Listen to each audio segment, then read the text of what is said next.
All of you students. Okay, na sir? Good morning all of you students. Today topic wave optics. Right. So in wave optics actually previous topic is the ray optics. In ray optics light is assumed as the straight line propagation. Light is assumed as straight line propagation. In wave optics, light is assumed as the wave motion. Light is assumed as the wave motion by the Huygens wave theory. So we can discuss some important points. Now, the first wave is y1 is equal to a1 sin omega t. y1 is equal to a1 sin omega t. By the Huygens wave theory, this is the first wave. And the second wave is a2 sin omega t plus phi, where phi is the phase difference between the two light waves. Phi is phase difference between two waves.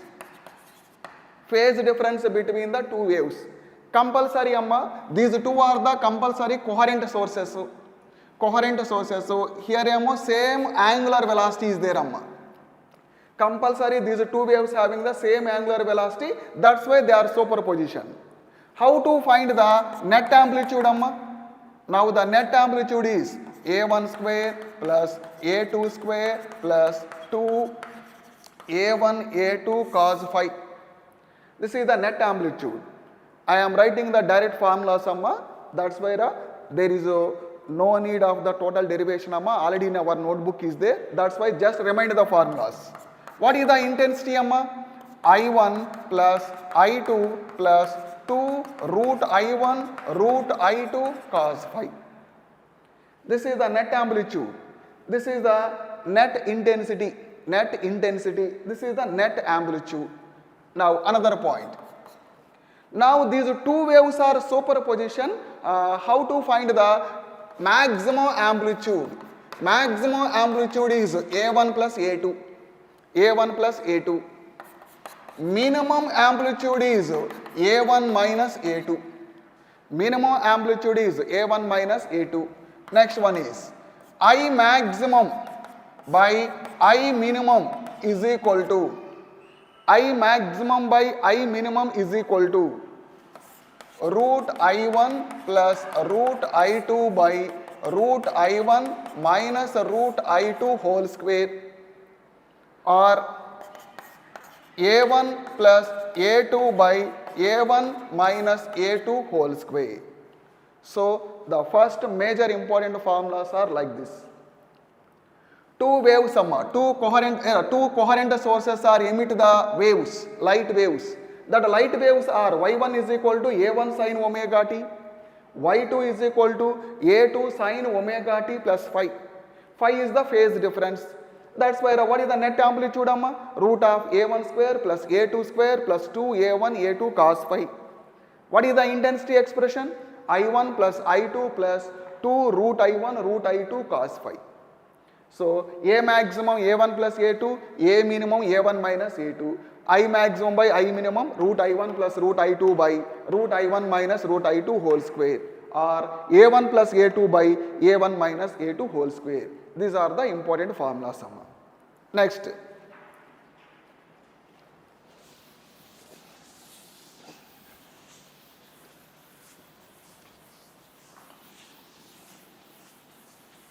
Just another important point just now listen simple YDSE. YDSE, one of the important concept YDSE. So Young's double slit experiment. Young's double slit experiment. This is the source. Already we know that this is the S1, this is the S2.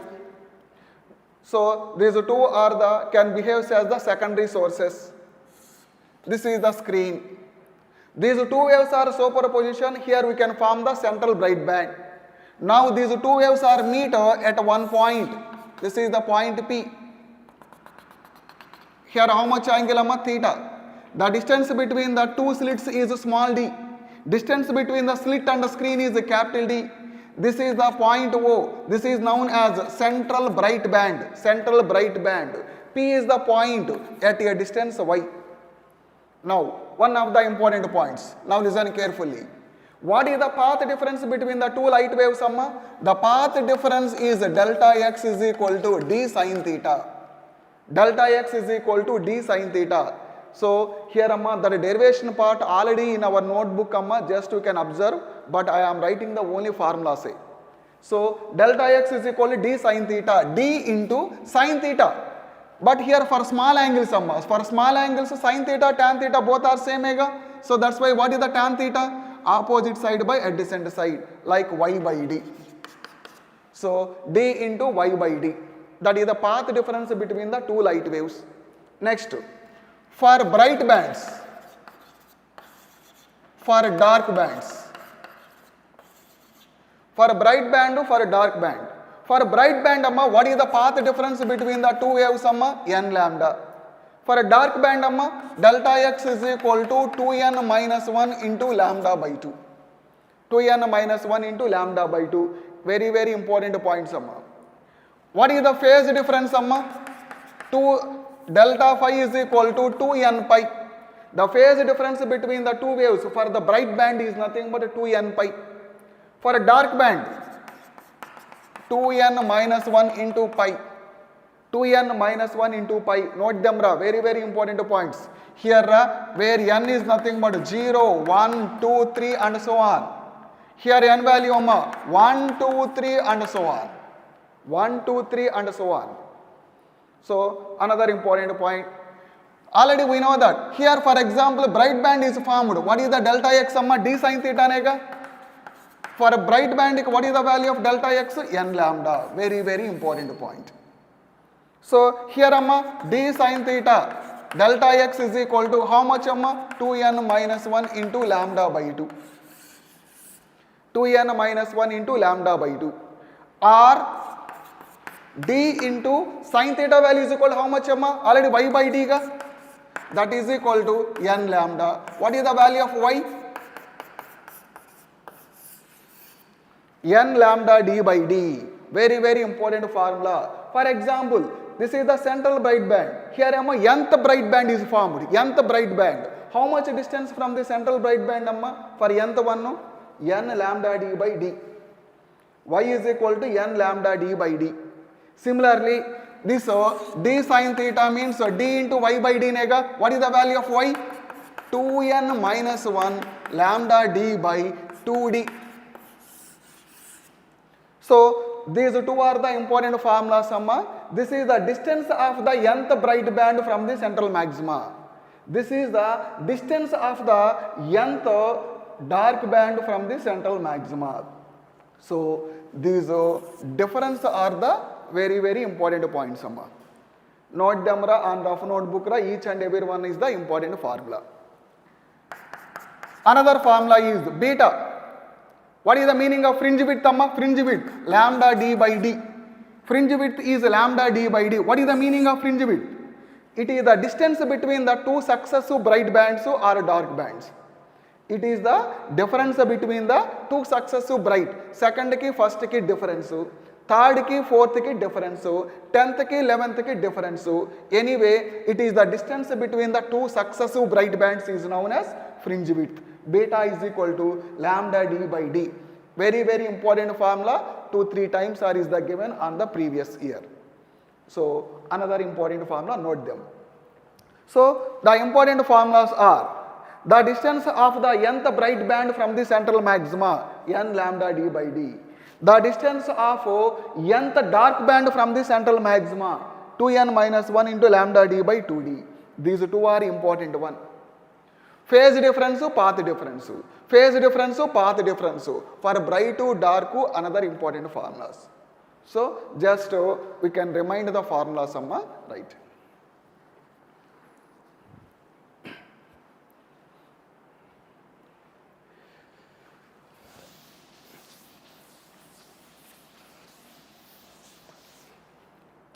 Now one more point, amma, very, very important point, angular fringe width. This point is the given, amma, 2-3 times in the previous NEET. Angular fringe width. Now listen carefully. Simple, this is the rough diagram. S1, S2, this is the S, small d and capital D. Here amma, these two waves are superposition at the point P ga. This is the central bright band ga. This is the first bright band. What is the distance between the two successive bright bands amma? Is known as fringe width, beta. Now at that one here make some angle ga. What is that angle? Theta ga. That angle is known as angular fringe width. What is the meaning of angular fringe width amma?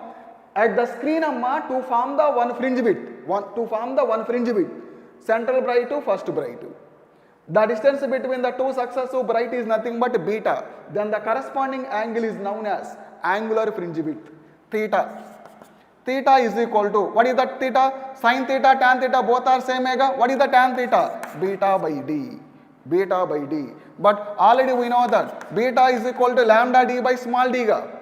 That's why beta by capital D is equal to how much? Lambda by small d.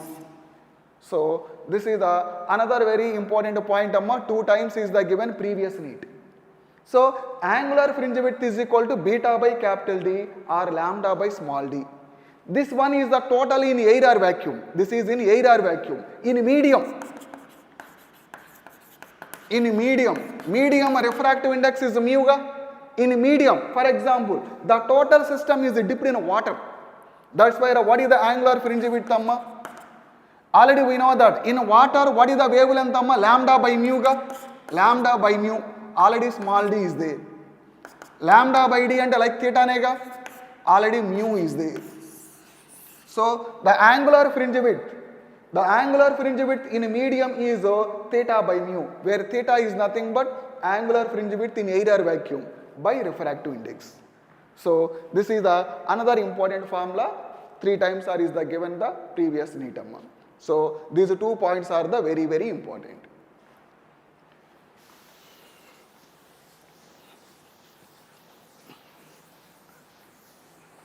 Just one more point. What is the intensity of at a point amma, when the 2 waves are is meet? When these 2 waves are meet ga, now take the another diagram. S1 and S2. This is the S. This is the screen. The 2 waves are meet at the point P, then the angle is theta. What is the intensity at the point amma?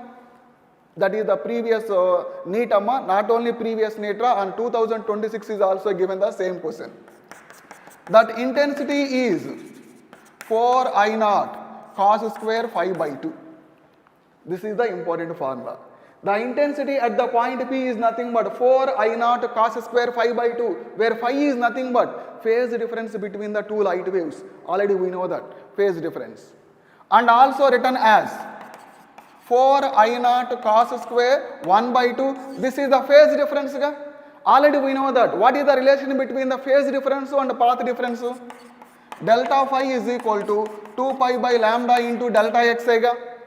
So 1 by 2 into delta phi. Delta phi is nothing but 2 pi by lambda into delta x.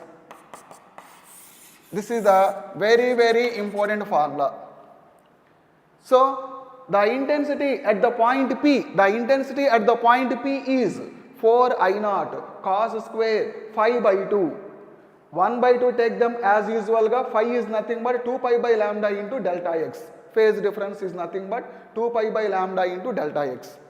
So that's why this is the important point. So this question is the given on 2026 question amma. On May 3rd the given question is like this one. This model. Okay, right. I will explain that model amma. Now copy this one amma. Just this formula and this formula we can note them on rough notebook.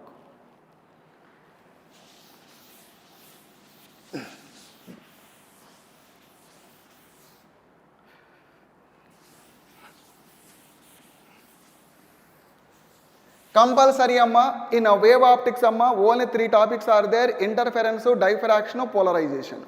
Only we can practice the interference and polarization. Diffraction is the take them choice. Because of every year amma, the majority problems are given on the interference. In case of the 2 questions are given, go to the another one is like polarization. So just we can explain the 2 models amma.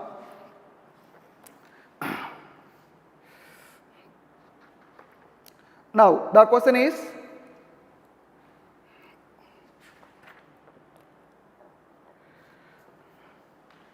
two slits whose width are width ratio. The two slits width ratio 1 by 9. 1 by 9. Then find I maximum by I minimum.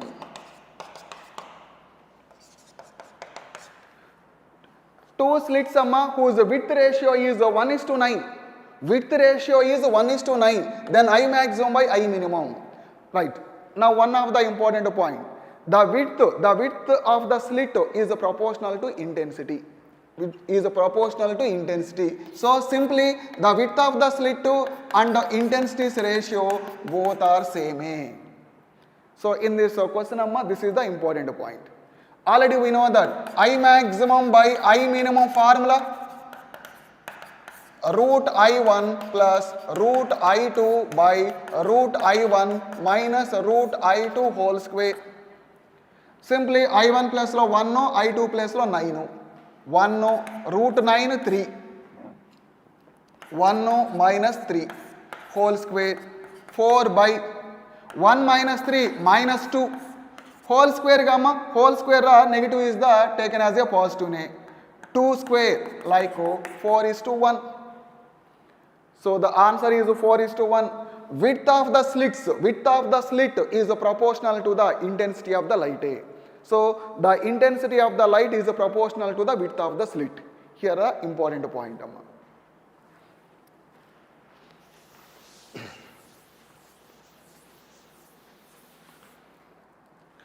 Now another model.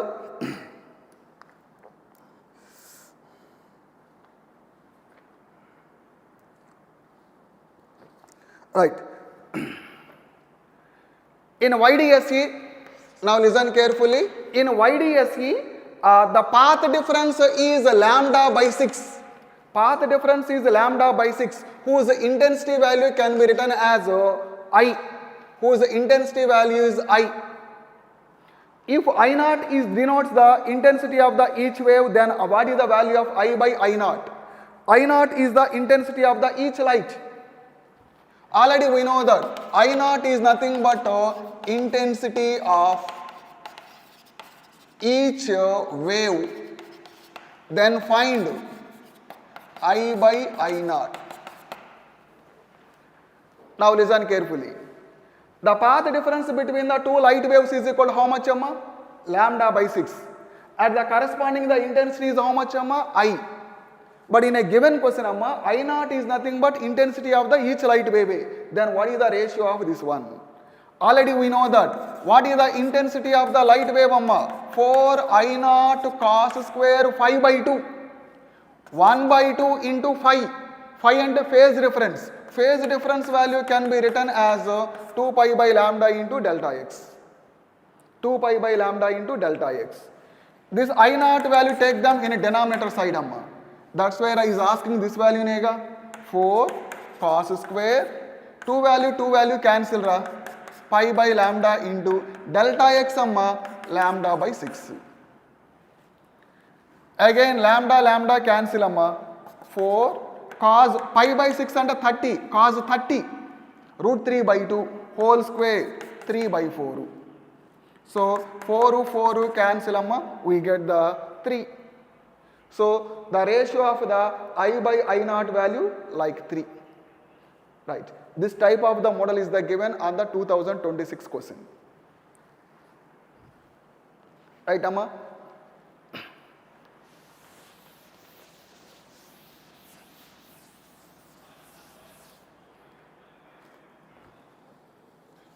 Now another model.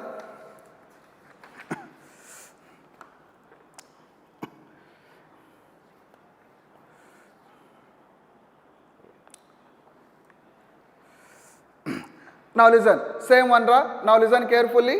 2019 question In YDSE light wavelength lambda value 400 nanometer is there The angular width of the first minima formed on the screen 1 meter away is found to be angular width is 0.2 degree Now when the system is dipped in water like 4 by 3 What is the new angular width? What is the new angular width? Already we know that angular width in a medium is nothing but angular width in air vacuum by mu nega. What is the angular width in air vacuum amma? 0.2 nega. Mu is nothing but 4 by 3 nega. So 0.6 by 4. 0.6 by 4. How much amma? 0.3 by 2. Like 0.15 degree. The angular width is nothing but 0.15 degree. That question is the given 2019 question amma. Important models ra.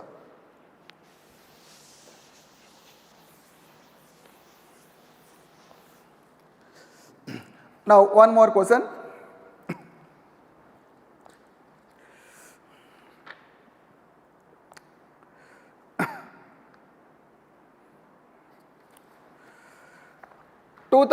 This is the another example amma. Now listen carefully.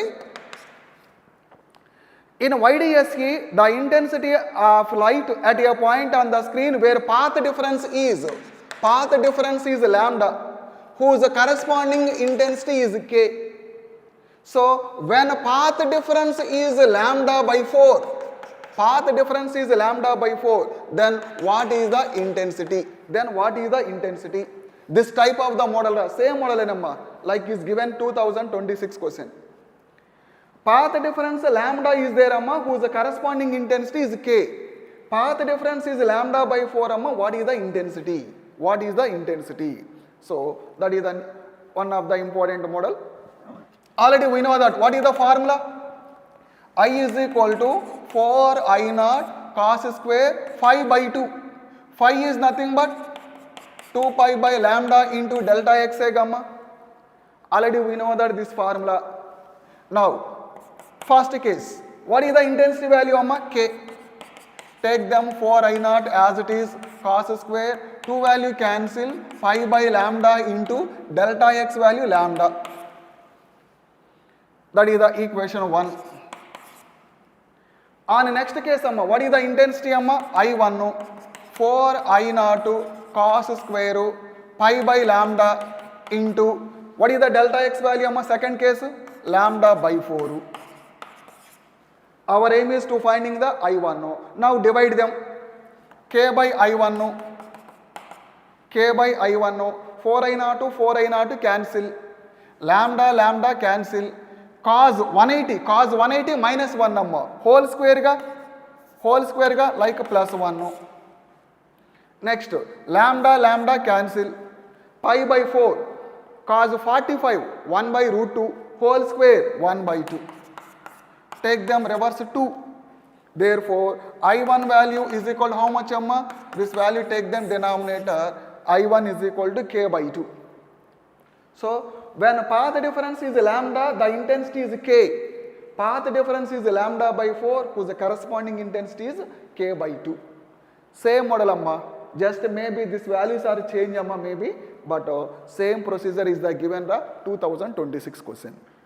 So another important point amma.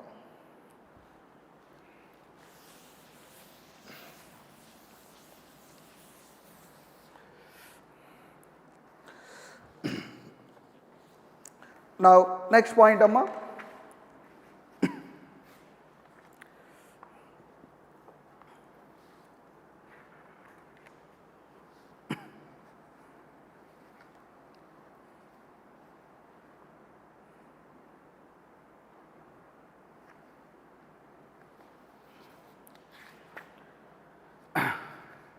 Now, another important model, now listen carefully.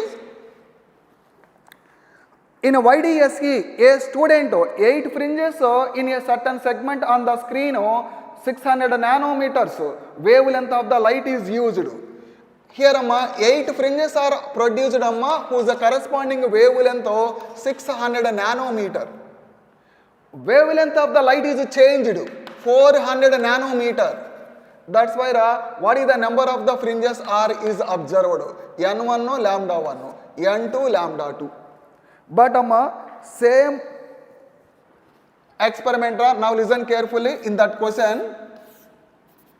This is the YDSE amma, S1 no S2 yes. In a certain distance amma, like Y. This is the central maxima. In this point, for lambda 1 wavelength of the light is used. How many fringes are there? 8. For lambda 2 wavelength of the light is used in the same point, like same distance, how many number of the fringes are produced? Right. So, in the same experiment, like a small d value, capital D value, same. These are not changed, just source wavelength change. This wavelength change, in this point, 8 fringes by this wavelength. Same point, by this wavelength, number of fringes are is how much? Already we know that from the central white band to nth maxima is formed. What is the value of y? N lambda d by small d. Already I am explaining on the previous point. The distance of the nth maxima, the distance of the nth bright band from the central maxima is y is equal to n lambda d by d. Already we know that small d, capital D and y value all are same. And which value is variable? N lambda. And like n lambda is constant, and like n1 lambda 1 is equal to n2 lambda 2. n1 lambda 1 is equal to n2 lambda 2. What is the value of n1, 8. Lambda 1, 600. n2 value, don't know. Lambda 2, 400. So, 2 zeros cancel. Therefore, n2 is equal to 8 into 6 by 4. 8 into 6 by 4. How many fringes, 12 fringes are is produced. So, for wavelength 400 nanometer, the number of the fringes are 12. Number of the fringes are 12. So, that is the another important model, previous NEET question.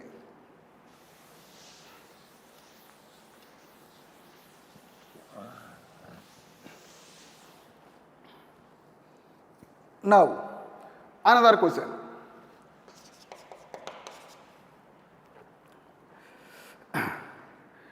If the screen is moved away from the plane of the slit in YDSE, then, now listen carefully. This is the small d, this is the capital D. If the screen is moved away, what is the meaning of moved away means?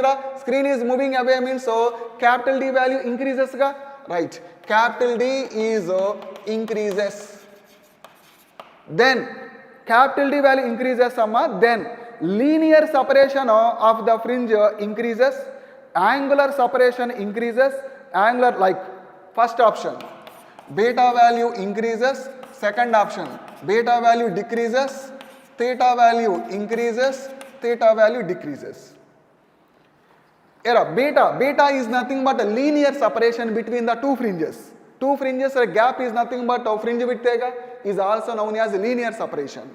Angular separation means exact one beta value is there, then corresponding angle is nothing but theta angular fringe width. So what is the correct answer in that 4-1? Already we know that theta is equal to beta by capital D or lambda by small d. And also beta is equal to lambda d by small d. Now what happens, if d value increases, here d value increases, capital D, small d, wavelength of the light to small d value remains same. Capital D value increases, what happens, beta value increases. So now the problem is over. Beta value is nothing but increases. So one more doubt we have the idea. Sir, here sir, D value increases, sir. D value increases, so then theta value is decreases. Maybe answer this one is also possibility, sir. You have the idea. But that is the wrong one. How? Here D value increases, beta value increases. For example, D 2 times, then fringe width is also 2 times.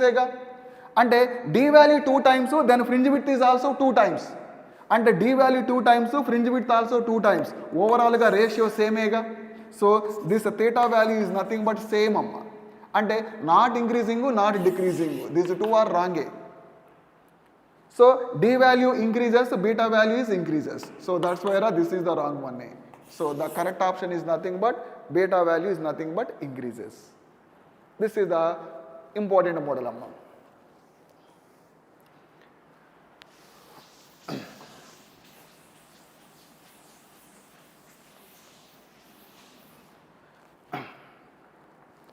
Now one more point is the given amma.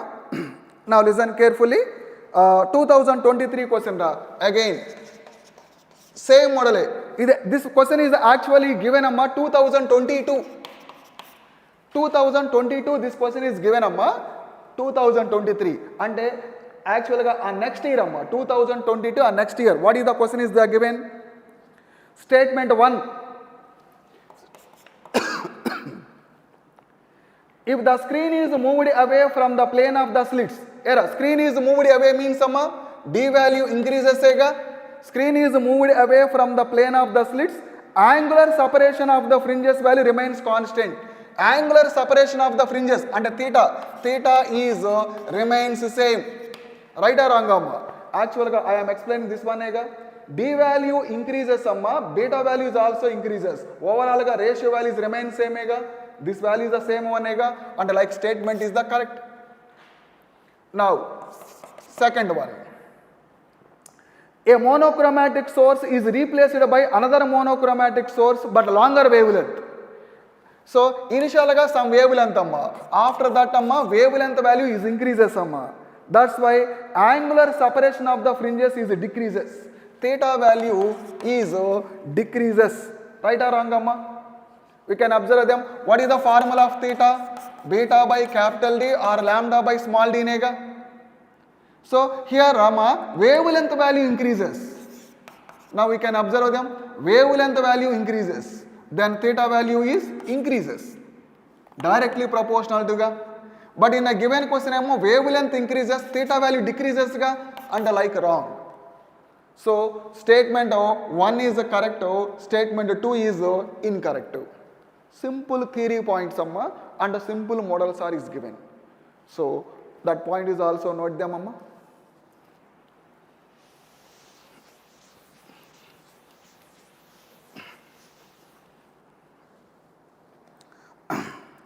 So one more question amma. 2024. A monochromatic source in YDSC slit experiment is replaced by white light. Then what happens? Now listen carefully.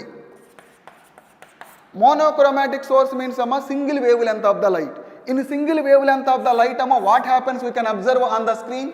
This is the central bright, first bright, next first dark, first here dark, bright. So here first dark, first bright, second dark, second bright, third dark, third bright, and so on. Alternative bright and dark bands are formed on the screen. Already we know that.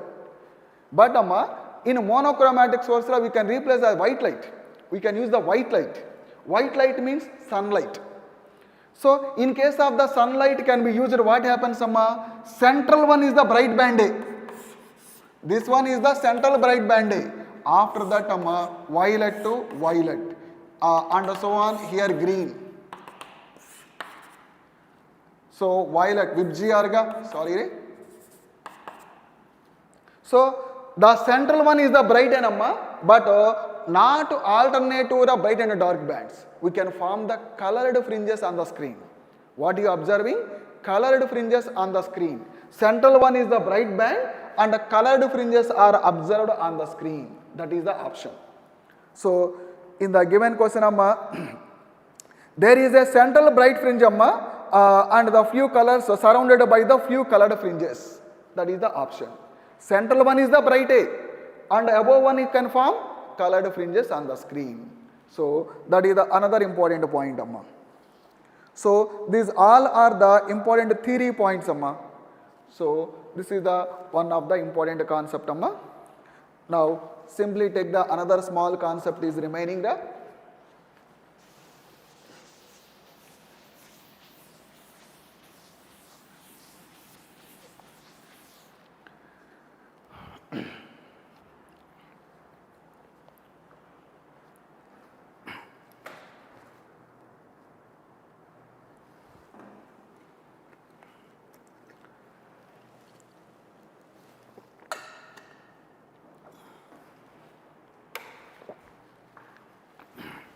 okay nama sorry. Next one is the polarization. One more point of polarization. Just I am reminding the one concept, amma. Now listen carefully.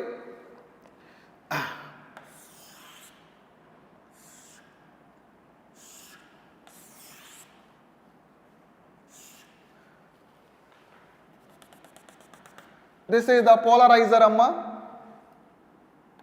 This is the polarizer axis. This is the analyzer. Here angle is theta. Now listen. Here amma unpolarized light. Unpolarized light. What is the intensity of the unpolarized light, amma? I0. So that light is passing through the polarizer. What happens, amma? We get the polarized light. Only parallel vibrations are is emitted, amma. Dots, perpendicular vibrations, amma, that middle can be absorbed. So that's why only how much of the intensity of the light is came, amma? I0 by 2. Total ga I0 ga parallel vibrations, perpendicular vibrations, and that one of them stop ga, we get I0 by 2. Right. How much angle, amma, here? Initial ga polarizer like vertical ga. Analyzer axis makes some angle ga. That's why how much of the intensity of the light is emitted, amma? I0 by 2 into cos square theta.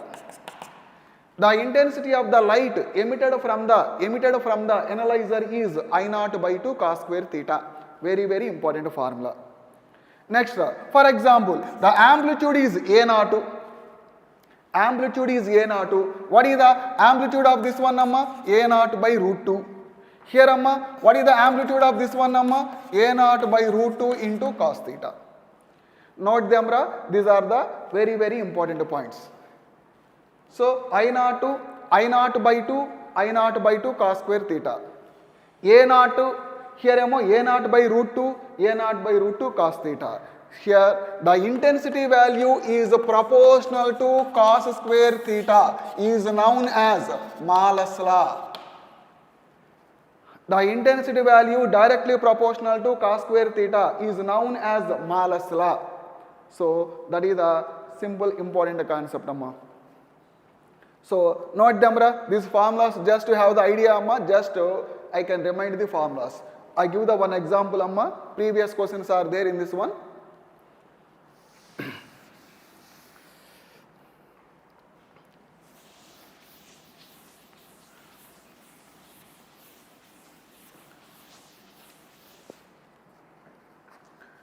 One example, amma. 2017 question, amma. 2017 question. Two polarizers P1 and P2 are placed where their axes are perpendicular to each other.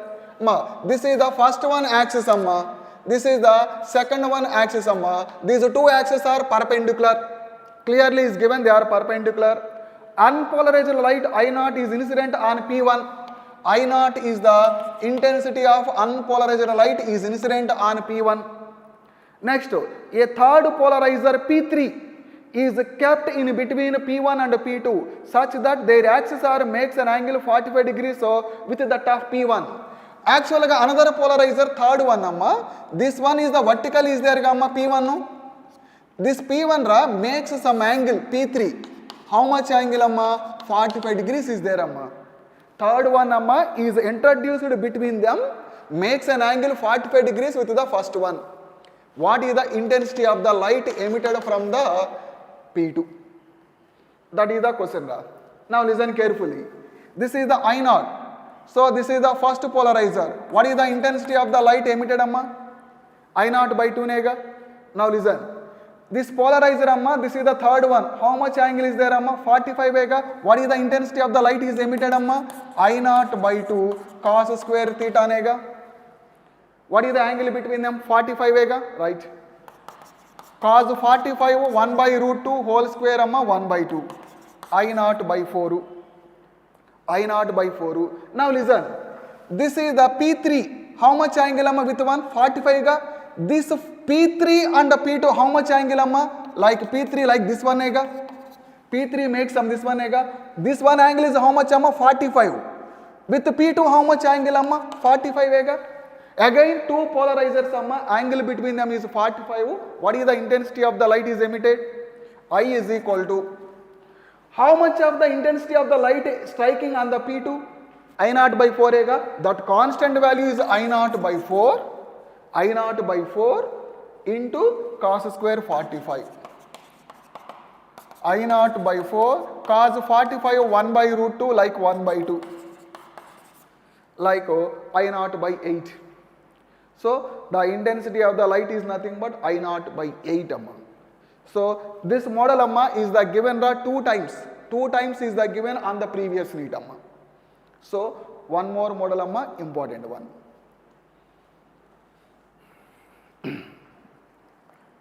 So note them ra, this point is also important one.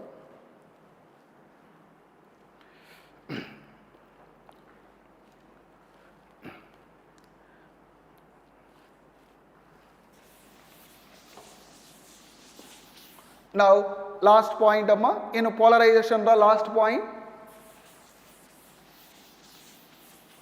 Now listen carefully. Polarization by a reflection of light.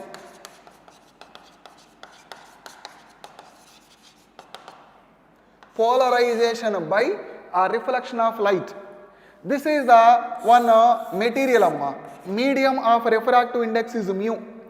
A material of medium like medium of refractive index is mu. This is the one normal line amma. Light is striking. Some light is a reflection and a refraction. But amma, this is nothing but unpolarized light. This is the unpolarized light. When unpolarized light is striking on the glass slab at a particular angle, at a particular angle of the incidence, the reflected light is completely polarized. The reflected light is completely polarized. Only one direction of the light is emitted. What are the dots? Dots is nothing but parallel vibrations or perpendicular vibrations. They are perpendicular vibrations to the plane of paper. That light is emitted. And that refracted light is like this one. Refracted light is like this one. Like refracted light is nothing but partially polarized. This one emo completely polarized. Completely polarized. This one is partially polarized.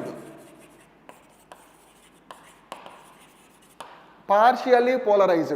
Where the polarized light is emitted at that time, at that point, at that angle, the reflected and refracted rays are perpendicular. The reflected and refracted rays are perpendicular. Each and every point is the given on the previous NEET. At a particular angle of the incidence, the reflected light is completely polarized. Refracted light is partially polarized. At that angle of the incidence, the reflected and refracted rays are perpendicular. Then this angle of the incident is known as angle of polarization. IP. IP, angle of polarization. Angle of polarization or Brevester's angle and this angle is also known as Brevester's angle. One more point amma. Now listen carefully. Now at the completely polarized light amma, the relation between the mu and tan is equal to tan IP. Mu is equal to tan IP. That is another important point.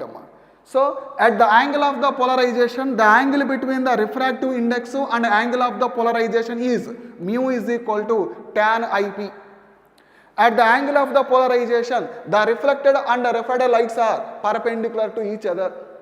Perpendicular to each other. The reflected light is completely polarized. Refracted light is partially polarized. Partially polarized. So these all are the important theory points amma. That points are also given on the previous NEET. So mu is equal to tan IP. Next, sometimes what is the velocity of the light in the medium? Already we know that amma. Mu is equal to C by V nega. where c is nothing but velocity of the light in vacuum ga, v ante velocity of the light in medium ga. What is the velocity of the light in the medium? c by mu, c by mu. What is the value of mu? c by tan ip. Now over. So where c is nothing but the velocity of the light, velocity of the light.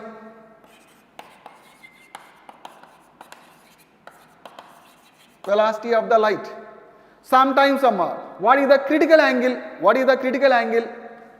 Already we know that sin c is equal to 1 by mu, where c is nothing but critical angle. Critical angle. Sin c is equal to 1 by mu. 1 by mu value is equal to how much? Tan ip. 1 by tan is nothing but cot ip. 1 by tan is nothing but cot ip. Therefore, c is equal to sin inverse of cot ip. This is nothing but a critical angle. This is the critical angle. This one velocity of the light in the medium. This one refractive index of the medium in terms of the angle of the polarization or Brevester's angle. So only in that board some important points are there, gamma. Each and every point is given on the previous NEET. For example,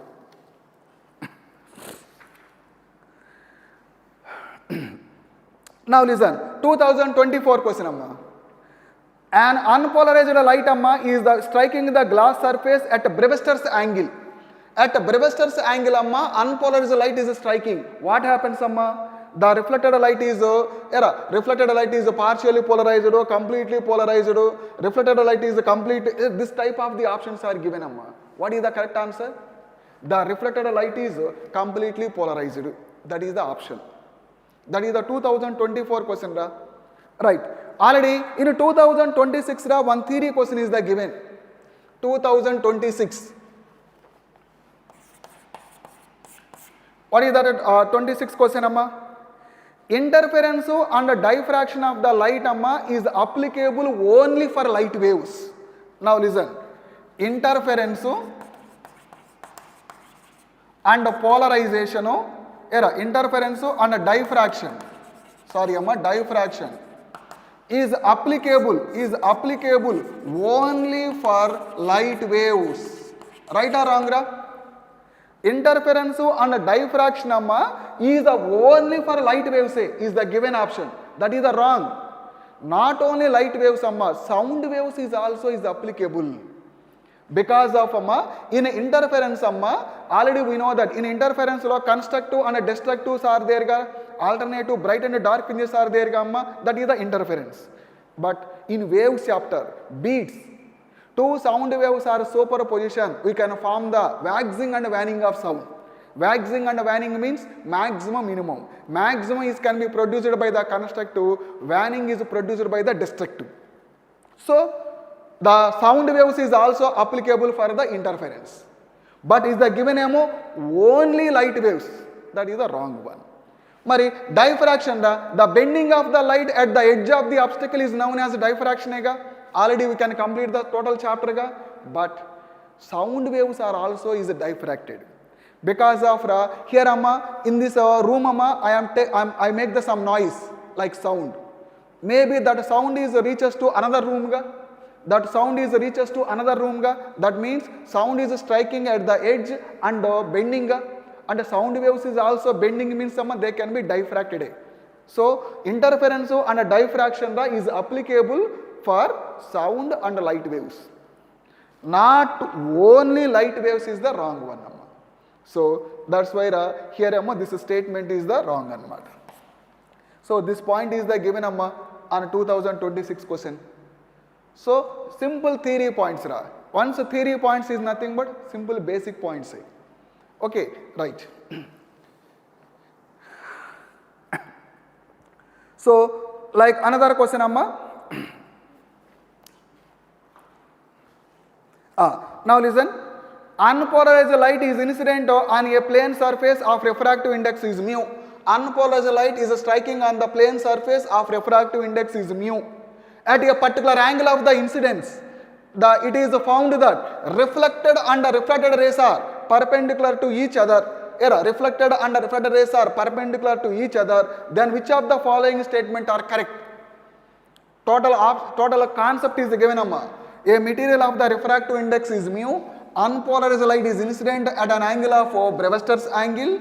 The reflected and refracted rays are perpendicular. All the concept is given. Now first option. Angle of the incident is equal to tan inverse of 1 by mu. Angle of the incident is equal to tan inverse of 1 by mu is the given amma. Right or wrong? Wrong. Then what is the value of IP? Tan inverse of mu ga. But given amma 1 by mu. And wrong. Another option. I is equal to sin inverse of 1 by mu amma. Wrong because of tan inverse of mu ga. Both are wrong. Now what is another point? Reflected light is polarized when it is parallel vibrations. Another one name, reflected light is polarized whose vibrations are perpendicular to the plane of the paper. Which one is the correct amma? The reflected light is completely polarized whose vibrations are parallel to the plane of paper, perpendicular to the plane of paper. Perpendicular to the plane of paper. That is the point is the given. So the reflected light is completely polarized whose vibrations are perpendicular to the plane of paper. That point is the given amma. So that is the correct option amma. So simple theory points ra. In case of polarization by reflection of light, simple theory points is asking amma. Okay amma. So that is the another important point. Okay, right. So,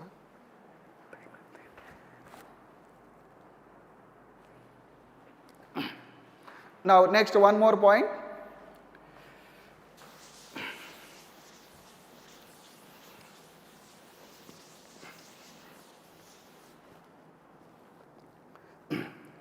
Now this is the 2022 question. 2022 question. After passing through the polarizer, the linearly polarized light intensity is I.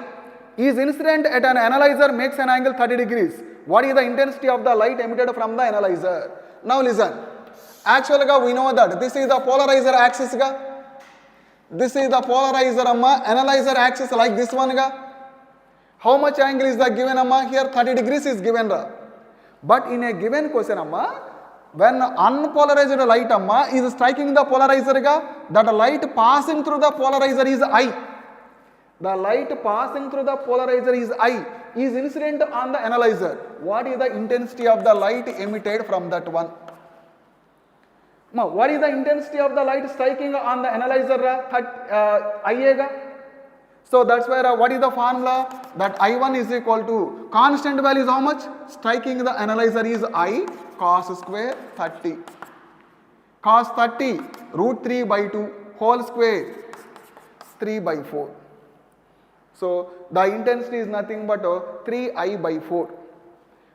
Is the clearly given ra? The intensity of the light passing through the intensity of the light after passing through the polarizer is I. Actually here I0. Here I0 by 2. But here after passing through the polarizer, the intensity is I. Is the clearly given. That's why I am taking the I.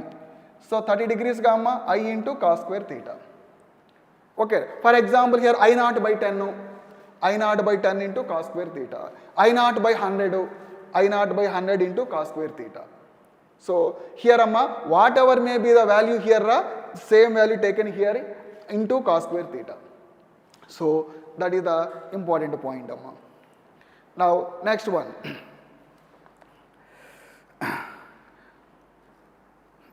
Next another question 2022 question again 2022 question. A light is falls on the glass surface whose refractive index is root 3 at an angle is 60. What is the angle between the reflected and the refracted rays? This is the medium medium. That medium refractive index is root 3. This is the normal line. Light is incident how much angle 60. Actually light is reflected and refracted gamma. What is the angle between the reflected and the refracted rays? What is the angle between the reflected and the refracted rays? But we can observe them here mu value root 3. Angle of the incident 60. Already we know that reflected and refracted rays. Already in case of the polarization, what is the value of mu amma? Mu is nothing but a tan IP nega. So we can check them. Mu value is how much is there amma? Root 3. Tan, what is the value of angle of the incident amma? 60. Tan 60 is nothing but root 3 nega. So mu is equal to tan IP condition is satisfied ga. That's why the reflected and the refracted rays are perpendicular to each other. So what is the angle between the reflected and the refracted rays amma? 90. So this is the another important point. So same model amma direct point amma mu is equal to tan IP. That condition is satisfied ra. That's why reflected and refracted rays are perpendicular. Okay namma. So this is the one more model. Okay namma. Right. Next last point.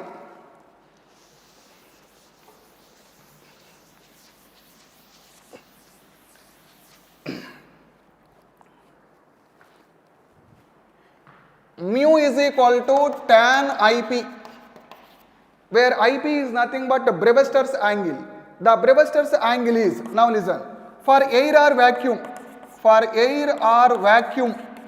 mu value is equal to how much amma? 1 ega? Mu value 1. For air or vacuum, mu value 1. Then what is the value of IP ra? So mu value 1 is equal to tan IP. Tan theta is equal to 1 means theta value 45 ega. So in case of the air or vacuum, mu value is nothing but 1, then theta value is 45 and least anamata. For air or vacuum, mu value is 1 is least. For example, another medium, we don't know. Maximum value is nothing but infinity nega.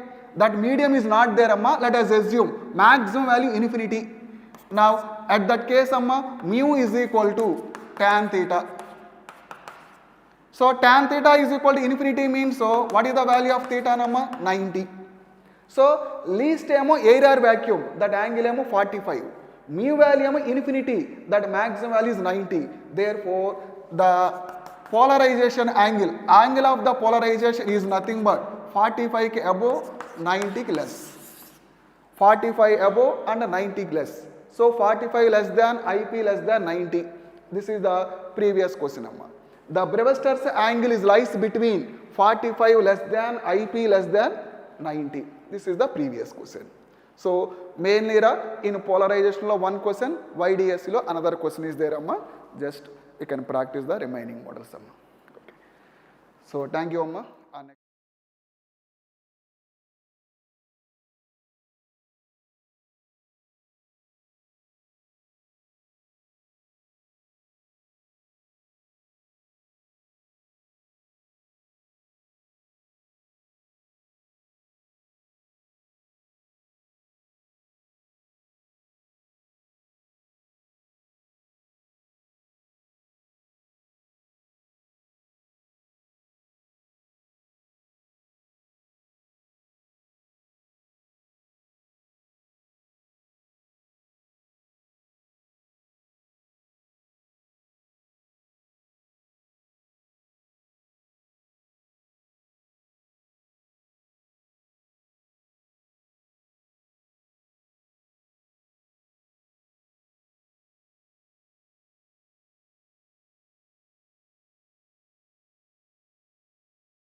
Hello all. For this week we have basic concepts of chemistry ahead, and also along with that we have solutions in electrochemistry. I will be now talking about various types of questions that may occur, that may that may be appearing in the examination. I am giving you the important models rather than synopsis here. Let us focus on that. So, the first question is based on the number of atoms present in a particular set of masses. So, we have a set of masses, we have a match the following kind of question here. I will write the question and we will solve it.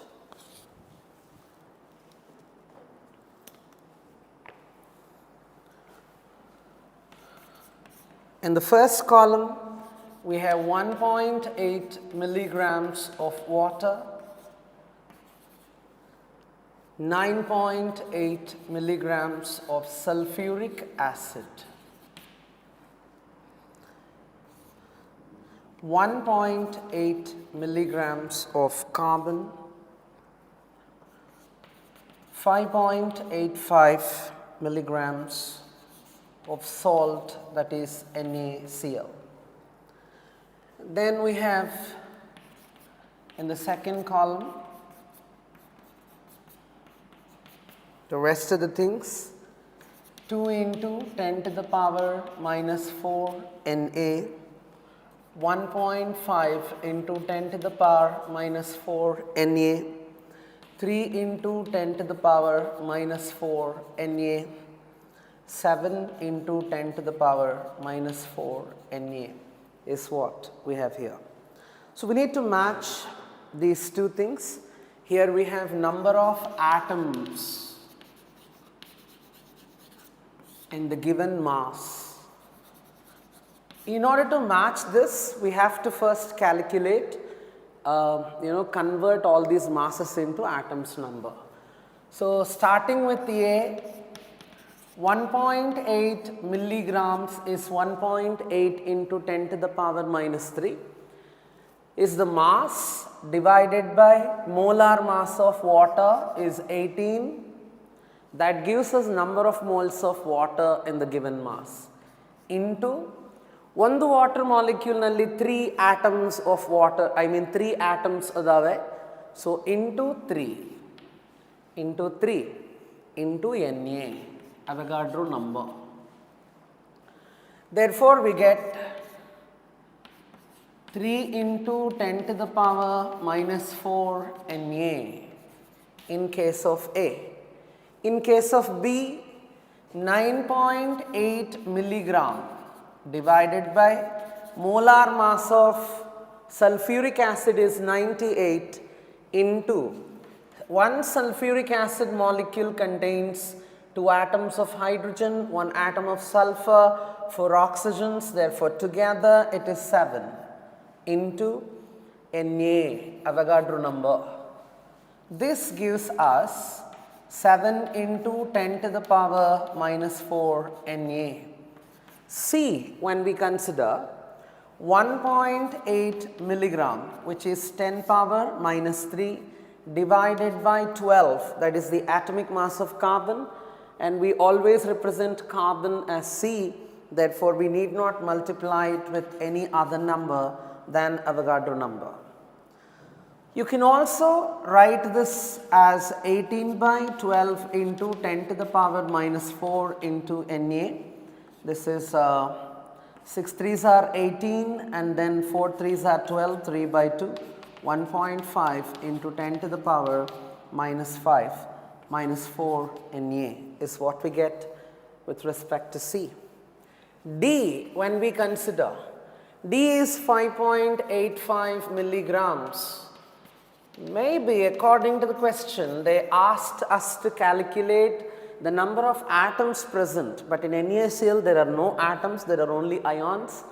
So, that means they are only asking for ions, not atoms. By default, we need to consider it that way. 5.85 by 58.5 into 10 to the power minus 3 into 2 into Na, the Avogadro number. This in this gets cancelled, therefore 2 into 10 to the power minus 4 Na is what we get. Therefore, D is 1, and then A, when we consider it is 3, then we have B matches with 4, and then C, when we consider it's 1.5, that is 2. Therefore, the answer is A3, B4, C2, D1. So, this is the answer to this question. ಯಾವುದಾದರೂ ನಾವು ಕೊಟ್ಟಿದ್ದ ಮಾಸನ್ನು ಆಟಮ್ಸ್ಗೆ convert ಮಾಡಬೇಕಂದ್ರೆ first moles calculate ಮಾಡಬೇಕು. Mass divided by number of moles, mass by molar mass.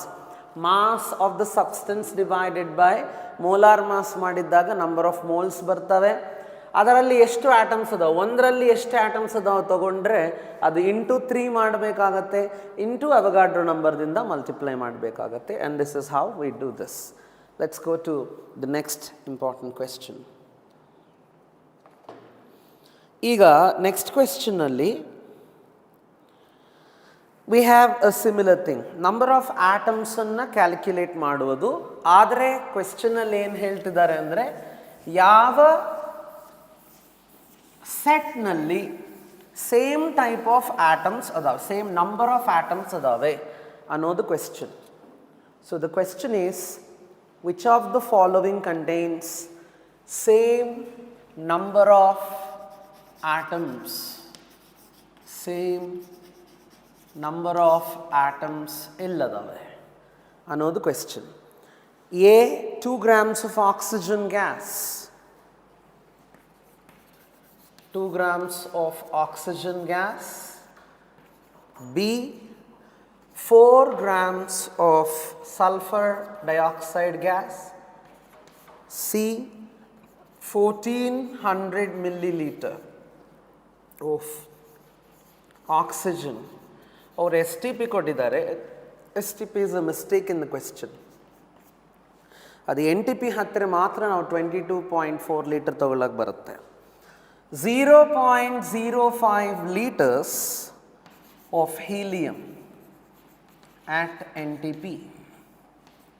Next 5, 0.0625 moles of hydrogen. So here we have options also, but let us find out in which one we have the same number of atoms. ಇದರಲ್ಲಿ ಎದರಲ್ಲಿ same number of atoms ಅದಾವೆ ಅನ್ನೋದು ನಾವು find out ಮಾಡ್ಲಿಕ್ಕೆ ಪ್ರಯತ್ನ ಮಾಡೋಣ. 2 grams of oxygen ಆಟಮ್ಸ್ಗೆ convert ಮಾಡಿದರೆ 2/32 into each ಒನ್ನಲ್ಲಿ 2. therefore ನಂಬರ್ ಆಫ್ ಮೋಲ್ಸ್ ತಗೊಂಡ್ರೆ ಸಾಕು ಇಂಟು Na. ಮತ್ತು 6 × 10⁻23 ಮಾಡಿ ಮಲ್ಟಿಪ್ಲೈ ಮಾಡಿ ಮಾಡುವ ಅವಶ್ಯಕತೆ ಇಲ್ಲ. Number of moles of atoms ಎದರಲ್ಲಿ ಸೇಮ್ ಇರ್ತಾವೋ ಅದರಲ್ಲಿ ಆಬ್ವಿಯಸ್ಲಿ ಆಟಮ್ಸಿನ ನಂಬರ್ ಸೇಮ್ ಇರುತ್ತೆ. ಸೊ ಇಂಟು 6 × 10⁻23 ಮಾಡ್ತಾ ಇಲ್ಲ. ಒಂದು ವೇಳೆ ಮಾಡಿದರೂ ಕೂಡ ಅದನ್ನು ಮಲ್ಟಿಪ್ಲೈ ಮಾಡಲ್ಲ, ಅದನ್ನು ಹಾಗೆ ಇಟ್ಟಿರ್ತೀನಿ. ಸೊ 4/32 Na, 4/32 Na ಅಂದರೆ 1/8 ಅಂದರೆ 0.125 Na is what we get. The second thing what we need to understand is 4 grams of sulfur dioxide gas. 4 divided by 64, molar mass of sulfur dioxide is 64 into idaರಲ್ಲಿ 3 atoms adave into Na is what we get here.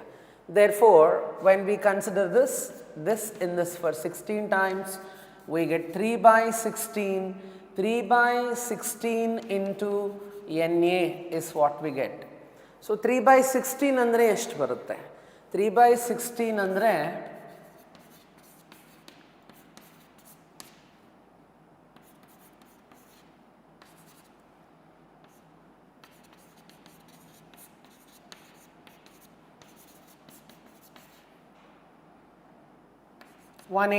0.18 ಬರ್ತಾ ಇದೆ, which is not equal to this. Therefore 1 and 2 are not equal in the number of atoms. 1400 milliliter of oxygen at NTP. 1400 milliliter ಅನ್ನು moles convert ಮಾಡಬೇಕಂದ್ರೆ standard volume 22,400 ರಿಂದ divide ಮಾಡಬೇಕು. ಇದು 14/22,400 ಅಂದರೆ ನಮಗೆ actually when we consider 2800 ಇದರಲ್ಲಿ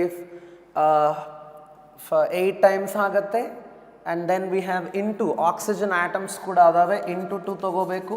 so into Na ಮಾಡಬೇಕು. ಇದೆಲ್ಲ ಮಾಡಿದರೆ 2800 ಡಿವೈಡೆಡ್ ಬೈ 22,400 ಇಂಟು Na ಬರುತ್ತೆ. ಅಂದರೆ ಇದು 1/8 ಟೈಮ್ಸ್ ಬರುತ್ತೆ. ಸೊ 0.125 Na ಬರುತ್ತೆ. ಅಂದರೆ ಇದು 1 in 3 ಮ್ಯಾಚ್ ಆಗ್ತಿದ್ದಾವೆ. 4th ಒನ್ನಿಗೆ ಮಾಡಬೇಕು. 4th ಒನ್ ಮಾಡಿದರೆ 0.05 ಲೀಟರ್ಸ್ ಡಿವೈಡೆಡ್ ಬೈ 22.4 ಲೀಟರ್ಸ್. ಇದು ಲೀಟರ್ಸ್ನಲ್ಲಿದ್ದಾಗ ಅದು ಲೀಟರ್ಸ್ನಲ್ಲಿ, ಇದು ಮಿಲ್ಲಿ ಲೀಟರ್ನಲ್ಲಿದ್ದಾಗ ಅದನ್ನು ಕೂಡ ಮಿಲ್ಲಿ ಲೀಟರ್ನಲ್ಲಿ ಹಾಕಿದ್ದೀನಿ ನಾನು. ಸೊ ಇಂಟು ಹೀಲಿಯಂನಲ್ಲಿ ಒಂದೇ ಆಟಮ್ ಇದೆ, ದೇರ್ ಫಾರ್ ಇಂಟು Na ಅಷ್ಟೇ ಹಾಕಬೇಕು.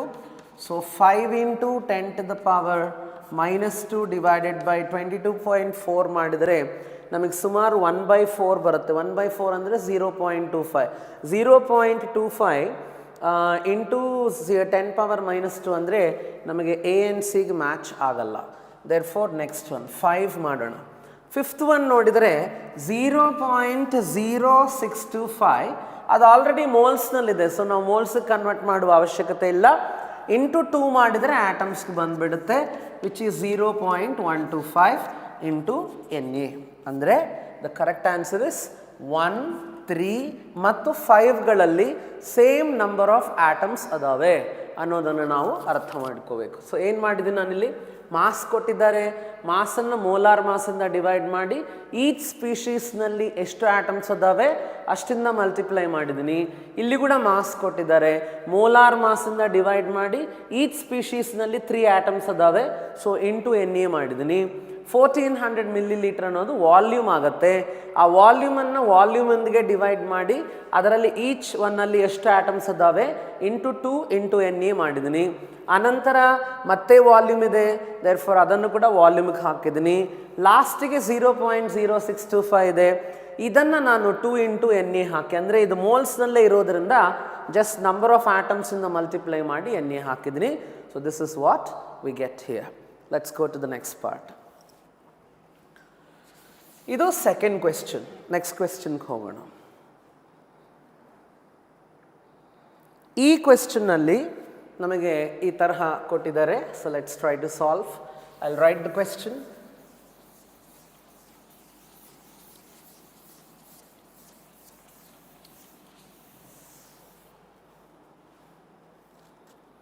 What volume of hydrogen gas at NTP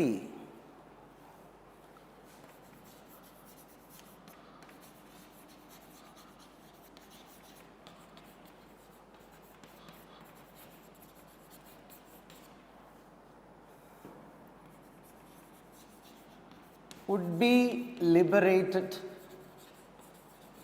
by action of 50 milliliter of sulfuric acid of 50% purity with density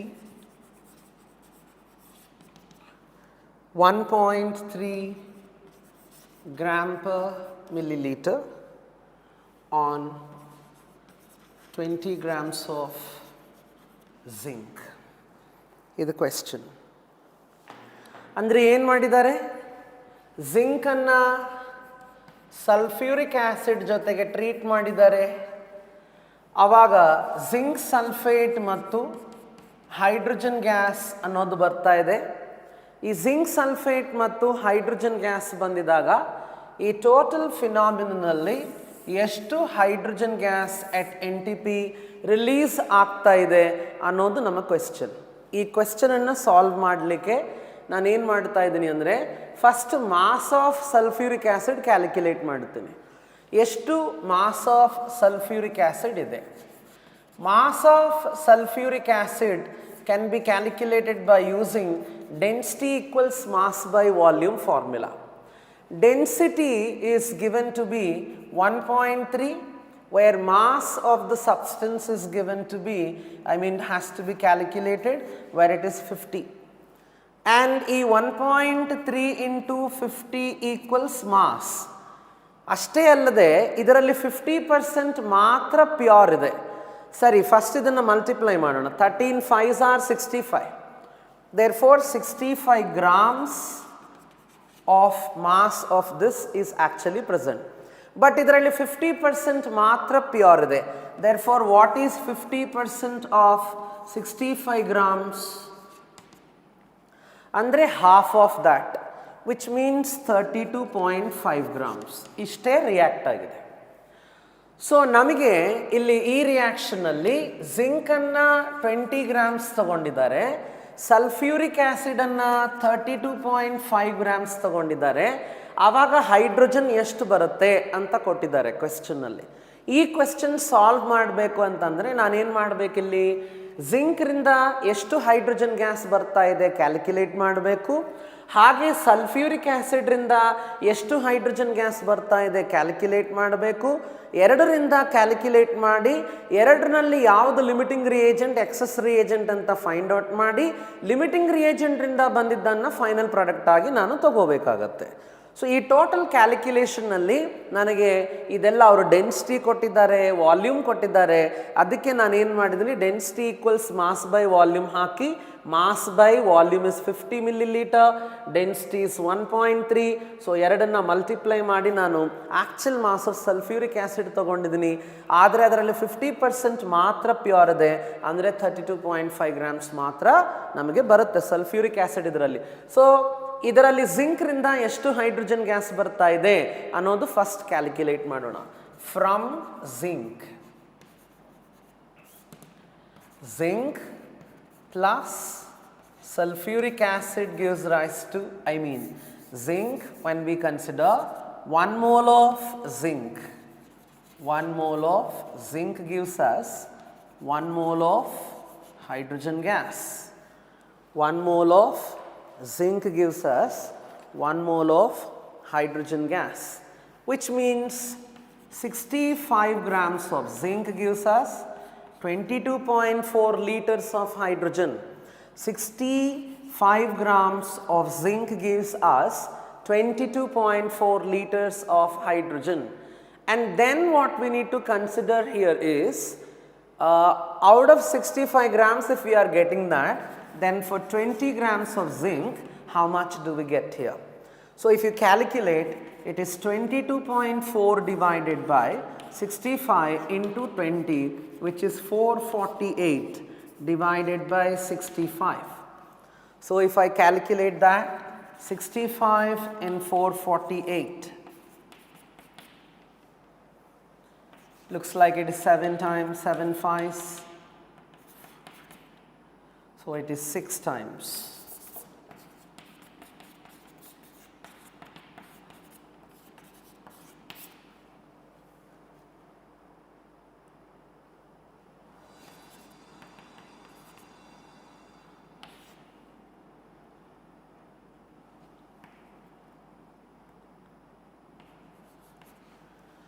So we have 6.7 liters of hydrogen gas coming from here. And ಇವಾಗ ನಾವು sulphuric ಆ್ಯಸಿಡ್ರಿಂದ ಎಷ್ಟು ಬರ್ತಾ ಇದೆ ಅನ್ನೋದು calculate ಮಾಡೋಣ.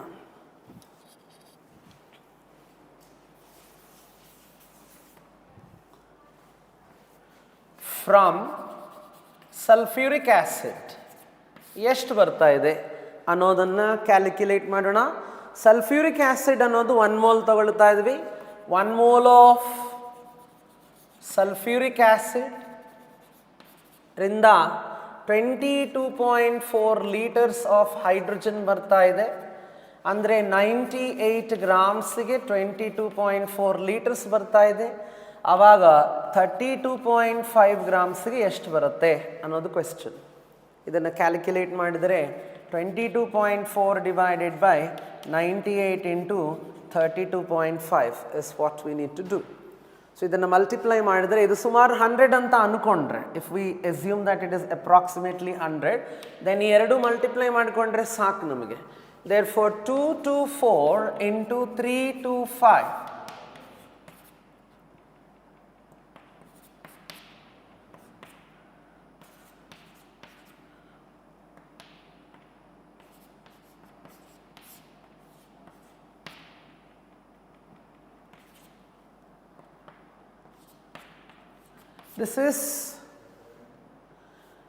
This is 7.28 ನಮಗೆ approximately 7.28 ಬರ್ತಾ ಇದೆ. Therefore, ನೀನು ಎರಡರಲ್ಲಿ ಕಂಪೇರ್ ಮಾಡಿದರೆ 6.7 ಕಮ್ಮಿ ಇದೆ ಅಂದರೆ ಇದು ಲಿಮಿಟಿಂಗ್ ರಿಯೇಜೆಂಟ್ ಆಗುತ್ತೆ. ಸೊ ಇದೇ ಫೈನಲ್ ಪ್ರಾಡಕ್ಟ್ ಆಗಿ ತಗೋಬೇಕು ನಾವು. Therefore, the final answer that we get in this is 6.7 liters. ನಾನು ಇನ್ನೊಂದು ಸಲ ಹೇಳ್ತಾ ಇದ್ದೀನಿ ಇದನ್ನು ಯಾವ ಥರ ಮಾಡಬೇಕಂತ. What volume of hydrogen at NTP would be liberated by action of 50 milliliter of sulfuric acid of 50% purity ಅಂತ ಹೇಳ್ತಿದ್ದಾರೆ. ಈ ಕ್ವೆಶ್ಚನ್ ಅಲ್ಲಿ with 20 grams of zinc. So zinc sulphuric acid ಜೊತೆ ರಿಯಾಕ್ಟ್ ಆಗಿ ಜಿಂಕ್ ಸಲ್ಫೇಟ್ ಮತ್ತು ಹೈಡ್ರೋಜನ್ ಅನ್ನು form ಮಾಡ್ತಾ ಇದೆ. ಈಕ್ವೇಶನ್ ಸೆಲ್ಫ್ ಬ್ಯಾಲೆನ್ಸ್ಡ್ ಇದೆ, ನಾವು ಮತ್ತೆ ಬ್ಯಾಲೆನ್ಸ್ ಮಾಡುವ ಅವಶ್ಯಕತೆ ಇಲ್ಲ. ಇದರಲ್ಲಿ ನಾವು ಅರ್ಥ ಮಾಡಿಕೋಬೇಕಾಗಿದೆ ಏನಂದರೆ, ಮಾಸ್ ಆಫ್ ಜಿಂಕ್ ಕೊಟ್ಟಿದ್ದಾರೆ, ಸಲ್ಫ್ಯೂರಿಕ್ ಆಸಿಡ್ಗೆ ಸಂಬಂಧಪಟ್ಟಂಥ ವಾಲ್ಯೂಮ್ ಮತ್ತು ಡೆನ್ಸಿಟಿ ಕೊಟ್ಟಿದ್ದಾರೆ.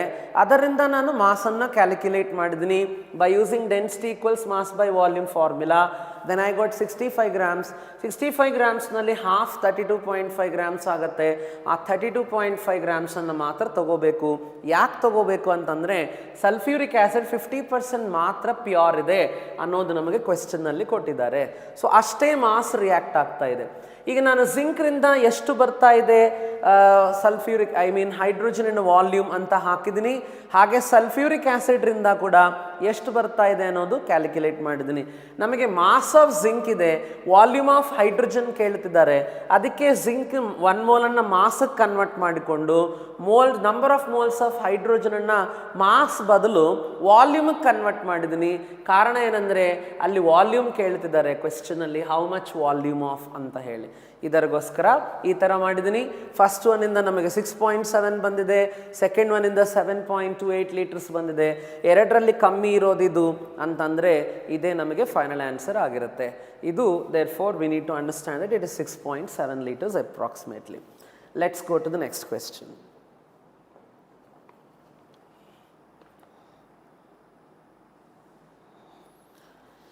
ಈಗ ನೆಕ್ಸ್ಟ್ ಕ್ವೆಶ್ಚನ್ ಅಲ್ಲಿ ಏನು ಕೊಟ್ಟಿದ್ದಾರೆ ಅಂತಂದರೆ,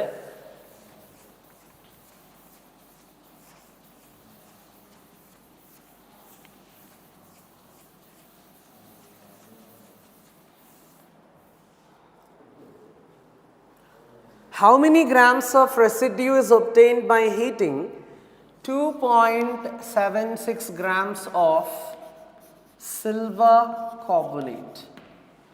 ಇಷ್ಟು ಸಿಲ್ವರ್ ಕಾರ್ಬೊನೇಟ್ರಿಂದ ಎಷ್ಟು ರೆಸಿಡ್ಯೂ ಅಂದರೆ ಉಳಿದಿದ್ದು, ಒಂದು ವೇಳೆ ಏನಾದರೂ ಸಬ್ಸ್ಟೆನ್ಸನ್ನು ಡಿಕಂಪೋಸ್ ಮಾಡಿದ್ದಾಗ ಹೋಗಿದ್ದೆಲ್ಲ ಹೋಗಿಬಿಟ್ಟಿದ ಮೇಲೆ, ಅಂದರೆ ಗ್ಯಾಸಸ್ ಫಾರ್ಮ್ನಲ್ಲಿ ಎಷ್ಟು ಹೋಗುತ್ತೆ ಅದೆಲ್ಲ ಹೋಗಿಬಿಟ್ಟಿದ ಮೇಲೆ ಇನ್ನೆಷ್ಟು ಉಳಿದಿದೆ ಅಲ್ವಾ, ಅದನ್ನು ನಾವು ತಿಳ್ಕೊಬೇಕಿಲ್ಲಿ. ಅದು ಕ್ಯಾಲ್ಕುಲೇಟ್ ಮಾಡಬೇಕು. ಅದು ರೆಸಿಡ್ಯೂ ಅಂದರೆ ರಿಮೈನಿಂಗ್ ಸಾಲಿಡ್ ಪಾರ್ಟ್.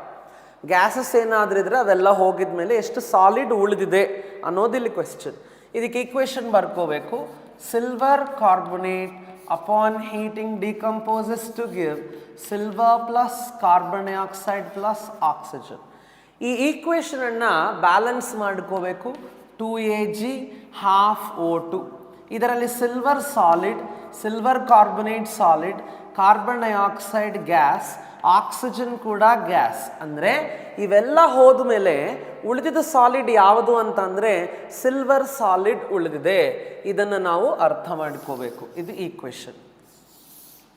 ಸೊ ನಾವು ಫಸ್ಟ್ ಏನು ಮಾಡೋಣ ಅಂತಂದರೆ 1 ಮೋಲ್ ಆಫ್ ಸಿಲ್ವರ್ ಕಾರ್ಬೊನೇಟನ್ನು ಹೀಟ್ ಮಾಡಿದ್ದಾಗ ಎಷ್ಟು ಮೋಲ್ಸ್ ಆಫ್ ಸಿಲ್ವರ್ ಬರ್ತಾ ಇದೆ ಅನ್ನೋದು ಪಾಯಿಂಟ್ ಇಲ್ಲಿ. 1 ಮೋಲ್ ಆಫ್ ಸಿಲ್ವರ್ ಕಾರ್ಬೊನೇಟನ್ನು ಹೀಟ್ ಮಾಡಿದ್ದಾಗ ಎಷ್ಟು ಮೋಲ್ಸ್ ಆಫ್ ಸಿಲ್ವರ್ ಬರ್ತಾ ಇದೆ ಅನ್ನೋದನ್ನು ಕ್ಯಾಲ್ಕುಲೇಟ್ ಮಾಡ್ತಾ ಇದ್ವಿ.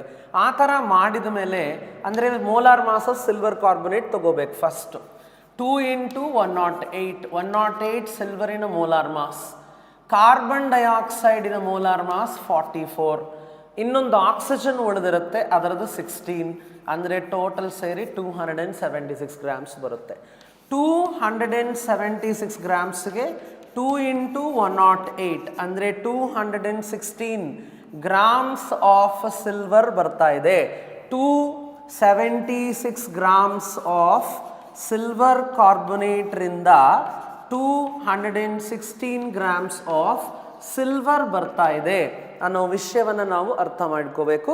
ಅವ್ರ ಕ್ವೆಶ್ಚನ್ನಲ್ಲಿ ಕೊಟ್ಟಿದ್ದು 2.76 ಗ್ರಾಮ್ಸ್ರಿಂದ ಎಷ್ಟು ಬರುತ್ತೆ ಅಂತ ಹೇಳಿ. ಈ ಥರ ಮಾಡಬೇಕು ಅಂತಂದರೆ ನಾವೇನು ಮಾಡಬೇಕು, ಇದನ್ನು ಇಲ್ಲಿಗೆ ಶಿಫ್ಟ್ ಮಾಡಿದರೆ 2 ಪಾಯಿಂಟ್ಸ್ ಅಂದರೆ ಡೆಸಿಮಲ್ ಪಾಯಿಂಟ್ ಇಲ್ಲಿದ್ದರೆ ಅದು ಇಲ್ಲಿಗೆ ಶಿಫ್ಟ್ ಮಾಡಿದರೆ ಇದು ಬರ್ತಾ ಇದೆ. ಸೊ ನಾವು ಇಲ್ಲಿ ಡೆಸಿಮಲ್ ಪಾಯಿಂಟನ್ನು ಇಮ್ಯಾಜಿನ್ ಮಾಡಿಕೊಂಡ್ರೆ ಇಲ್ಲಿಗೆ ಶಿಫ್ಟ್ ಮಾಡಿದರೆ 2.16 ಗ್ರಾಮ್ಸ್ ಅಷ್ಟು ಬರುತ್ತೆ.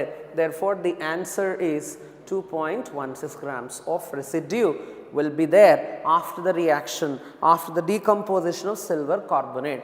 ಇನ್ನೊಂದ್ಸಲ ಹೇಳ್ತಾ ಇದ್ದೀನಿ, 2.76 grams of silver carbonate ಏನಿದೆ ಇದನ್ನು ಹೀಟ್ ಮಾಡಿದ ಮೇಲೆ ಗ್ಯಾಸಸ್ ಎಲ್ಲ ಹೋದ್ಮೇಲೆ ಎಷ್ಟು ಸಾಲಿಡ್ ಅನ್ನೋದು ಉಳಿದಿರುತ್ತೆ, ಅದೇ ರೆಸಿಡ್ಯೂ ಅಂತ ಹೇಳ್ತಾ ಇದ್ವಿ. ಇದಕ್ಕೆ ಈಕ್ವೇಷನ್ ಬರ್ಕೋಬೇಕು. ಫಸ್ಟು ಸಿಲ್ವರ್ ಕಾರ್ಬೊನೇಟ್ ಹೀಟ್ ಮಾಡಿ ಸಿಲ್ವರ್ ಮತ್ತು ಕಾರ್ಬನ್ ಡೈಆಕ್ಸೈಡ್ ಮತ್ತು ಆಕ್ಸಿಜನನ್ನು ತಂದಿದ್ದಾಗ ಕಾರ್ಬನ್ ಡೈಆಕ್ಸೈಡ್ ಆಕ್ಸಿಜನ್ಸ್ ಗ್ಯಾಸಸ್ ಆಗಿರೋದ್ರಿಂದ ಅವೆಲ್ಲ ಹೋಗ್ಬಿಟ್ಟು ಸಿಲ್ವರ್ ಮಾತ್ರ ಉಳಿದಿರುತ್ತೆ. ಸೊ 1 mole ಆಫ್ ಸಿಲ್ವರ್ ಕಾರ್ಬೊನೇಟ್ಗೆ 2 moles ಆಫ್ ಸಿಲ್ವರ್ ಬರ್ತಾ ಇದೆ. ಆ್ಯಂಡ್ ದೆನ್ 2.76 grams ಅದರ ಮಾಸ್, 276 grams ಅದರ ಮೋಲಾರ್ ಮಾಸ್, ಅದಕ್ಕೆ 216 ಗ್ರಾಮ್ಸ್ ಆಫ್ ಸಿಲ್ವರ್ ಬರ್ತಾ ಇದೆ. ಆವಾಗ 2.76ಗೆ 2.16 ಗ್ರಾಮ್ಸ್ ಆಫ್ ಸಿಲ್ವರ್ ಬರುತ್ತೆ ಅನ್ನೋದು ನಾವು ಅರ್ಥ ಮಾಡ್ಕೋಬೇಕು. ನೆಕ್ಸ್ಟ್ ಪಾರ್ಟಿಗೆ ಹೋಗೋಣ. ಇನ್ನೊಂದು ಕ್ವೆಶ್ಚನ್ ಸಾಲ್ವ್ ಮಾಡೋಣ. ಈ ಟೋಟಲ್ ಡಿಸ್ಕಷನ್ ಎಲ್ಲ ಇವತ್ತು ನಾಳೆ ಕೂಡ ಕೇವಲ ಕ್ವೆಶ್ಚನ್ಸ್, ಡಿಫ್ರೆಂಟ್ ವೆರೈಟೀಸ್ ಆಫ್ ಕ್ವೆಶ್ಚನ್ಸನ್ನು ನಾನು ಹೇಳ್ತಾ ಇದ್ದೀನಿ. So we will have to solve all those questions. Therefore we will gain some experience and understanding, solving different varieties of questions. Probably for the whole week ide irutte. Next question, what is the mole fraction of water in 10% by weight? Mole fraction of water in 10% weight by weight of urea solution. Urea ಸೊಲ್ಯೂಷನಲ್ಲಿ 10% ಇದ್ದರೆ mole fraction of water ಎಷ್ಟು ಅನ್ನೋದು question. ಈ question solve ಮಾಡಬೇಕಂದ್ರೆ ನಾನೇನು ಮಾಡಬೇಕು, first ಇದು 10 grams ಅಂದರೆ 10% ವೆಯ್ಟ್ ಬೈ ವೆಯ್ಟ್ ಅಂದರೆ ಅರ್ಥ ಏನು, ಇದನ್ನು 10/100 ಅಂತ ಬರೆದಿದರೆ ಈ 10 ಗ್ರಾಮ್ಸ್ ಬಂದುಬಿಟ್ಟು ಯೂರಿಯಾ ಮಾಸ್, ಇದು ಈ 100 ಗ್ರಾಮ್ಸ್ ಬಂದುಬಿಟ್ಟು ಸೊಲ್ಯೂಷನಿನ ಮಾಸ್, ಅಂದರೆ ಇದು W2, ಇದು W1 ಪ್ಲಸ್ W2 ಅಂತ ಅರ್ಥ. 10% ವೆಯ್ಟ್ ಬೈ ವೆಯ್ಟನ್ನು ನಾನು 10/100 ಅಂತ ಬರೆದಿದರೆ ಯೂರಿಯಾ ಪರ್ಸೆಂಟೇಜ್ ಇರೋದ್ರಿಂದ ಇದು 10 ಗ್ರಾಮ್ಸ್ ನ್ಯೂಮರೇಟರ್ನಲ್ಲಿರೋದು ಯೂರಿಯಾ, 100 ಗ್ರಾಮ್ಸ್ನಲ್ಲಿ ಸೊಲ್ಯೂಷನ್ ಇರುತ್ತೆ, ಅಂದರೆ ಯೂರಿಯಾ ಪ್ಲಸ್ ವಾಟರಿನ ಮಾಸ್ ಅದು W1 ಪ್ಲಸ್ W2 ಆಗುತ್ತೆ. ಈಗ ನೆಕ್ಸ್ಟ್ ನಾವೇನು ಅರ್ಥ ಮಾಡ್ಕೋಬೇಕು, ಈ 100 ಗ್ರಾಮ್ಸ್ನಲ್ಲಿ W1 ಪ್ಲಸ್ W2 ಆಯ್ತಲ್ವಾ, ಈ W1 ಪ್ಲಸ್ W2 ಅನ್ನೋದು 100 ಗ್ರಾಮ್ಸ್ ಆದರೆ then W1 equals 100 minus 10, that is 90 gram ಅನ್ನೋದು ನಾವು ಅರ್ಥ ಮಾಡ್ಕೋಬೇಕು. ಸೊ W1 ಇನ ಮಾಸ್ ಅಂದರೆ ಸಾಲ್ವೆಂಟಿನ ಮಾಸ್ 90. ಈಗ ಮೋಲ್ ಫ್ರಾಕ್ಷನ್ ಆಫ್ ವಾಟರ್ ಬೇಕಲ್ವಾ ನಮಗೆ. So first number of moles of solute find out ಮಾಡೋಣ. 10 ಡಿವೈಡೆಡ್ ಬೈ ಅಂದರೆ mass of solute 10 divided by urea's molar mass is 60. So 10/60 1/6 0.167 moles ಬರುತ್ತೆ. ಹಾಗೆ number of moles of water calculate ಮಾಡಿದರೆ ಇರುವ mass 90, ಅದನ್ನು 18ಇಂದ divide ಮಾಡ್ತಾ ಇದ್ವಿ, ಸೊ 5 ಬರುತ್ತೆ. ನಮಗೆ ಮೋಲ್ ಫ್ರಾಕ್ಷನ್ ಆಫ್ ವಾಟರ್ ಬೇಕು, ಸೊ x1 ಬೇಕು, ಅಂದರೆ N1 divided by N1 plus N2 ಹಾಕಬೇಕು. N1 ಹಾಕಲಿಕ್ಕೆ 5 ಡಿವೈಡೆಡ್ ಬೈ 5.167 ಅಂತ ನಾವು ಹಾಕಬೇಕಾಗತ್ತೆ. ಸೊ 5 ಡಿವೈಡೆಡ್ ಬೈ 5.167 ಅನ್ನು ಹಾಕಿದ್ದಾಗ what do we get finally ಅಂತ ನೀನು ವಿಚಾರ ಮಾಡಿದರೆ, ಇದು ನೋಡಿ, ಇದು 5 ಅನ್ಕೋ ಅಪ್ರಾಕ್ಸಿಮೇಟ್ಲಿ 1 ಬರುತ್ತೆ, ಆದರೆ ಇದು ನಿಜವಾಗಿ 5 ಅಲ್ಲ.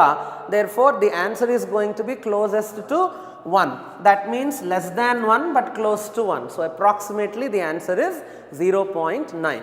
ಇನ್ನೊಂದ್ಸಲ ಹೇಳ್ತಾ ಇದ್ದೀನಿ, mole fraction of water in 10% mass by mass of urea ಸೊಲ್ಯೂಷನ್ನಲ್ಲಿ ನಾವು ಫೈಂಡ್ ಔಟ್ ಮಾಡ್ತಾ ಇದ್ವಿ. 10% ಮಾಸ್ ಬೈ ಮಾಸ್ ಈಕ್ವಲ್ಸ್ 10/100 ಅನ್ನೋದನ್ನು ನಾವು ನೋಡ್ತಾ ಇದ್ವಿ. ಈ 10/100ನಲ್ಲಿ ನ್ಯೂಮರೇಟರ್ ಯಾರಿ ಪರ್ಸೆಂಟೇಜ್ ಹೇಳ್ತಿದ್ದಾರೆ ಅವರಿ ಮಾಸನ್ನು ರಿಪ್ರೆಸೆಂಟ್ ಮಾಡ್ತಾ ಇದೆ, ಡಿನಾಮಿನೇಟರ್ ಸೊಲ್ಯೂಷನಿನ ಮಾಸನ್ನು ರಿಪ್ರೆಸೆಂಟ್ ಮಾಡ್ತಾ ಇದೆ. ಅಂದರೆ W1 + W2 100 ಆದರೆ W2 10 ಆಗುತ್ತೆ. ಅವಾಗ W1 ಅಂದರೆ ಮಾಸ್ ಆಫ್ ವಾಟರ್ 90 ಆಗುತ್ತೆ. ಆವಾಗ ನಾವು number of moles of urea ಮತ್ತು number of moles of water calculate ಮಾಡಿ ಮೋಲ್ ಫ್ರಾಕ್ಷನ್ ಆಫ್ ವಾಟರ್ಗೋಸ್ಕರ N1 / N1 + N2 ಮಾಡಿದರೆ ನಮಗೆ ಅಪ್ರಾಕ್ಸಿಮೇಟ್ ಆನ್ಸರ್ 0.9 ಬರುತ್ತೆ. ನಾನು ಏನು ಕ್ಯಾಲ್ಕುಲೇಷನ್ ಮಾಡಿಲ್ಲ, because it is not at all required to calculate. ನಾವು ನೋಡಿ ಆನ್ಸರನ್ನು ಹೇಳ್ಬೋದು ಇದರಲ್ಲಿ. ಯಾವ ಥರ 5/5 ಅನ್ಕೋ, ಇದನ್ನು 5/5 ಅಂದರೆ 1 ಅದು, ಬಟ್ ಆದರೆ ಇದು 5 ಅಲ್ಲ, 5.167. So it is slightly less than 5. So answer is going to be slightly less than 1. Therefore the answer is 0.9 approximately. ಇದು ಈ ತರಹ ನಾವು ಈ ಕ್ವೆಶ್ಚನನ್ನು ಸಾಲ್ವ್ ಮಾಡ್ತಾ ಇದ್ವಿ. Let's go to another question.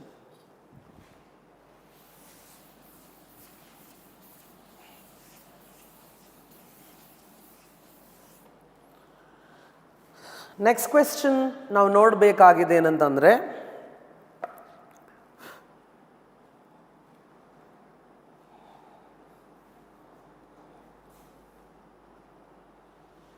the ratio of mass percentage of carbon and hydrogen in a hydrocarbon is 12:1. Carbon ಮತ್ತು ಹೈಡ್ರೋಜನ್ನಲ್ಲಿ 12:1 ರೇಷಿಯೋ ಇದೆ. It has 2 carbon atoms. ಇದರಲ್ಲಿ it contains number of carbon atoms equal to 2. The weight of carbon dioxide formed when 3.38 grams of this hydrocarbon is completely burnt in oxygen is. So we have here carbon is to hydrogen ratio 12:1 ಇದೆ. Number of carbon atoms ಇದರಲ್ಲಿ 2 ಅದಾವೆ. ಅಂತಹ ಒಂದು ಹೈಡ್ರೋಕಾರ್ಬನನ್ನು burn ಮಾಡಿದರೆ ನಮಗೆ ಎಷ್ಟು carbon dioxide ಅನ್ನೋದು ಬರುತ್ತೆ ಅನ್ನೋದು ಕ್ವೆಶ್ಚನ್. ಸೊ ಅದಕ್ಕೆ ಫಸ್ಟ್ ನಾವೇನು ಮಾಡೋಣ ಅಂದರೆ, ಅವರು ಮಾಸಸ್ ರೇಷಿಯೋ ಕೊಟ್ಟಿದ್ದಾರೆ ಕಾರ್ಬನ್ ಆ್ಯಂಡ್ ಹೈಡ್ರೋಜನ್ ಎಂದು. ಇದು ಮಾಸಸ್ಸಿನ ರೇಷಿಯೋ. ಇದನ್ನು ಯೂಸ್ ಮಾಡಿ ಎಂಪಿರಿಕಲ್ ಫಾರ್ಮುಲಾ ಕ್ಯಾಲ್ಕುಲೇಟ್ ಮಾಡೋಣ. ಎಂಪಿರಿಕಲ್ ಫಾರ್ಮುಲಾ ಕ್ಯಾಲ್ಕುಲೇಟ್ ಮಾಡಬೇಕಂದ್ರೆ ರೇಷಿಯೋ ತೊಗೋಬೋದು, ಪರ್ಸೆಂಟೇಜಸ್ ತೊಗೋಬೋದು. ನಮಗೆ ಪರ್ಸೆಂಟೇಜಸ್ ಕೊಟ್ಟಿಲ್ಲ ಇಲ್ಲಿ, ಸೊ ರೇಷಿಯೋ ತೊಗೊಳ್ತಾ ಇದ್ವಿ. So 12 and then 1. Divide those by their respective atomic masses. Carbon in atomic mass 12, hydrogen in atomic mass 1. ಎರಡು ಡಿವೈಡ್ ಮಾಡಿದರೆ 1:1. ಅಂದರೆ ಕಾರ್ಬನ್ ಮತ್ತು ಹೈಡ್ರೋಜನ್ ಆಟಮ್ಸಿನ ratio in the species is 1:1. So empirical formula is C1H1. ಆದರೆ ಅವರು ಸ್ಪಷ್ಟವಾಗಿ ಕೊಟ್ಟಿದ್ದಾರೆ ಈ ಹೈಡ್ರೋಕಾರ್ಬನ್ನಲ್ಲಿ 2 ಕಾರ್ಬನ್ ಆಟಮ್ಸ್ ಅದಾವೆ ಅಂತ. ಅಂದರೆ ಇದು 1ಕ್ಕೆ 1 ಇದ್ದಾಗ ಇದು 2 ಇದೆ ಅಂತಂದರೆ ಅದು ಕೂಡ 2 ಇರಬೇಕು. Therefore molecular formula equals C2H2. ಅಂದರೆ ಹೈಡ್ರೋಕಾರ್ಬನ್ ಇಸ್ ಎಸಿಟಲೀನ್ ಅನ್ನೋ ವಿಷಯ ಅರ್ಥ ಆಗ್ತಾ ಇದೆ. ಈ ಎಸಿಟಲೀನನ್ನು ಬರ್ನ್ ಮಾಡಿದ್ದಾರೆ ಅವರು ಆಕ್ಸಿಜನ್ದೊಂದಿಗೆ. ಬರ್ನ್ ಮಾಡಿದರೆ ನಮಗೇನು ಬರ್ತಾ ಇದೆ ಇಲ್ಲಿ, ಕಾರ್ಬನ್ ಡೈಆಕ್ಸೈಡ್ ಮತ್ತು ವಾಟರ್ ಬರ್ತಿದ್ದಾವೆ. ಇದರಲ್ಲಿ 2 ಕಾರ್ಬನ್ಸ್ ಬರ್ತವೆ, ಹೈಡ್ರೋಜನ್ ವಾಟರ್ ಬರ್ತಾ ಇದೆ. ಈ 2 carbons when we consider 2 2s are 4 + 2, 4 + 1 ಅಂದರೆ 5, 5/2 ತಗೋಬೇಕಾಗತ್ತೆ. C2H2, C2, 2CO2, 5/2 O2, which is 5/2 H2. ಅಂದರೆ H2O ನಲ್ಲಿ H2O ಆಲ್ರೆಡಿ ಬ್ಯಾಲೆನ್ಸ್ ಆಗಿದೆ. ಇಲ್ಲಿ 2 2s are 4 + 1, 5/2 ತಗೋಬೇಕಾಗತ್ತೆ ನಾನು. ಇಷ್ಟು ಬ್ಯಾಲೆನ್ಸ್ ಆಗಿದೆ ಈಕ್ವೇಷನ್. ಈಗ ಕ್ವೆಶ್ಚನ್ ಏನಂತಂದರೆ, ಅವ್ರು ಕೇಳ್ತಿರೋದು 3.38 ಗ್ರಾಮ್ಸ್ ಆಫ್ ಹೈಡ್ರೋಕಾರ್ಬನ್ ಬರ್ನ್ ಮಾಡಿದರೆ ಎಷ್ಟು ಕಾರ್ಬನ್ ಡೈಆಕ್ಸೈಡ್ ಬರುತ್ತೆ ಅನ್ನೋದು ಕ್ವೆಶ್ಚನ್. ಸೊ ಫಸ್ಟ್ ನಾನು C2H2, 1 mole of C2H2 gives rise to 2 moles of carbon dioxide. 1 ಮೋಲ್ಗೆ 2 moles ಬರ್ತಾ ಇದೆ. ಮೋಲ್ಸನ್ನು ಮಾಸಸ್ ಕನ್ವರ್ಟ್ ಮಾಡಿದರೆ ಇದು 26 ಗ್ರಾಮ್ಸ್ ಬರುತ್ತೆ. C2H2, 2 12s are 24 + 2. 26 ಗ್ರಾಮ್ಸ್ಗೆ 88 grams of carbon dioxide ಬರ್ತಾ ಇದೆ. ಆವಾಗ 3.38 ಗ್ರಾಮ್ಸ್ಗೆ ಎಷ್ಟು ಕಾರ್ಬನ್ ಡೈಆಕ್ಸೈಡ್ ಬರುತ್ತೆ ಅನ್ನೋ ವಿಷಯವನ್ನು ನಾವು ಅರ್ಥ ಮಾಡಿಕೋಬೇಕು. 88/26 ಇಂಟು 3.38 ಅನ್ನು ಕ್ಯಾಲ್ಕುಲೇಟ್ ಮಾಡಬೇಕಾಗತ್ತೆ. Let us do this calculation.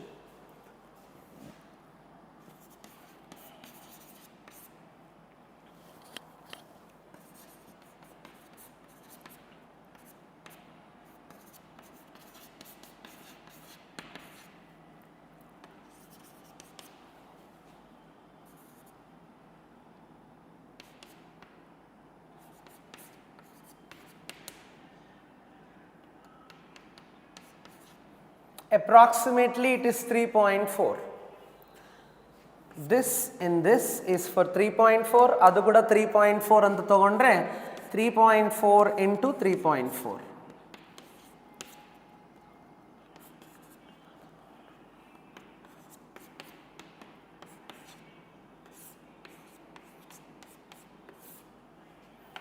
So it is 11.56 grams of carbon dioxide is what we get. ಈ ಕ್ವೆಶ್ಚನ್ ಅನ್ನು ನಾನು ಇನ್ನೊಂದು ಸಲ ಎಕ್ಸ್ಪ್ಲೇನ್ ಮಾಡ್ತಾ ಇದ್ದೀನಿ. Just take a look here. ನಮಗೇನು ಕ್ವೆಶ್ಚನ್ ಕೊಟ್ಟಿದ್ದಾರೆ, ಮಾಸಸ್ಸಿನ ratio of carbon and hydrogen in a specific hydrocarbon is 12 and 1. ಈ ರೇಷಿಯೋ ತಗೊಂಡಿದ್ದಾಗ ಇದರಿಂದ ನಾನೇನು ಮಾಡಿದ್ದೀನಿ, ಫಸ್ಟು ಎಂಪಿರಿಕಲ್ ಫಾರ್ಮುಲಾ ಕ್ಯಾಲ್ಕುಲೇಟ್ ಮಾಡಿದ್ದೀನಿ by taking directly the masses given. Percentages ತಗೋಬೋದು, ಮಾಸಸ್ಸನ್ನು ಕೂಡ ತೊಗೊಂಡು ಡೈರೆಕ್ಟಾಗಿ ಕ್ಯಾಲ್ಕುಲೇಟ್ ಮಾಡ್ಬೋದು by using the same method. 12/12 1/1 ಮಾಡಿದ್ದೀನಿ, 1 ಬಂದಿದೆ. ಮತ್ತು 1 ಲೀಸ್ಟ್ ಯಾವುದು ತೊಗೊಂಡು ಡಿವೈಡ್ ಮಾಡುವ ಅವಶ್ಯಕತೆ ಇಲ್ಲ. ಸೊ ಡೈರೆಕ್ಟಾಗಿ 1:1. ಆದರೆ ಅವರು ಆ ಹೈಡ್ರೋಕಾರ್ಬನ್ನಲ್ಲಿ ನಂಬರ್ ಆಫ್ ಕಾರ್ಬನ್ ಆಟಮ್ಸ್ 2 ಅಂತ ಹೇಳಿದ್ದಾರೆ. ಅವಾಗ ಇವು 2 ಇದ್ದರೆ ಹೈಡ್ರೋಜನ್ ಕೂಡ 2 ಇರಬೇಕಲ್ವಾ. ಸೊ C2H2 ಅನ್ನೋದು actual formula.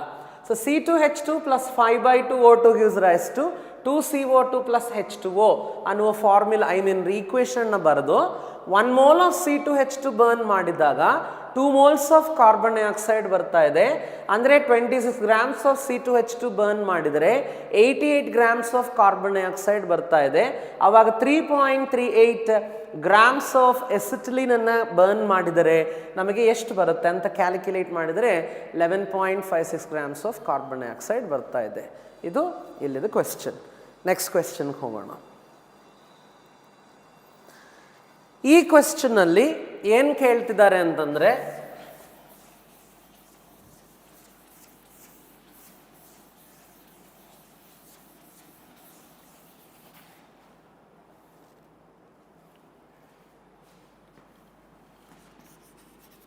the mass of iron converted into Fe3O4 by the action of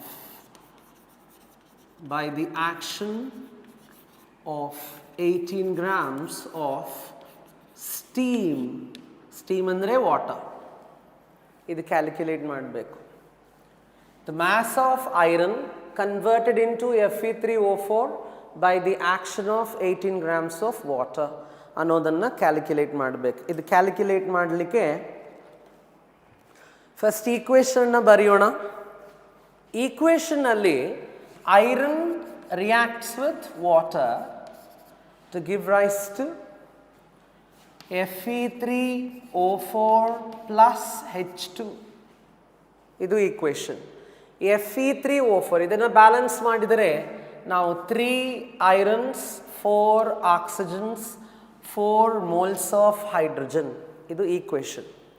ಈ ಈಕ್ವೇಷನ್ನಲ್ಲಿ ಕ್ವೆಶ್ಚನ್ ಏನು ಕೊಟ್ಟಿದ್ದಾರೆ, ಮಾಸ್ ಆಫ್ ಐರನ್ ಎಷ್ಟು, when 18 grams of water reacts with it to form Fe3O4 ಅನ್ನೋದು ಕ್ವೆಶ್ಚನ್. ಇದರಿಗೋಸ್ಕರ 3 moles of iron react ಆಗ್ತಿದ್ದಾರೆ, ಅದರಿಗೋಸ್ಕರ 4 moles of water ಬೇಕಾಗಿದೆ. 3 moles ಆಫ್ ಐರನ್ಗೆ 4 moles ಆಫ್ ವಾಟರ್ ಬೇಕಾಗಿದೆ. 3 moles ಆಫ್ ಐರನ್ಗೆ 4 moles ಆಫ್ ವಾಟರ್ ಅಂದರೆ ಸ್ಟೀಮ್ ಬೇಕಂದರೆ 3 into 56 grams. ಐರನಿನ ಮೋಲಾರ್ ಮಾಸ್ 56 ಬರುತ್ತೆ. Gives 4 into 18 grams of water ಬಂದಿದಾಗ 3 into 56 ಗ್ರಾಮ್ಸ್ಗೆ 4 into 18 ಬೇಕಲ್ವಾ, ಆವಾಗ ಬರೇ 18 ಗ್ರಾಮ್ಸ್ಗೆ ಎಷ್ಟು ಐರನ್ ಬೇಕಾಗತ್ತೆ ಅನ್ನೋದು ಕ್ವೆಶ್ಚನ್. ಆ ಥರ ಮಾಡಬೇಕಂದ್ರೆ 3 into 56 into 18 divided by 4 into 18. 18 gets cancelled. 14 into 3 is 42 grams is the answer. 42 grams of iron is converted. ಇನ್ನೊಂದ್ಸಲ ಹೇಳ್ತಾ ಇದ್ದೀನಿ, mass of iron converted into Fe3O4 by the action of 18 grams of water ಅನ್ನುವ question ಅನ್ನು ಕೊಟ್ಟಿದ್ದಾರೆ. 3 moles of iron reacts with 4 moles of water to give Fe3O4 and 4 moles of hydrogen ಅಂತ equation ಬರೆದುಕೊಂಡು balance ಮಾಡಿದ ಮೇಲೆ 3 moles of ironಗೆ 4 moles of water ಬೇಕಾಗ್ತಾ ಇದೆ. ಅಂದರೆ 3 into 56 ಗ್ರಾಮ್ಸ್ಗೆ 4 into 18 grams of water ಬೇಕಾಗ್ತಾ ಇದೆ. ದೆನ್ 18 grams of waterಗೆ ಎಷ್ಟು ಐರನ್ ಬೇಕಾಗತ್ತೆ ಅನ್ನೋದು ಕ್ವೆಶ್ಚನ್. therefore 3 into 56 ಅಂದರೆ 2 ಮಲ್ಟಿಪ್ಲೈ ಮಾಡಿದ್ರೆ ಡಿವೈಡ್ ಮಾಡಿದ್ರೆ ನಮಗೆ 42 grams ಅಷ್ಟು ಆನ್ಸರ್ ಬರುತ್ತೆ. Let's go to another question.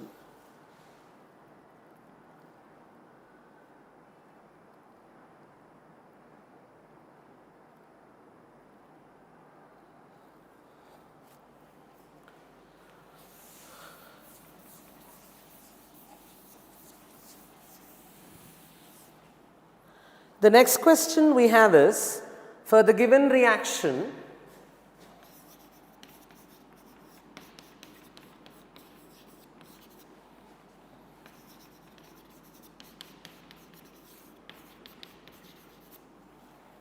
the question, if 90 grams calcium carbonate is added to, if 90 grams CaCO3 is added to 300 milliliter of HCl,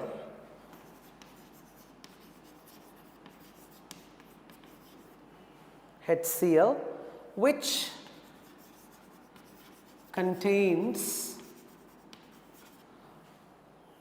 38.55% HCl by mass,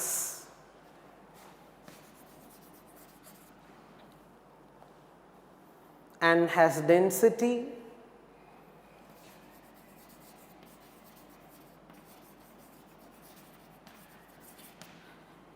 1.13 gram per milliliter. Then which of the following options is correct? ಕೆಲವು options ಅನ್ನು ಕೊಟ್ಟಿದ್ದಾರೆ, ಅದರಲ್ಲಿ ಯಾವುದು correct ಅನ್ನೋದು find out ಮಾಡಬೇಕು.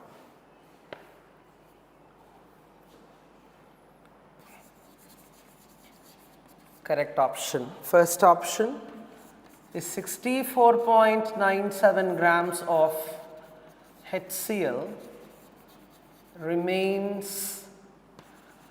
unreacted. Second option, 60.32 grams of HCl remains unreacted.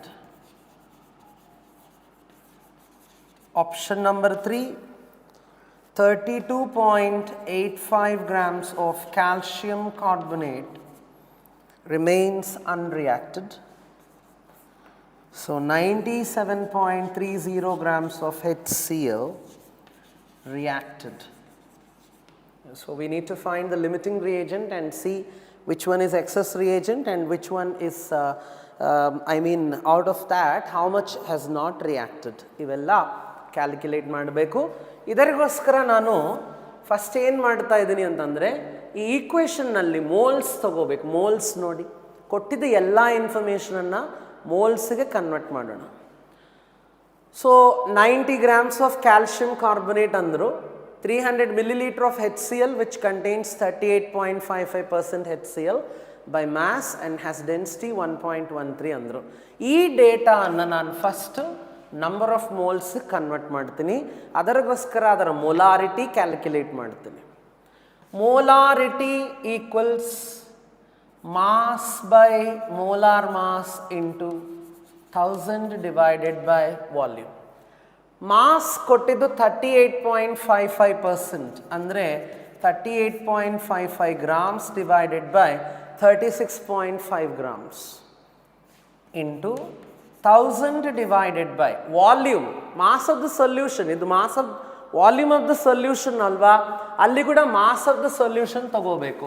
38.55 in 100 grams of solution. Therefore ಇಲ್ಲಿ 100 ತಗೋಬೇಕು ವಾಲ್ಯೂಮ್ಗೋಸ್ಕರ. ಇಲ್ಲಿ ಮಾಸ್ ನಮಗೆ 100 ಇದೆ ಅಲ್ವಾ, so density equals mass by volume. Density is 1.13, mass is 100 for the solution, so volume equals 100 by 1.13. So 100 divided by 1.13 ಹಾಕಬೇಕು ಮೊಲಾರಿಟಿಗೆ. ಇದು ಇದರಲ್ಲಿ approximately 1 time, if you calculate it exactly it is 1.07. ಇದು ಇದರಲ್ಲಿ 10 times. ಈ 1.13 ಮ್ಯಾಲಕ್ಕೆ ಹೋಗ್ಬಿಡುತ್ತೆ, ಅಂದರೆ 1.13 into 10 into 1.07 is the molarity we get here, which means 11.3 into 1.07.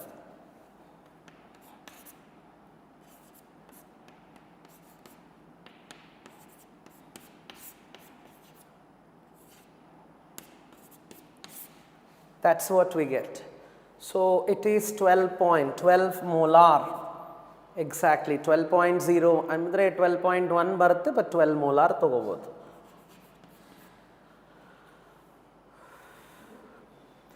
ಈ 12 molar ಅನ್ನೋದು molarity of HCl taken for the reaction. Next ಪಾರ್ಟಿಗೆ ಹೋಗೋಣ. ಸೊ ನಾನೇನು ಮಾಡಿದ್ದೀನಿ ಇಲ್ಲಿವರೆಗೂ ಅನ್ನೋದು ಒಂದ್ಸಲ ಎಕ್ಸ್ಪ್ಲೇನ್ ಮಾಡ್ತಾ ಇದ್ದೀನಿ. ನಮಗೆ ಲಿಮಿಟಿಂಗ್ ರಿಯೇಜೆಂಟ್ ಯಾವುದು, ಎಕ್ಸಸ್ ರಿಯೇಜೆಂಟ್ ಯಾವುದು ಫೈಂಡ್ ಔಟ್ ಮಾಡಬೇಕು ಅನ್ನೋದು ಸ್ಪಷ್ಟವಾಗಿದೆ. ಕಾರಣ ಇಷ್ಟು ಉಳಿದಿದೆ, ಅಷ್ಟು ರಿಯಾಕ್ಟ್ ಆಗಿದೆ ಅಂತ ಕೊಡ್ತಿದ್ದಾರೆ. ಅಂದರೆ ಉಳಿದಿದ್ದು ಕ್ಯಾಲ್ಕುಲೇಟ್ ಮಾಡಬೇಕಂದ್ರೆ ಖಂಡಿತ ಎಕ್ಸಸ್ ರಿಯೇಜೆಂಟ್ ಯಾವುದು, ಲಿಮಿಟಿಂಗ್ ರಿಯೇಜೆಂಟ್ ಯಾವುದು ಅನ್ನೋ ವಿಷಯ ಗೊತ್ತಾಗಲೇಬೇಕಾಗತ್ತೆ. ಅದಕ್ಕೋಸ್ಕರ ನಾನೇನು ಮಾಡ್ತಾ ಇದ್ದೀನಿ ಅಂದರೆ ಇದ್ದಿದ್ದ ಎಲ್ಲ ಇನ್ಫಾರ್ಮೇಷನನ್ನು ಮೋಲ್ಸ್ಗೆ ಕನ್ವರ್ಟ್ ಮಾಡುವ ಪ್ರಯತ್ನದಲ್ಲಿ HClಗೆ ಸಂಬಂಧಪಟ್ಟಂಥ ಇಷ್ಟು ಡೇಟಾವನ್ನು ಫಸ್ಟ್ ಮೊಲಾರಿಟಿಗೆ ಕನ್ವರ್ಟ್ ಮಾಡಿದ್ದೀನಿ. ಮೊಲಾರಿಟಿ ಮಾಡಿದರೆ ಮೋಲ್ಸ್ ಬರೋದು easy. Therefore molarity equals mass by molar mass into 1000 by volume. Percentage of mass ಇದೆ 38.55 divided by 36.5 into 1000 by 100. Mass of solution is 100. ವಾಲ್ಯೂಮಿಗೆ convert ಮಾಡಿದರೆ ಡಿವೈಡೆಡ್ ಬೈ 1.13, ಸೊ 12 molar ಬರುತ್ತೆ. ಇದು ನಾವು ಅರ್ಥ ಮಾಡಿಕೋಬೇಕು. ಈಗ ನನಗೆ ಸ್ಪೇಸ್ ಸಾಲ್ತಾ ಇಲ್ಲ, ಸೊ ನಾನು ಇದನ್ನು ಎರೇಸ್ ಮಾಡ್ತಾ ಇದ್ದೀನಿ, ಈ ಒಂದು ಚಿಕ್ಕ ಪಾರ್ಟನ್ನು. ನೆಕ್ಸ್ಟ್ ಪಾರ್ಟ್ ನಾನು ಏನು ಮಾಡ್ತಾ ಇದ್ದೀನಿ ಅಂದರೆ ಕ್ಯಾಲ್ಕುಲೇಷನಲ್ಲಿ ಇದರಿಂದ ನಾನು ಫಸ್ಟು ನಂಬರ್ ಆಫ್ ಮೋಲ್ಸನ್ನು ಕ್ಯಾಲ್ಕುಲೇಟ್ ಮಾಡ್ತಾ ಇದ್ದೀನಿ. ನಂಬರ್ ಆಫ್ ಮಿಲಿಮೋಲ್ಸ್ ಕ್ಯಾಲ್ಕುಲೇಟ್ ಮಾಡಬೇಕಂದ್ರೆ, ಮೋಲ್ಸ್ ಕ್ಯಾಲ್ಕುಲೇಟ್ ಮಾಡಬೇಕಂದ್ರೆ ಮೊಲಾರಿಟಿ ಇಂಟು ವಾಲ್ಯೂಮ್ ಬೈ 1000 ತಗೋಬೇಕು. Molarity is 12 approximately, volume is 300 divided by 1000, which means it is 36 divided by 10, which is 3.6 moles of sulfuric acid is what we get. Hydrochloric acid is what I get.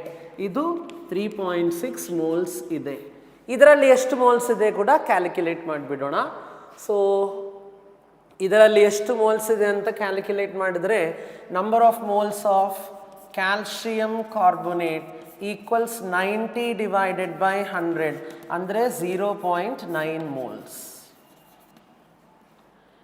ಈಗ equation ಪ್ರಕಾರ ನಾವು ನೋಡಿದ್ದಾಗ ಯಾವುದು ಉಳಿಯುತ್ತೆ, ಯಾವುದು react ಆಗುತ್ತೆ ಅನ್ನೋದು question. ನೀವು ನೋಡಿ ಇಲ್ಲಿ ಇದು ಕ್ಯಾಲ್ಶಿಯಂ ಕಾರ್ಬೊನೇಟಿಗೆ ಇದ್ದಿದ್ದು 0.9 moles.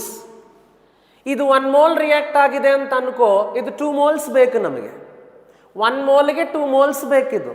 ಇದು 0.9 ಇದೆ ಅಂದರೆ 1.8 ಸಾಕು ನಮಗೆ.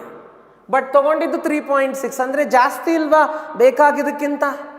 ಇನ್ನೊಂದು ಸಲ ಹೇಳ್ತಾ ಇದ್ದೀನಿ, ಇದು 1 moleಗೆ 2 moles ಬೇಕು, 0.9 molesಗೆ ನಮಗೆ 1.8 ಬೇಕು, ಅಂದರೆ ಇದಕ್ಕೆ ಡಬಲ್ ಬೇಕು. 0.9ಗೆ ಡಬಲ್ ಅಂದರೆ 1.8, ಇನ್ನೂ 1.8 moles ಉಳಿದಿರುತ್ತೆ. ಅಂದರೆ calcium carbonate is limiting reagent.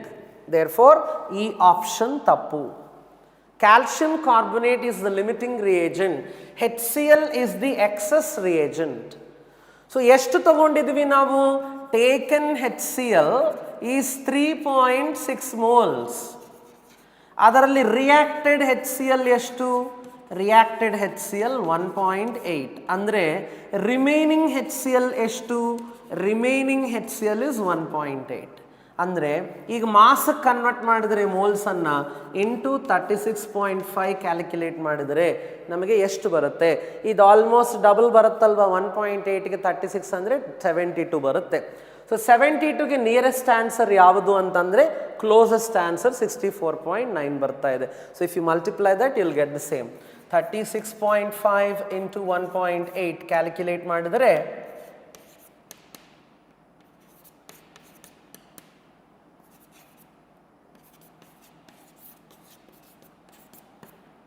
you can see that the answer is 65.7 approximately. So ಇದು ನಮಗೆ ಆನ್ಸರ್ ಆಗುತ್ತೆ. ಇನ್ನೊಂದ್ಸಲ ಹೇಳ್ತಾ ಇದ್ದೀನಿ ಯಾವ ಥರ ಸಾಲ್ವ್ ಮಾಡಬೇಕು ಈ ಕ್ವೆಶ್ಚನ್ ಅನ್ನೋದು ನೋಡಿ. ಕ್ಯಾಲ್ಶಿಯಂ ಕಾರ್ಬೊನೇಟನ್ನು HCl ಜೊತೆ ಟ್ರೀಟ್ ಮಾಡಿ ಕ್ಯಾಲ್ಶಿಯಂ ಕ್ಲೋರೈಡ್ ಮತ್ತು ವಾಟರ್ ಮತ್ತು ಕಾರ್ಬನ್ ಡೈಆಕ್ಸೈಡನ್ನು ತಂದಿದ್ದಾರೆ. ಈ ರಿಯಾಕ್ಷನಲ್ಲಿ 90 grams ಆಫ್ ಕ್ಯಾಲ್ಶಿಯಂ ಕಾರ್ಬೊನೇಟ್ ತೊಗೊಂಡಿದ್ದಾರೆ. 300 milliliter of HCl, the mass percentage of which is 38.55 with density 1.13 gram per milliliter ಅನ್ನು ತೊಗೊಂಡಿದ್ದಾರೆ. ಈ ಡೇಟಾವನ್ನು ಯೂಸ್ ಮಾಡಿಕೊಂಡು ನಾನೇನು ಮಾಡ್ತಾ ಇದ್ದೀನಿ, ಯಾವುದು ಎಕ್ಸಸ್ ಯಾವುದು ಲಿಮಿಟಿಂಗ್ ಅನ್ನೋದು ನಮಗೆ ಗೊತ್ತಾಗಲೇಬೇಕಲ್ವಾ. ಅದರಿಗೋಸ್ಕರ ನಾನೇನು ಮಾಡಿದ್ದೀನಿ, ಒಂದು ಕಡೆ ಮೊಲಾರಿಟಿಯನ್ನು ಕ್ಯಾಲ್ಕುಲೇಟ್ ಮಾಡಿದ್ದೀನಿ to calculate number of moles of HCl. ಅದನ್ನು ಕ್ಯಾಲ್ಕುಲೇಟ್ ಮಾಡಲಿಕ್ಕೆ ಮೊಲಾರಿಟಿ ಈಕ್ವಲ್ಸ್ ವೆಯ್ಟ್ ಎಲ್ಲಿಂದ ತೊಗೊಂಡಿದ್ದೀನಿ? ಮಾಸ್ ಪರ್ಸೆಂಟೇಜ್ರಿಂದ ತೊಗೊಂಡಿದ್ದೀನಿ. 38.55 divided by 36.5 into 1000 divided by volume ತೊಗೊಂಡಿದ್ದೀನಿ. ವಾಲ್ಯೂಮ್ ಬದಲು ವೆಯ್ಟ್ ಬೈ ವಾಲ್ಯೂಮ್ ಅನ್ನೋದು ನಮಗಿಲ್ಲ ಇಲ್ಲಿ. ಅದರಿಗೋಸ್ಕರ ವೆಯ್ಟ್ 100 ತೊಗೊಂಡು ಅದನ್ನು ಡೆನ್ಸಿಟಿಯಿಂದ ನಾನು ಡಿವೈಡ್ ಮಾಡಿದರೆ ನನಗೆ ವಾಲ್ಯೂಮ್ ಬರುತ್ತೆ. ಸೊ 100 ಬೈ 1.13 ವಾಲ್ಯೂಮ್ ಆಗುತ್ತೆ. ಕ್ಯಾಲ್ಕುಲೇಟ್ ಮಾಡಿದರೆ 12 ಮೋಲಾರ್ ಬಂದಿದೆ. ಈ 12ಇಂದ ನಂಬರ್ ಆಫ್ ಮೋಲ್ಸ್ ಕ್ಯಾಲ್ಕುಲೇಟ್ ಮಾಡಿದ್ದೀನಿ, ನನಗೆ 3.6 ಮೋಲ್ಸ್ ಬರ್ತಾ ಇದೆ.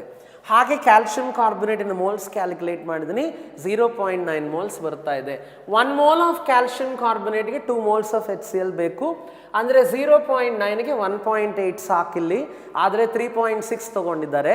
ಅಂದರೆ HCl ಅನ್ನೋದು ಎಕ್ಸಸ್ ರಿಯೇಜೆಂಟ್ ಅಂತ ಗೊತ್ತಾಗ್ತಾ ಇದೆ.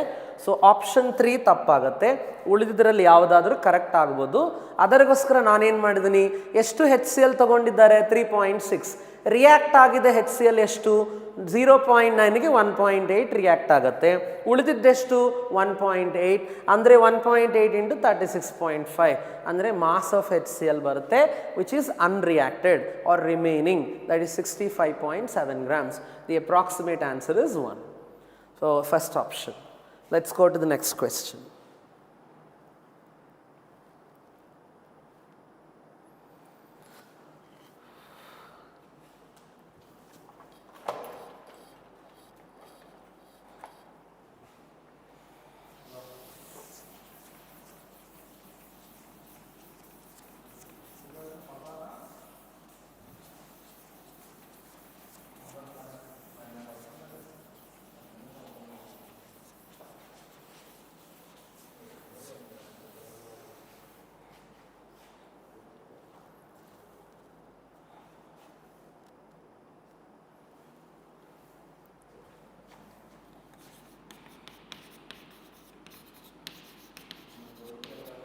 A plus 2b gives rise to AB2. 36 grams of A,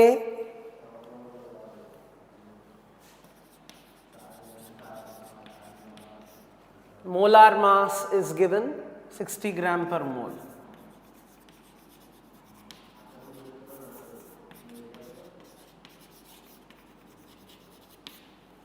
And 56 grams of B.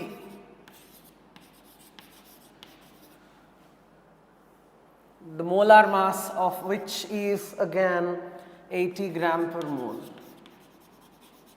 These both are reacting.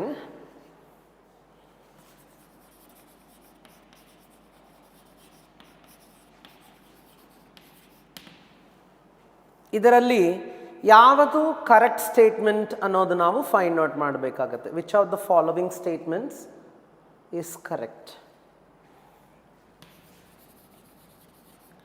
Correct statement. The first statement is A is the limiting reagent.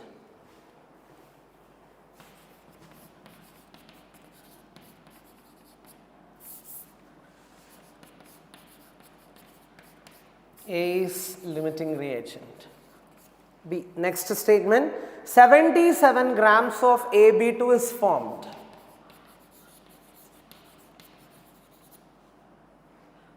Is formed. Statement 3, molar mass of AB2 is 140.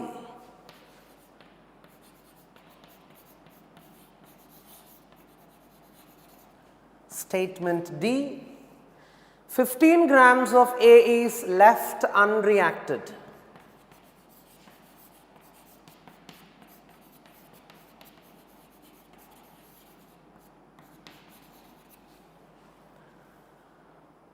These are the statements. We need to verify these statements. ಇದೆಲ್ಲ verify ಮಾಡಬೇಕಂದ್ರೆ ಎಷ್ಟು ಎಗೆ ಎಷ್ಟು AB2 ಬಂದಿದೆ ಅನ್ನೋದು find out ಮಾಡಬೇಕು. First ನಾವು 1 mole of A reacts to give 1 mole of AB2. 1 mole of A ಗೆ 1 mole of AB2 ಬರ್ತಾ ಇದೆ. ಅಂದರೆ 60 grams of A ಗೆ 1 mole of AB2 ಅಂದರೆ ಇದು 60 ಪ್ಲಸ್ ಅದು 160 220 ಬರ್ತಾ ಇದೆ. 220 grams of AB2. ಆವಾಗ 36 grams ತಗೊಂಡ್ರೆ ಎಷ್ಟು ಬರುತ್ತೆ? ಅಂದರೆ ಇದು 30 ಆದರೆ 110 ಬರುತ್ತೆ, ಬಟ್ 36 ಇದೆ ಅಂದರೆ ಸ್ವಲ್ಪ ಜಾಸ್ತಿ ಬರುತ್ತೆ. So 220 divided by 60.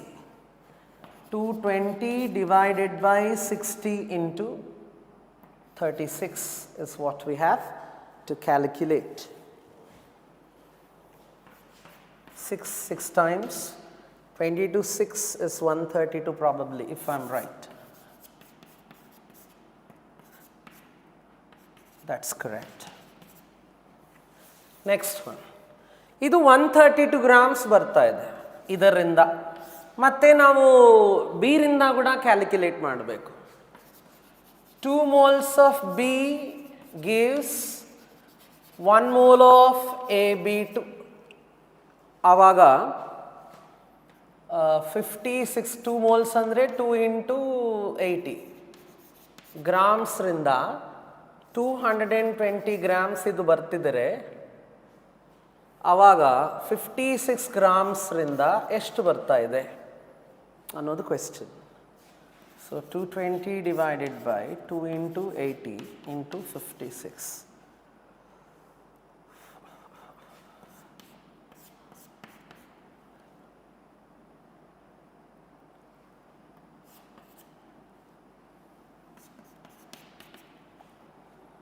(156 divided by 2). It is 78 grams. ಈ ಎರಡರಲ್ಲಿ ನಮಗೆ ಕಮ್ಮಿ ಪ್ರಾಡಕ್ಟನ್ನು ಕೊಟ್ಟಿದ್ದು ಬಿ, ಅಂದರೆ B becomes the limiting reagent. So approximately 77 grams of AB2 form ಆಗುತ್ತೆ ಅಂತಂದ್ರು, ನಮಗೆ 78 ಬಂದಿದೆ, ಅದೇ correct answer. B is correct statement. A is limiting reagent ಆಗಲ್ಲ, ಯಾಕಂದರೆ ಅದರಲ್ಲಿ ಜಾಸ್ತಿ ಮಾಸ್ ಬರ್ತಾ ಇದೆ. ಸೊ 132 grams ಅಷ್ಟು ಬಂದಿದೆ ಅಲ್ವಾ, ಸೊ ನಾವು ಅದನ್ನು ತಪ್ಪು ಸ್ಟೇಟ್ಮೆಂಟ್ ಅಂತ ಕನ್ಸಿಡರ್ ಮಾಡಬೇಕು. ಮೋಲಾರ್ ಮಾಸ್ ಅನ್ನೋದು 140 ಅಲ್ಲ 220 ಬರ್ತಾ ಇದೆ. 15 grams ಆಫ್ ಎ ಲೆಫ್ಟ್ ಅನ್ರಿಯಾಕ್ಟೆಡ್ ಅನ್ನೋದು ನಾವು ವೆರಿಫೈ ಮಾಡುವ ಅವಶ್ಯಕತೆನೇ ಇಲ್ಲ, ಆಲ್ರೆಡಿ ಬಿ ಆಪ್ಷನ್ ಅನ್ನೋದು ಕರೆಕ್ಟ್ ಆಗಿದೆ. ಸೊ ನಾನೇನು ಮಾಡಿದ್ದೀನಿ, first AB2 molar mass calculate ಮಾಡಿಕೊಂಡು ಎಗೆ 60 ಗ್ರಾಮ್ಸ್ಗೆ 220 grams ಬರ್ತಿದ್ದಾರೆ, 36 ಗ್ರಾಮ್ಸ್ಗೆ ಎಷ್ಟು ಬರುತ್ತೆ ಅನ್ನೋದನ್ನು ಕ್ಯಾಲ್ಕುಲೇಟ್ ಮಾಡಿದ್ದೀನಿ. 132 grams ಅಷ್ಟು ಬರ್ತಾ ಇದೆ. 2 moles ಆಫ್ ಬಿಗೆ 1 mole ಆಫ್ AB2 ಬರ್ತಿದ್ದಾರೆ, ಅಂದರೆ 160 ಗ್ರಾಮ್ಸ್ಗೆ 220 ಬರ್ತಿದ್ದಾರೆ. 56ಗೆ ಎಷ್ಟು ಬರ್ತಾ ಇದೆ ಅನ್ನೋದು ಕ್ಯಾಲ್ಕುಲೇಟ್ ಮಾಡಿದ್ದೀನಿ. 78 grams ಬರ್ತಾ ಇದೆ. ಅದು 78, ಇದು 132, ಲೀಸ್ಟ್ ಮಾಸ್ 78. ಹಾಗಾಗಿ ಅದೇ limiting reagent. B is limiting reagent and A is excess reagent ಆಗತ್ತೆ. So correct statement is option B, which tells us that 77 grams of AB2 is formed. Okay, we shall stop here for today and discuss the rest of the things tomorrow. ನಾಳೆ ಇನ್ನೂ ಕೆಲವು important ಮಾಡೆಲ್ಸನ್ನು ನಾನು discuss ಮಾಡ್ತೀನಿ ನಾಳೆ ಸೆಷನ್ನಲ್ಲಿ from some basic concepts of chemistry. ಅಲ್ಲಿಗೆ ನನ್ನ ಟ್ರ್ಯಾಕ್ನಲ್ಲಿ ಫಸ್ಟ್ ಇಯರ್ ಸಿಲೆಬಸ್ ಕಂಪ್ಲೀಟ್ ಆಗುತ್ತೆ.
So, good morning students.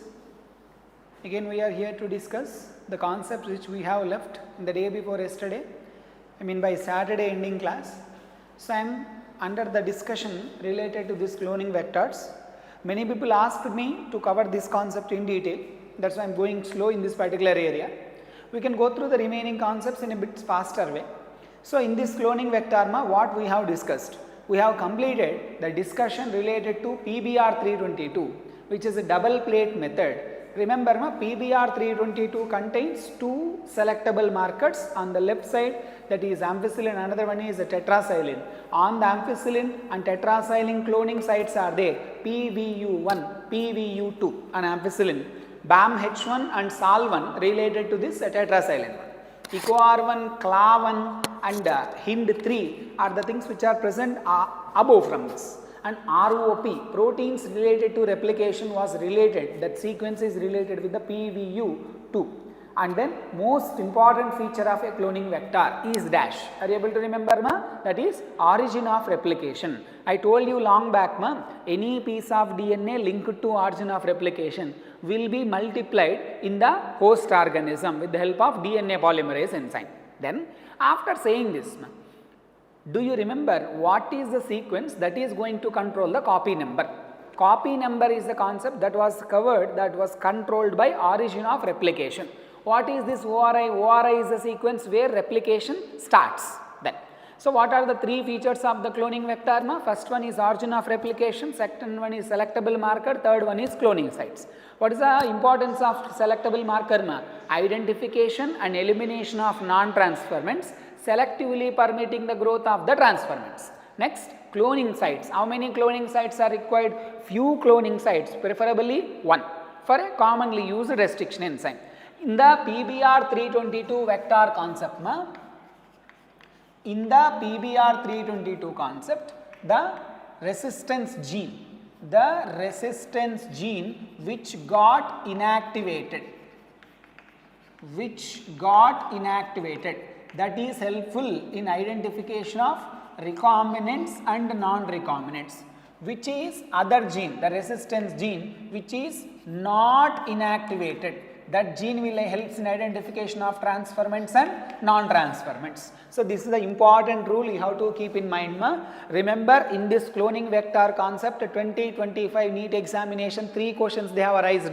This examination also they have given. So, this is a hot spot area where you are going to expect some good number of questions. Then after that, this method is going to be the double plate method, and it is a cumbersome procedure, and which is a simple method to do the selection of recombinants, non-recombinants, transferments and non-transferments is going to be the next method, that is a single plate method by using the another vector. The vector is going to be PUC8. The vector name is going to be PUC8. It is a plasmid developed by University of California.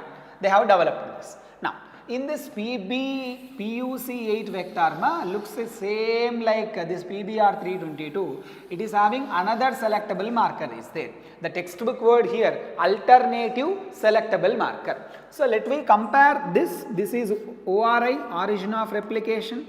This is ROP, proteins of replication, and here is going to be the antibiotic resistance gene, that is the ampicillin resistant gene is there. In this it is having PVU1 and here PST1, everything was common.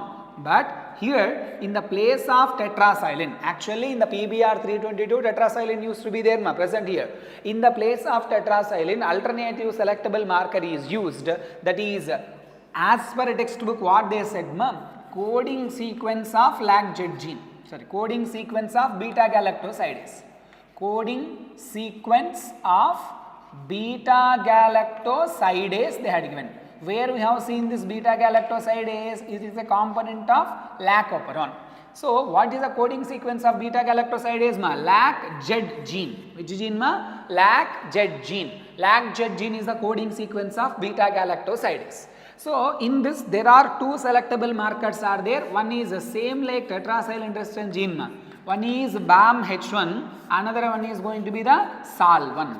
So, this is the PUC8 vector. Another places remaining cloning sites are there. We are not concerned too much about it. No need to worry about the memory of this entire thing. Remember this, in the place of tetrasilin, alternative selectable marker is there, which is the coding sequence of beta galactosidase enzyme, that is a LAC-Z gene that contains two selectable markers, two cloning sites. One is for BAM-H1 enzyme, another one is a SAL1. Now let me apply this concept. This LAC-Z gene having one capability, it is going to react with the chromogenic substrate.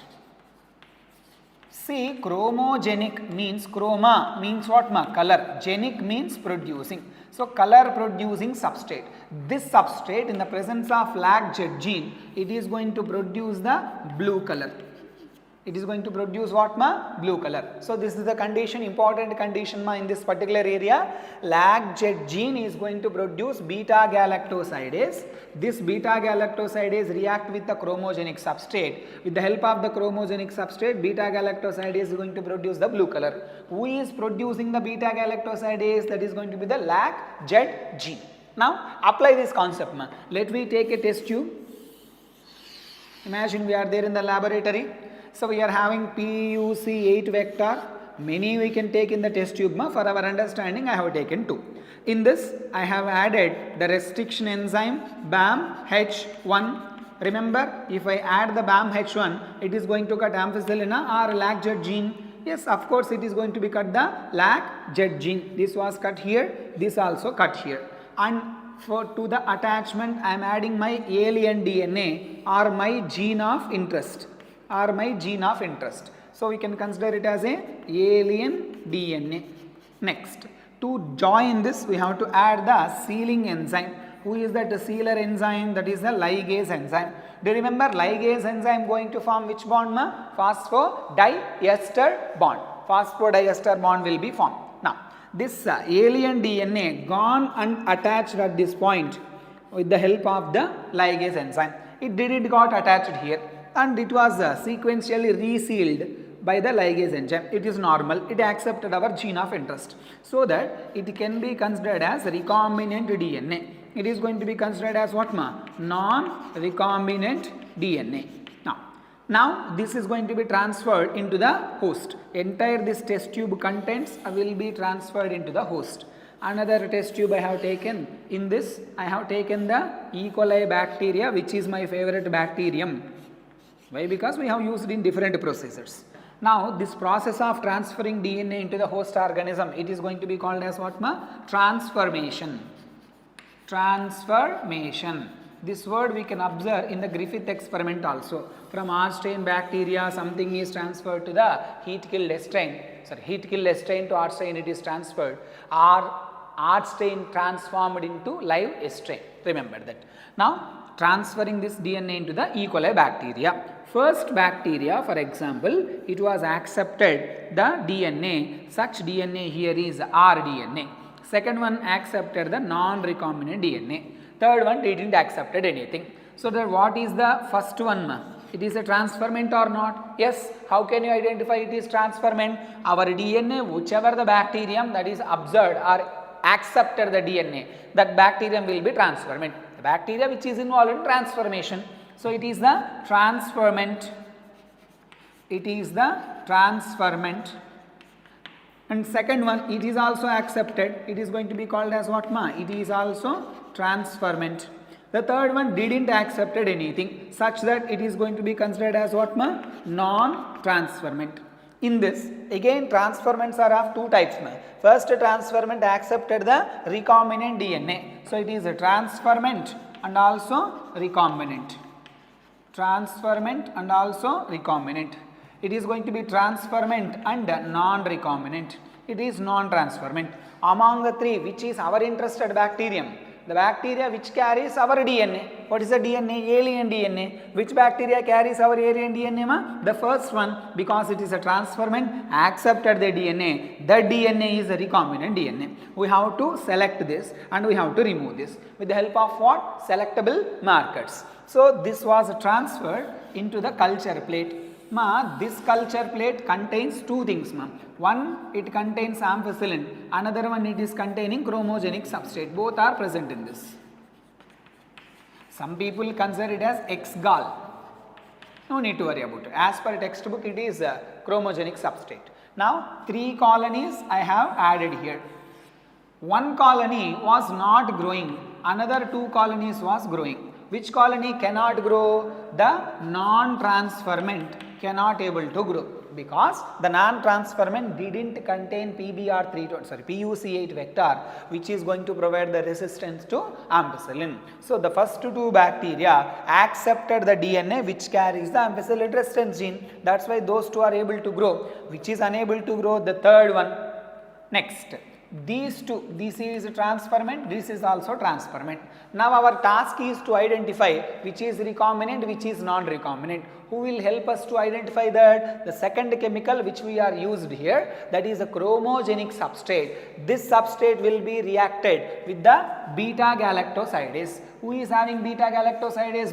Non-recombinant having beta galactosidase. Recombinant do not have beta galactosidase. This is the key point. Now observe, when I use the BAM-H1, it is going to cut here, so that the recombinant DNA lost the lag-Z gene. Lag-Z gene got inactivated. This is called insertional inactivation.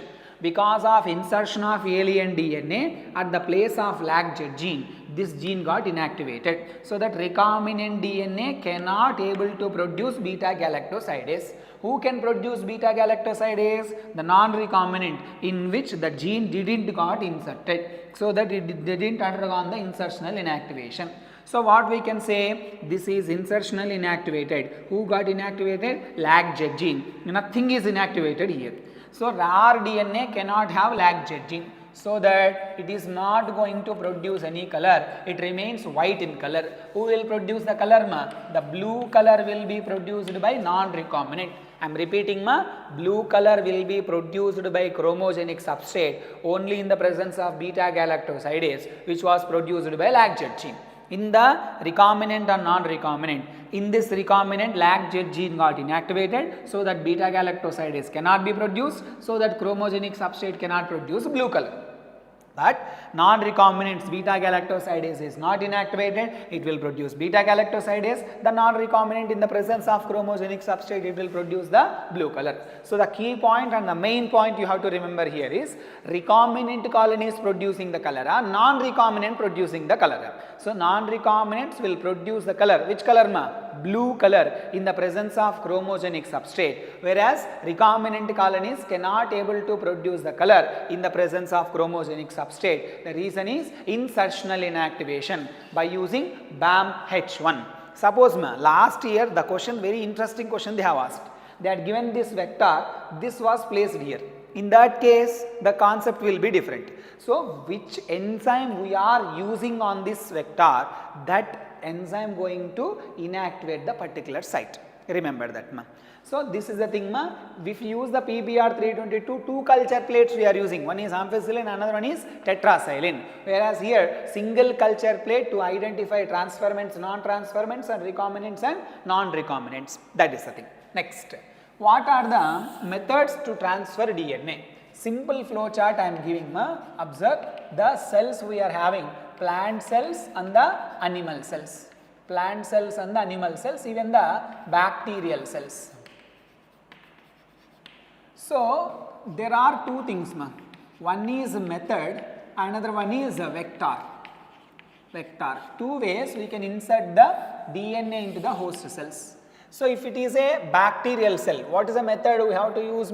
Heat shock method. Heat shock method. In this heat shock method, we are adding divalent cations, keeping it in the ice. Later on, we are transferring immediately to 42 degrees Celsius. Later on, we are placing it in the ice, so that the bacteria will become competent to receive our rDNA. That is the method. Ade vector, what is the vector we can use? Plasmid. Entire story is all about plasmid. Do you remember any another cloning vector here? Bacteriophage. Which are the viruses that is going to attack the bacteria. Next, animals. Animals, the method here is going to be the micro injection. Micro injection, in which rDNA directly injected into the nucleus of the animal cells. Whereas vector here is disarmed retroviruses. Disarmed retroviruses will be used to transfer the DNA into the host cells, which are animal cells. Disarmed retrovirus, remember that. Then plants, what is the method? Gene gun. Gene gun, we can also call it as a biolistic. Biolistic. Why? What is the importance of gene gun or biolistic here? Why can't we use the microinjection? Remember, plant cells are having inextensible cell wall, hard cell wall is there. Into that hard cell wall, it is difficult to inject with the help of microinjection. That's why to break that cell wall, we are using the gene gun or biolistic. In this gene gun, microparticles are there which are made up of gold or tungsten that was coated with rDNA and bombarded, fired with high velocity, so that the rDNA will be entering into the nucleus of the plant cell by piercing the cell wall of the plant cell. Next, what is the vector we have to use? Agrobacterium cumifaciens. This agrobacterium story, you know, I hope so you know. This agrobacterium contains a vector called Ti plasmid. This Ti plasmid importance, it is going to induce the tumor. That's why Ti means tumor inducing plasmid. In that, the dangerous DNA is the tDNA, where we are doing the insertional inactivation. By adding the genes at the place of tDNA, the Ti plasmid will be non-pathogenic. It cannot cause the tumor. So that this agrobacterium will be used as a vector to transfer the DNA into the cells. The key point everyone has to remember, agrobacterium going to affect only dicotyledonous plants without affecting the monocotyledonous plants. To transfer DNA into dicot plants, agrobacterium will be used. So remember this chart, plants gene gun or biolistic, vector is agrobacterium. Animal method is microinjection, vector is retrovirus. Bacteria method is a heat shock. In this, which ions are used? Divalent cations like the calcium divalent cations. Next one is plasmid. Even you can consider here bacteriophages. And the viruses, which viruses? Retrovirus, disarmed retrovirus. Can you name any retrovirus? QB bacteriophage. QB bacteriophage, HIV virus, and importance of the viruses, they contain the reverse transcriptase enzyme which going to do the reverse of the central dogma. They are RNA dependent DNA polymerases. Remember this. After saying that, remaining concept you can go through which. Later, what I can say, to isolate the DNA, what are the enzymes to be utilized? First, if you are doing the bacterial cell, the enzyme used is lysozyme. If you are doing with a fungal cell, the enzyme used is going to be chitinase. Whereas in case of plant cells, the enzyme used is going to be the cellulase. And what is the chemical involved in precipitation of the DNA? Do you remember, chilled ethanol precipitate the DNA. After that, how to separate the DNA? That process is called spooling. Then what is elution? Elution is a method used in the gel electrophoresis to separate the DNA from agarose gel piece. Next, what is the chemical to visualize the DNA? Ethidium bromide. After that, what is the procedure? After adding ethidium bromide, we are exposing to the UV radiation and it will produce which color? Blue? No, it is going to be produce the bright orange color. Here the color is going to be blue. In agarose gel electrophoresis, that is going to be the bright orange color. And this bacteria or host which is carrying our gene of interest is going to be grow in large vessels. That vessels is going to be called as bioreactors. Once you go through that concept, not much worried about it. I am entering into the next most requested concept in the biotechnology applications. It is not too much possible to cover the entire chapter in the shortened time. You go through the remaining concepts which are most complicated and most weightage concepts. I am going through with them. It is better for you to revise. So let we cover the biotechnology applications.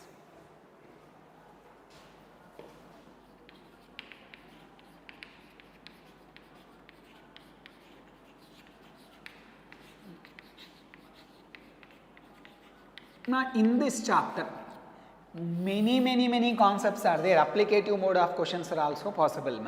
In this, directly I am starting with the first main concept, tissue culture.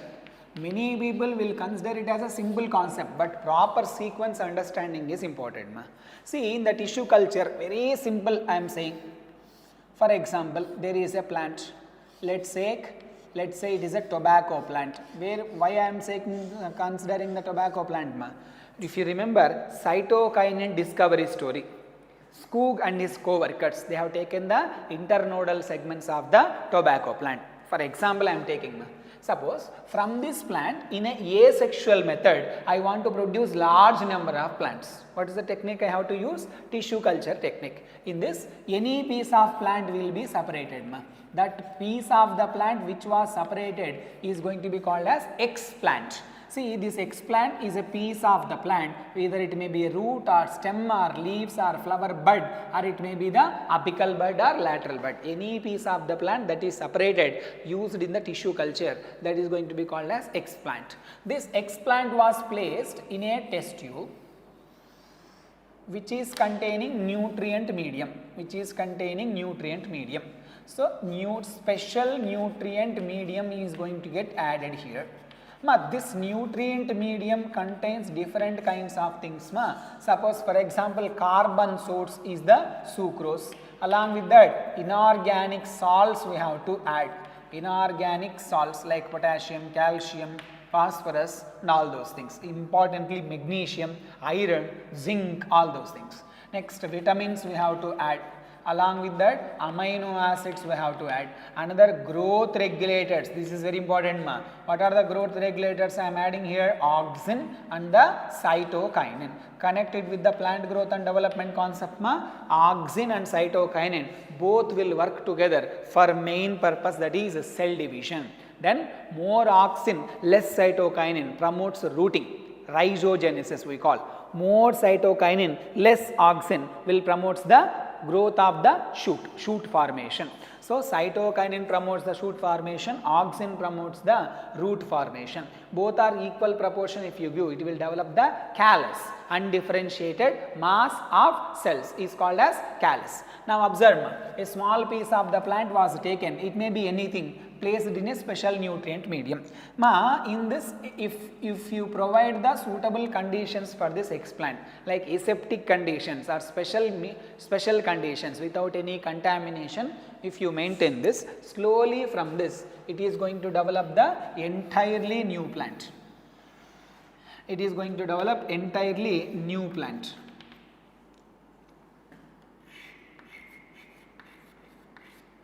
This capacity is called as totipotency.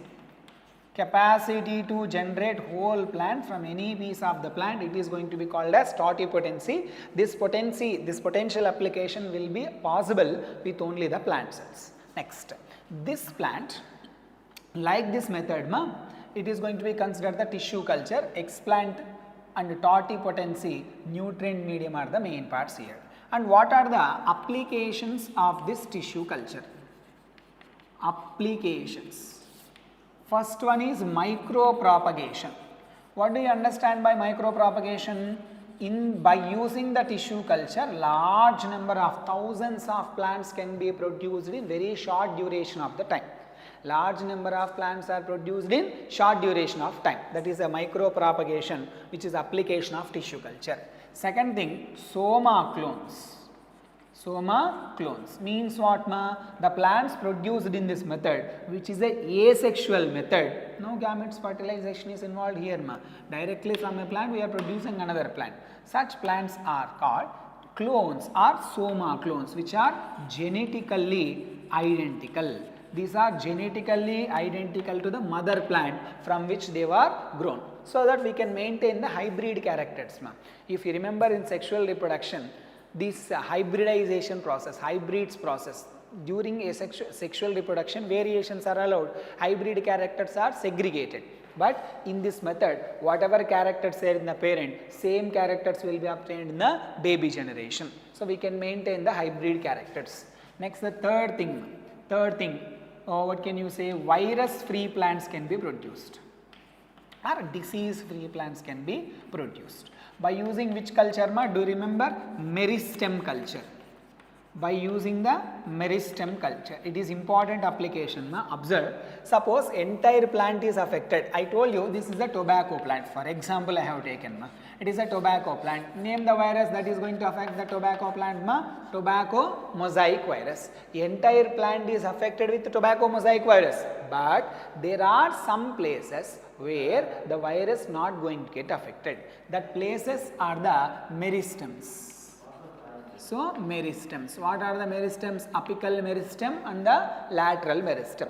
So, these meristems, apical and the lateral meristems, these meristems are not affected by the viruses. If even though entire plant is affected, but these meristems are free from viruses. So, from a affected plant without allowing the affection or disease affected to the plant, virus free plants or disease free plants will be produced by using which culture? Meristem culture. So, by using meristem culture from a disease affected plant, we can produce the unaffected plants. That is meristem culture or production of virus free plants, which is the application of the tissue culture.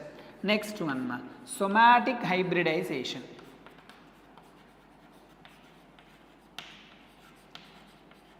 So, what is this somatic hybridization? For example, if you consider there is a potato plant and there is a tomato plant, both to be combined and produce a hybrid plant. What we can take? So, from a potato cell and from the tomato cell, what we are doing? We are isolating the protoplast. We are isolating the protoplast. What is mean by this protoplast? The cell which contains cell membrane, cytoplasm and cell organelles without the cell wall. Without the cell wall. By removing the cell wall, we can develop the protoplast. From here also we are extracting the protoplast of the tomato. Next, both are combined and produce a hybrid protoplast.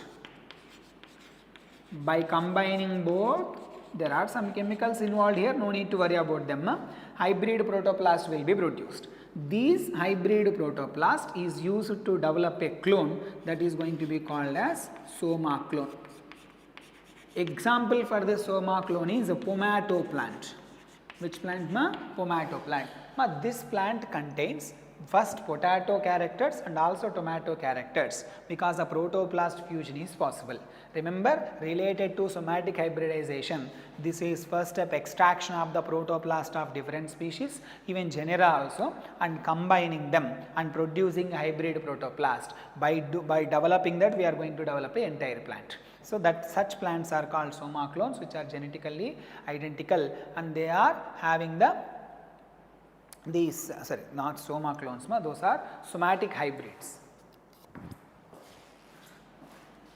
Those plants are somatic hybrids.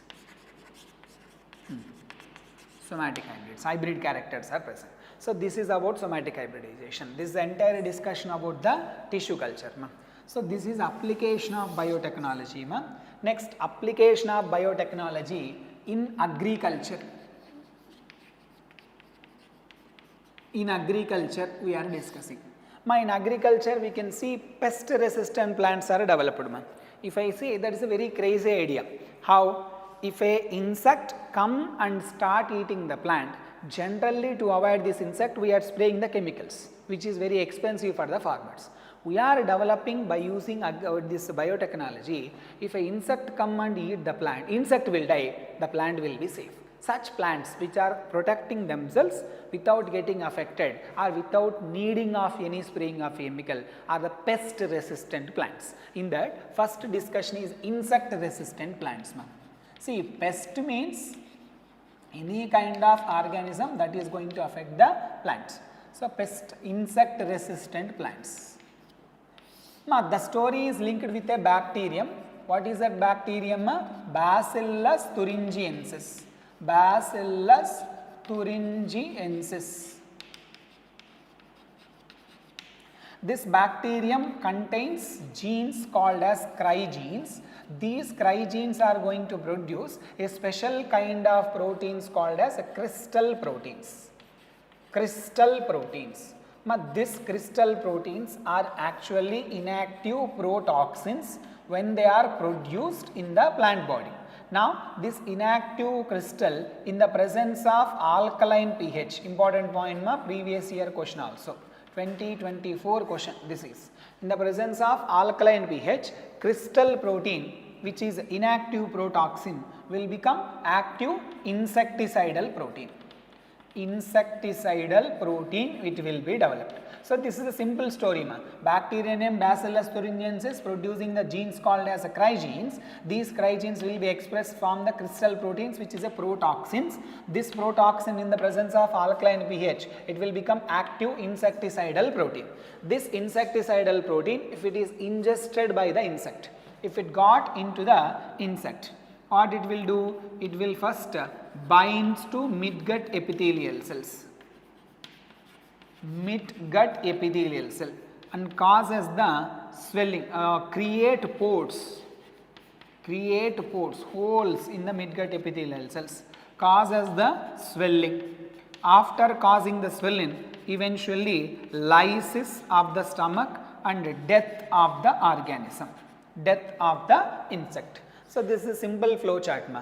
First it is become inactive protoxin after entry into the insect body, after entry into the insect body.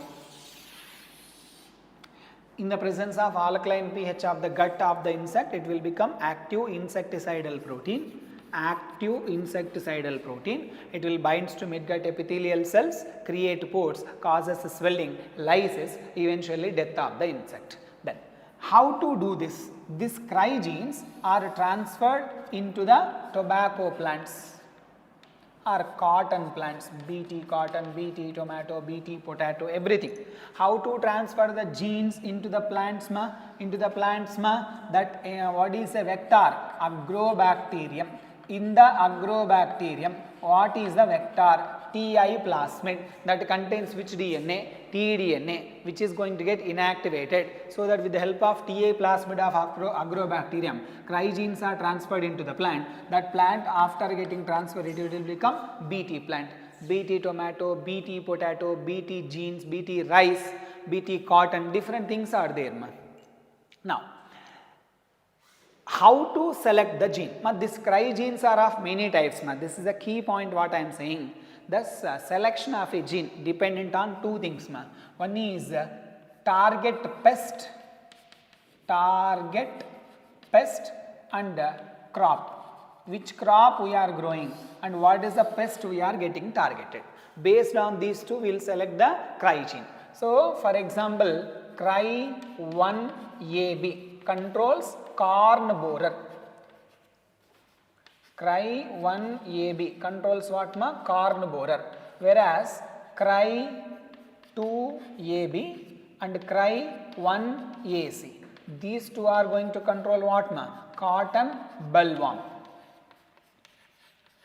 Cotton bollworm. So, based on the target pest and the type of crop we are doing, we have to select the organisms. Suppose I am using the cotton crop. In that cotton crop, I have to kill the cotton bollworm. What is the genes I have to select ma? Cry2AB and Cry1AC. Ma, this is the area many 100 times I told you where you are going to get the questions. Very important area ma, easily confusing area. Cry1AB corn borer, Cry1AC, Cry2AB cotton bollworm. That is the logic here. Next. After saying that ma'am, second most requested topic in the entire discussion, second most important topic in the entire discussion is RNA interference.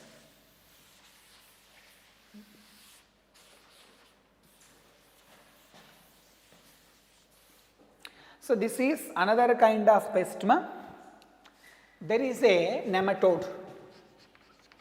There is a nematode which is a villain in this story. The nematode name Meloidegain incognitia. Meloidegain incognitia is a nematode which is creating problem here to the roots of the tobacco plant. Again tobacco. Roots of the tobacco plant was affected by nematode Meloidegain incognitia. Once this nematode attacked the roots of the tobacco plant, there is a great reduction in the yield. There is a great reduction in the yield. Because of this problem, farmers are getting more losses. To avoid this infection by melodic and incognitia, they used a new method. The method is going to be called as RNA interference. This RNA interference is a silencing mechanism of specific mRNA. In this, by using double-stranded RNA, we are going to silence the specific mRNA. mRNA of what? Nematode. We are going to silence the mRNA of the nematode. That's why it is called as a post-transcriptional silencing mechanism. Post-transcriptional means after transcription we are going to silence the entire process. So, the target organism is melodic and incognitia, which is affecting the roots of the tobacco plant, that causes great reduction in the yield. So, in this RNA interference is a technique we are going to use to avoid this infestation. In this, double-stranded RNA is used to silence the mRNA of the nematode. How? First, this nematode, what is the mechanism of this nematode? Inside the nematode, there are genes. These genes are producing the mRNA, nematode mRNA. This nematode mRNA is producing a protein. Because of this protein, the nematode is able to infect the roots of the tobacco plant.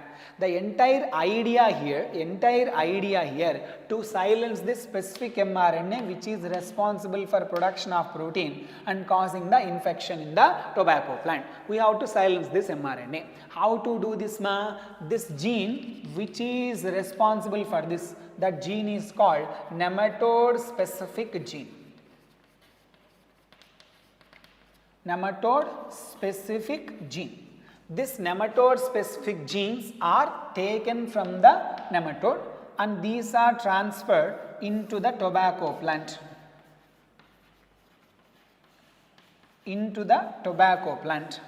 By using vector. What is the vector? Here also we are using agrobacterium. Again and again I am saying into the plants, the vector we are using is agrobacterium cumifaciens TA plasmid. With the help of that nematode specific gene, I mean by gene that is responsible for production of protein and infection, such gene, nematode specific gene, is taken from the nematode and transferred into the tobacco plant, which is a host in this particular situation, with the help of agrobacterium vector. In the tobacco cell, what is happening? This is a tobacco cell. This nematode specific genes was entered. This is NMC, nematode specific gene.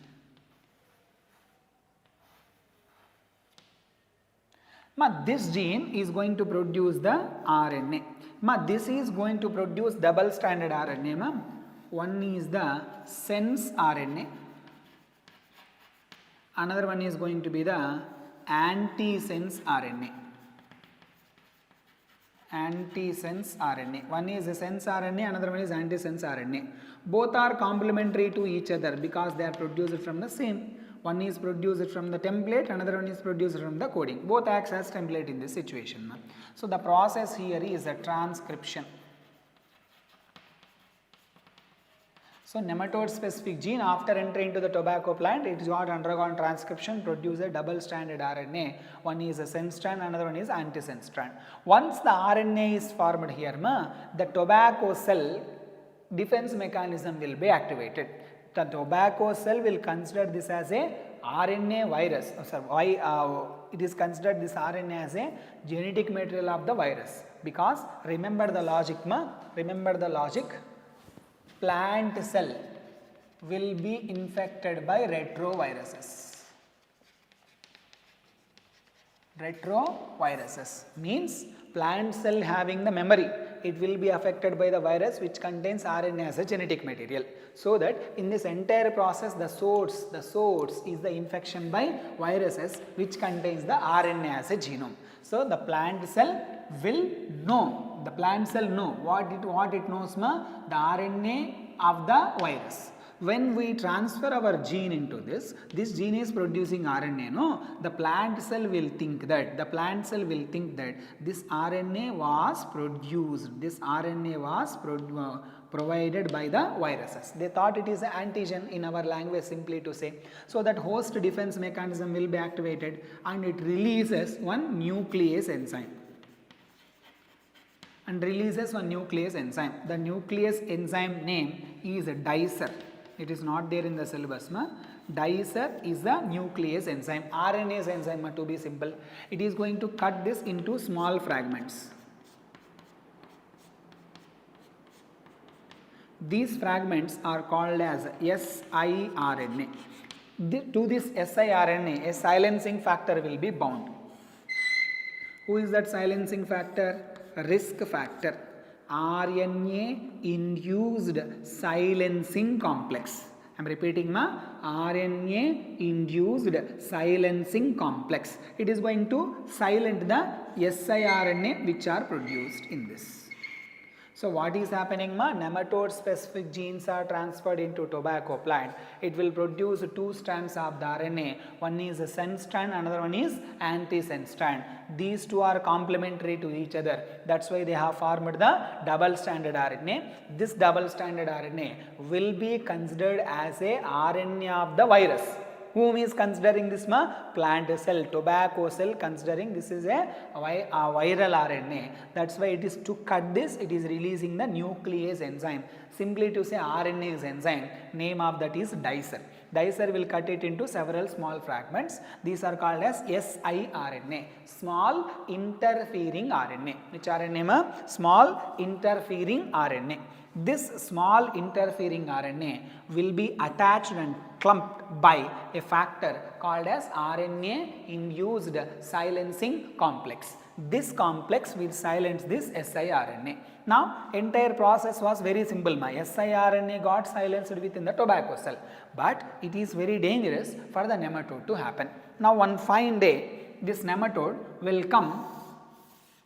Imagine this particular procedure was happening entire part of the plant body. Which plant body we are talking about? Tobacco plant body. Now one fine day this nematode start infecting the tobacco plant. Shall I call this tobacco plant as a genetically modified plant now? Yes, we can call it. To consider it as a genetically modified plant, its DNA got modified. Yes, we have modified the DNA of the tobacco cell by adding the nematode specific genes. Shall I consider this nematode specific gene as alien DNA? Yes, we can consider it as alien DNA, foreign DNA or gene of interest, which we are transferring into our host. What is our host here? Tobacco cell. Now, this nematode, general procedure, it is having the gene.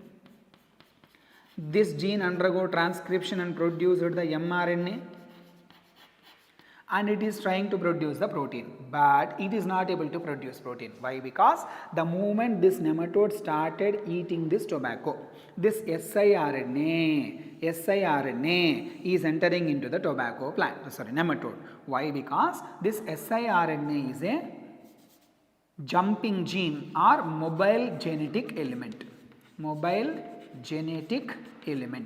How we are considering it as a mobile genetic element, ma'am? It can move from one organism to another organism. It is changing its position. Jumping genes are mobile genetic elements. We can also consider them as a transposons. So this siRNA, which is mobile genetic element, or the transposome, it is from the tobacco cell, it is entering into the nematode. In the nematode, the moment it is entering into the nematode, siRNA, which is double stranded, will become single stranded. Why? Because the risk factor is gone. While the removal of the risk factor, one strand was gone. So the double stranded siRNA will become what? Single stranded. This single stranded siRNA will come and bind to the mRNA. Why? Remember the logic, this is the RNA which is produced from a gene which is taken from the nematode. Same gene, ide gene illi kuda ide.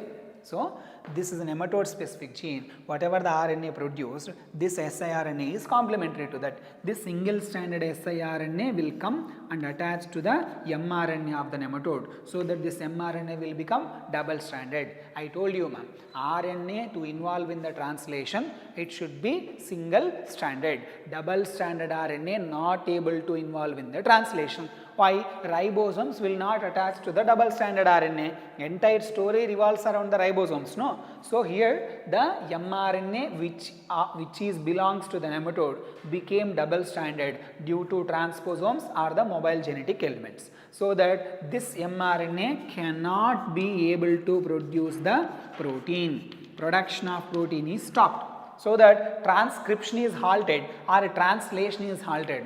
So here transcription is happened, mRNA is formed, but translation is stopped. That's why I told this is a post-transcriptional silencing mechanism. After transcription, silence going to happen. This is the entire story. Simply to say, nematode Meloidegain incognitia infecting the roots of the tobacco plant causes reduction in the yield. To avoid this infestation, we are using a new method called as RNA interference. In this, by using double stranded RNA, we are silencing the specific mRNA of the nematode, so that this mRNA cannot able to produce, this nematode cannot able to infect. See, first the nematode, how it is able to infect the roots of the tobacco plant. Inside that nematode there is a gene producing mRNA which is going to produce the protein. This protein is the reason for affecting the tobacco plant, and the entire area is going to stop the synthesis of this protein by silencing the specific mRNA. Now what we are doing, nematode specific genes are taken from the nematode. With the help of agrobacterium, we are transferring into the tobacco plant, into the every cell of the tobacco plant. In this tobacco cell, it will be expressed, I mean by undergo transcription and producing two strands of the RNA. One is a sense strand, another one is anti-sense strand. As those are complementary to each other, they form the double stranded RNA. This double stranded RNA will be considered as a foreign particle by the tobacco cell and releasing a breakdown enzyme, RNase enzyme, nuclease enzyme. Name of that enzyme is dicer. After releasing the dicer enzyme, this double stranded RNA will be broken down into small fragments, which we are considering them as small interfering RNA. To this small interfering RNA, risk factor, I have told you, the RNA induced silencing complex came and bound, so that this RNA will be silenced. This RNA can move from one place to another place. We call it as a mobile genetic element or the transposons. When the nematodes start eating this tobacco plant, which is a transgenic plant or genetically modified plant, whose genes got modified.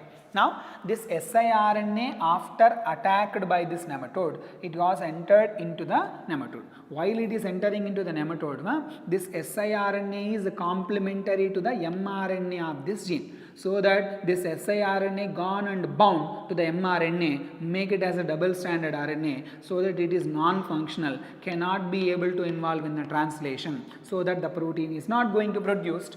Without production of protein, this nematode not able to attack the tobacco plant, so that our plant got protected itself without spraying of any chemical. We can consider as a pest resistant plant or nematode resistant plant. That is the thing. In this, what is the source of this entire process? The source is infection by viruses, which are retroviruses having RNA as a intermediate, and those are mobile genetic elements are the transposons. Bt cotton and this RNA interference are the two examples for biotechnology application in case of agriculture. Let we move ahead. Next topic to discuss, applications of biotechnology in case of medicine.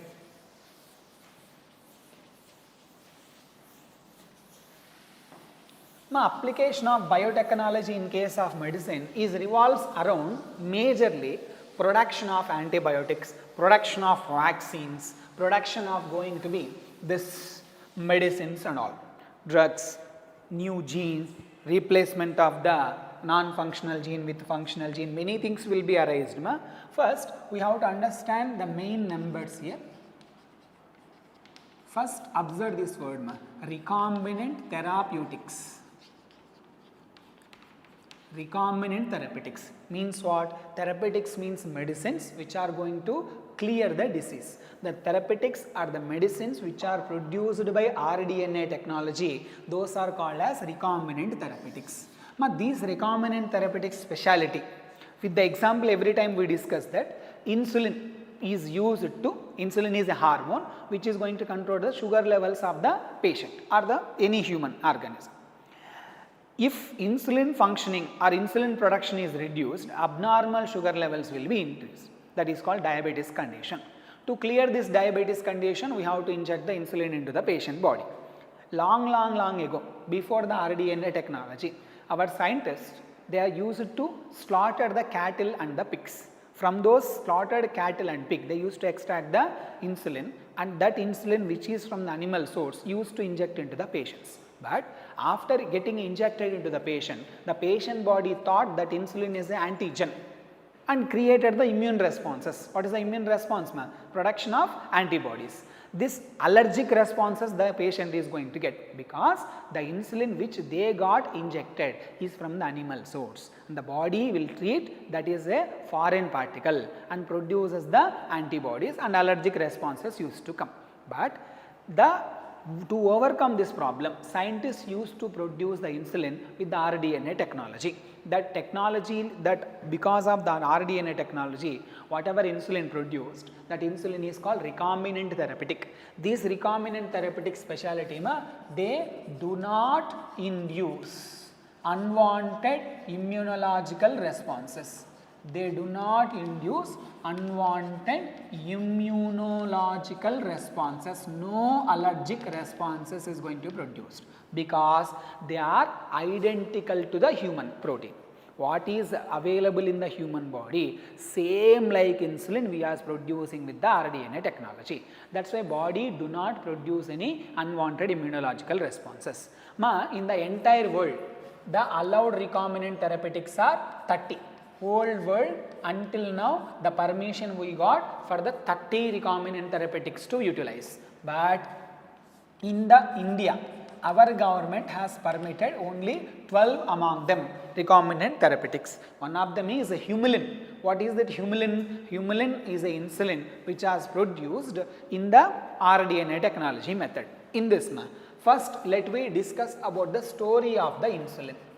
Insulin is a hormone which is produced by this pancreas to control the sugar levels of the blood. In this, the insulin which got produced in the human body, it is containing 3 chains, chain A, chain B and chain C.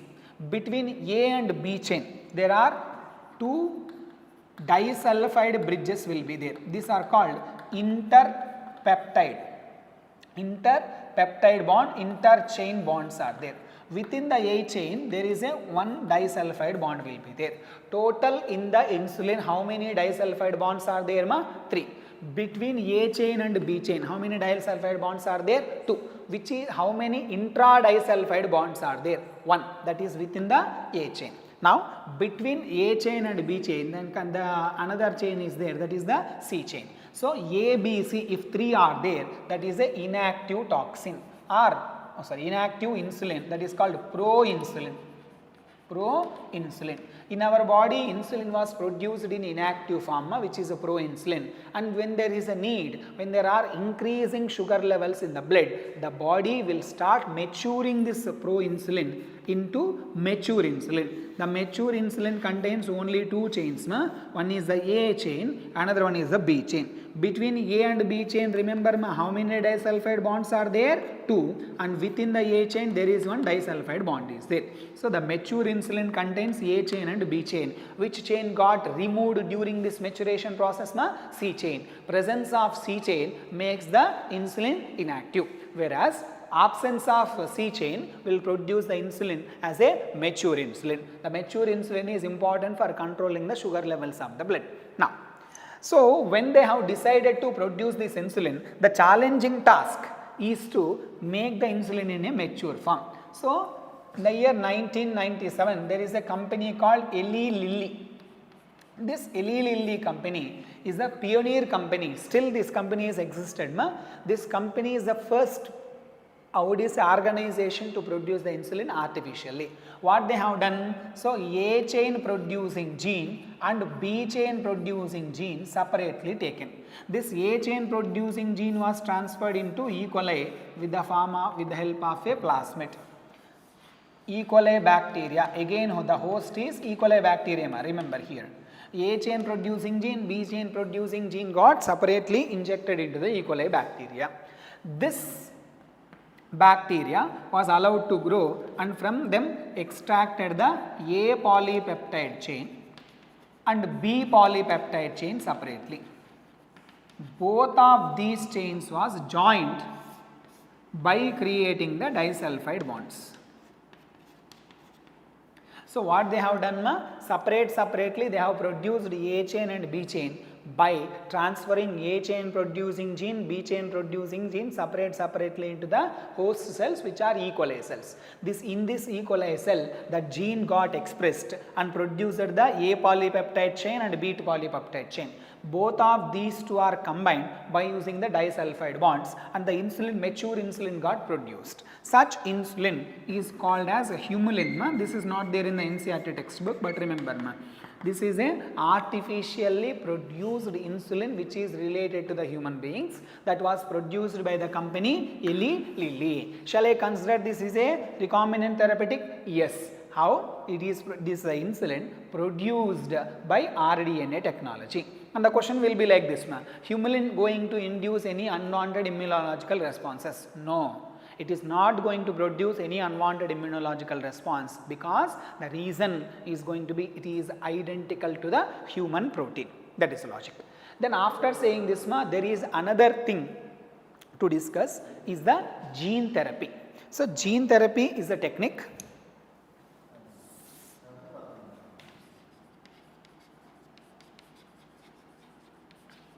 Gene therapy is another technique in which we can apply the biotechnology related to the medicine. So simply to say, suppose any person born with genetic disorder, it is not easy to clear that problem. The only method is the removal of the defective gene and addition of a functional gene to compensate the function of this defective gene. How to do this? In the year 1990, a 4-year-old girl story, this is related to this. 4-year-old girl, she got affected with a disease SCID. This name is not there in the textbook. Severe Combined Immunodeficiency Disorder. This disorder is arised because of lack of a gene called ADA gene. This gene is responsible for production of an enzyme called adenosine deaminase. This adenosine deaminase. This enzyme is very important for the functioning of a system which protects of our body. That system is going to be called as immune system. In B and T helper cells to mature, this adenosine deaminase enzyme is required. So ADA is a gene producing ADA enzyme, adenosine deaminase, which is important for the functioning of the immune system. Suppose in this particular girl, that gene got deleted. Such that she is unable to produce the adenosine deaminase enzyme, and her immune system was not up to the mark. It is not functioning properly. That's why she got this disease, say combined immunodeficiency. To solve this problem, medicines are not possible, because it is a genetic defect, can be cured related to the gene only. So the possible treatments, first one is bone marrow transplantation they have done. How they have done? From the active person, the bone marrow was taken and transferred into the person. But this is not a permanent cure. Second cure is enzyme replacement therapy. Enzyme replacement therapy means what? Adenosine deaminase enzyme was extracted from a healthy person, injected into the patient. That is enzyme replacement therapy. This is also not permanent cure. The permanent cure in this story was gene therapy. What is meant by gene therapy? The non-functional gene place is replaced by functional gene. How to do this ma? From the patient body, first they have isolated the lymphocytes from the blood, because adenosine deaminase enzyme was present in these lymphocytes which are related to immune system. These lymphocytes are grown in the laboratory artificially. To these lymphocytes we have to transfer our gene of interest. So ADA gene is first transferred into, you have to transfer it into the lymphocyte, which is animal cell. To transfer DNA into the animal cell, what is the technique ma? Disarmed retroviruses. So they have taken a retrovirus. Into this retrovirus they have transferred this gene, so that after entry this gene is considered as ADA cDNA, complementary DNA. By using this retrovirus, this ADA cDNA transferred into the lymphocytes. These lymphocytes will become functional lymphocytes. These functional lymphocytes are again transferred into the patient body. So logic is simple ma. In the place of defective gene, we are adding our gene by using the retrovirus. From the patient we have isolated the lymphocytes grown in the laboratory and transferring the aDNA cDNA into the host cells, which make them as functional cells, and transferring it to the patient. But this is also not permanent cure ma, because those cells are not permanent, not immortal. To make it is a permanent solution, we have to do it in a early embryonic stage. So 8 to 16 cell stage we have to do this procedure, then it will be permanent cure. So remember the disease SCID, remember the problem ADA gene got absent, remember the enzyme adenosine deaminase related to the immune system. So this is entire story related to gene therapy ma. 3 possible treatments are there: bone marrow transplantation, enzyme replacement therapy, and the gene therapy, and it is permanent cure when we have done it in a early embryonic stage. So we will end up here ma. Tomorrow we will continue with the remaining concept. Tomorrow we are going to do the molecular diagnosis, transgenic animals, and the ethical issues related information. So this is up to today. Thank you.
Good morning dear students.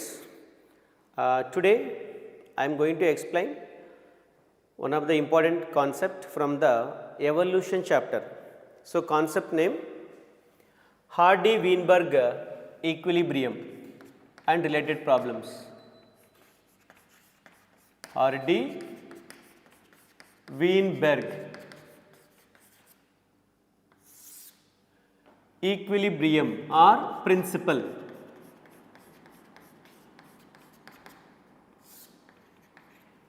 So, it is one of the most important concept from evolution.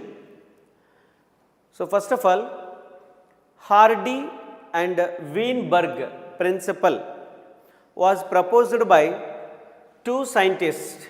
One is G.H. Hardy, proposed by G.H. Hardy. He was an English mathematician. So, G.H. Hardy was English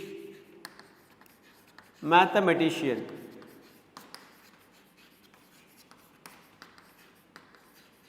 And one more scientist, W. Weinberg. W. Weinberg.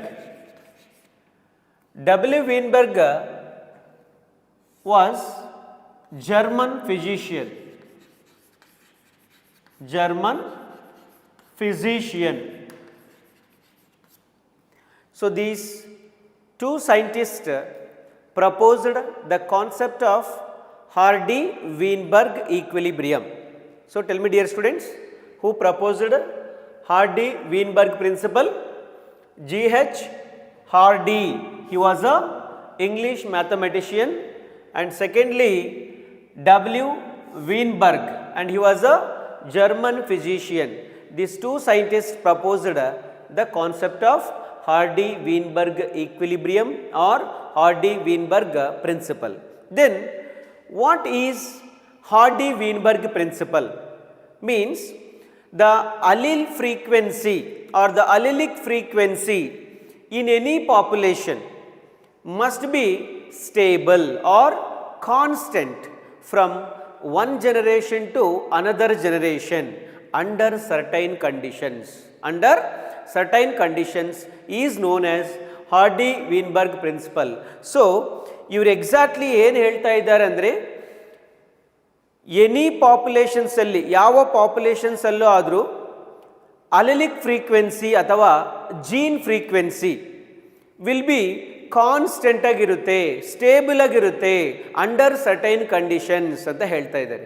Suppose if can take a 6 beetles in a bushes, and where 6 beetles allelic frequency some x, suddenly 3 beetles are died because of some incidents.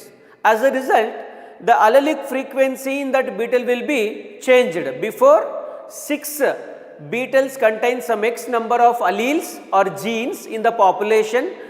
After death of 3 beetles, the alleles, the number of alleles and genes in that beetle population will be decreases. That means changed anta artha. Okay, that is the definition of Hardy-Weinberg equilibrium. So, how can we define Hardy-Weinberg equilibrium? Means the allelic or allele frequency is stable or constant when the allelic frequency in any population is stable or constant, means under certain conditions. Under certain conditions, I repeat, the allelic frequency in a population is stable or constant from every generation or from one generation to another generation under certain conditions. Under certain conditions.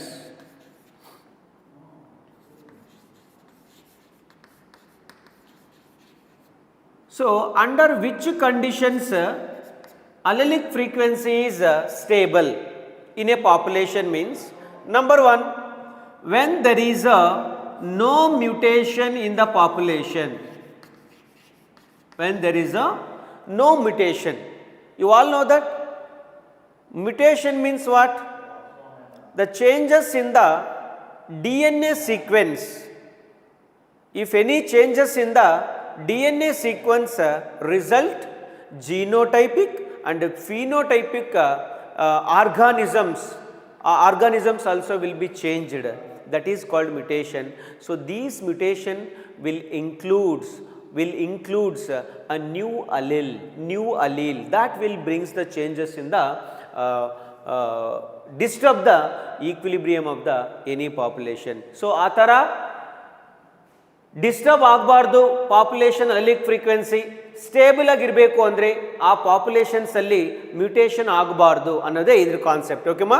So when there is no mutation, that means no changes in the sequence of DNA, then new alleles are not added, that population will be stable and constant from one generation to another generation. Okay, so this is one of the condition. ಈ conditions ಅಲ್ಲಿ any population allelic frequency stable ಆಗಿರುತ್ತೆ, disturb ಆಗಲ್ಲ ಅಂತ ಅರ್ಥ. Second one, when there is no gene flow or when there is no gene migration. Gene flow is also known as gene migration. Gene migration means what? When the transfer of genes from one population to another population. Transfer of genes from one population to another population will also brings the changes in the allelic frequency of a population. Such type of populations are disturbed. ಮತ್ತೆ ಆ ಥರ disturb ಆಗಬಾರ್ದು, stable ಆಗಿರಬೇಕು ಅಂದರೆ ಏನಾಗಬೇಕು, ಆ ಥರ ಪಾಪ್ಯುಲೇಷನ್ಸಲ್ಲಿ ಯಾವ ಥರ ಜೀನ್ ಫ್ಲೋ ಜೀನ್ ಮೈಗ್ರೇಷನ್ ಆಗಬಾರ್ದು ಅಂತ ಅರ್ಥ. ಅಂದರೆ no gene flow, gene transfer should not happens, such kind of populations are stable. Gene flow is nothing but some individuals from X population will emigrated or immigrated will leads to brings the changes in the allelic frequency of both the populations. ಯಾವ population ಇಂದ ಬೇರೆ ಕಡೆ ಹೋಗಿರುತ್ತೋ ಈ population allelic frequency change ಆಗುತ್ತೆ, because here minus and addition, so another new population allelic frequency also will be changed. Okay, and the third one, when there is no recombinations. When there is no recombinations. What is recombinations? The exchange of genetic material between non-sister chromatids of homologous chromosomes. When it is happens during gametogenesis, that will also brings new combinations of genes and alleles that will also disturb the allelic frequency of the population. Then ಆ ಥರ ಆಗಬಾರ್ದು ಅಂದರೆ no ರೀಕಾಂಬಿನೇಷನ್ಸ್. ರೀಕಾಂಬಿನೇಷನ್ಸ್ populations ಅಲ್ಲಿ ಆದರೆ population allelic frequency gene frequency change ಆಗುತ್ತೆ, not a stable. Stable ಆಗಿರಬೇಕು ಅಂದರೆ recombinations ಆಗಬಾರ್ದು ಅಂತ Hardy and Weinberg uncle will be explaining. Okay, and the next factor, when there is no natural selection. When there is no natural selection. Natural selection means selection of better adapted organisms with useful characteristics by the nature is called natural selection. Nature always selects better adapted organisms with useful characteristics. If it will be continuous, what will happen? In any population, only the organisms with beneficial characters, supreme characteristics organisms will be selected, remaining all alleles will be eliminated. That will also bring changes in the allelic frequency. So ಆ ಥರ ಆಗಬಾರ್ದು ಅಂದರೆ no natural selection, ಅವಾಗೆ ಎಲ್ಲ ಅಲಿಲ್ಸು ಹಾಗೇ ಇರುತ್ತೆ ಅಂತ ಅರ್ಥ. Okay, and next one, when there is on lack of random mating. Random mating. Here random mating means in any population frequently sexual intercourse occurs between the organisms, then only keeps the population allelic frequency will be stable.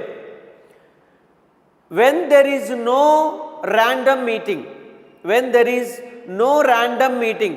nothing but new genes will be not acquired, that will disturb the allelic frequency of population. So, random meeting is very essential. Random meeting is necessary for any population to maintain stability. Okay? And last one, when the population size is large, the population size is very large. You know, in the larger populations, do not undergo any much allelic frequency changes, but small populations like 8 number, a population of beetles with 18 number, 10, 20, 30, 40, ಈ ಥರ smaller ಪಾಪ್ಯುಲೇಷನ್ಸಲ್ಲಿ suddenly ಒಂದು 5, 10, 20 death ಆಗಿದೆ ಅಂದ್ಕೊಳ್ಳಿ, huge ಅಲೆಲಿಕ್ frequency changes ಆಗುತ್ತೆ. ಅದೇ larger ಪಾಪ್ಯುಲೇಷನ್ಸಲ್ಲಿ ತಗೊಳ್ಳಿ, some millions ಥೌಸಂಡ್ಸಲ್ಲಿರೋದು 1 or 2 ಆರ್ಗನಿಸಮ್ಸ್ ಡೆತ್ ಆಗೋದ್ರಿಂದ it do not brings much allelic frequency in a population. Okay, so I repeat once again dear students, G.H. Hardy and W. Weinberg explained about Hardy-Weinberg principle or equilibrium. According to them, the allele frequency in any population will be stable or constant from one generation to another generation, but under only special conditions, certain conditions.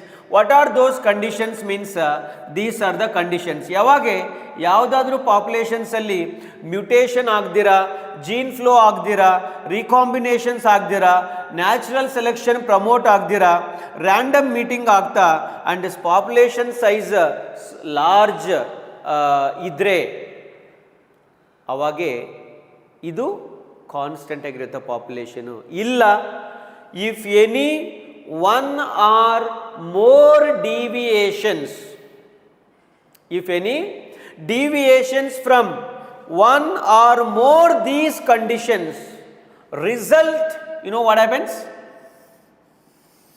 Brings changes in the allelic frequency, changes in allelic frequency in a population by changing in the allelic frequency or gene frequency, such type of population's equilibrium will be disturbed. As a result, new variations are produced. New variations are produced. What will be the reasons for variations? When one or more these conditions expressed in any population result changes in the allelic frequency or gene frequency. If alleles or genes are changed in a organism, that will produces variations. So these variations are the raw materials for evolution. Raw materials for evolution. Very important, ma. So what are responsible for or raw material for evolution means variations are the raw material for evolution. Evolution means, you know, in the flora, in the fauna, keep changes occurs due to the accumulation of variations in every generations. That must be leads to speciation will occurs. I mean formation of new species will be occurs, right? So this is about a concept of Hardy-Weinberg equilibrium. Now the Hardy-Weinberg equilibrium is expressed by an equation.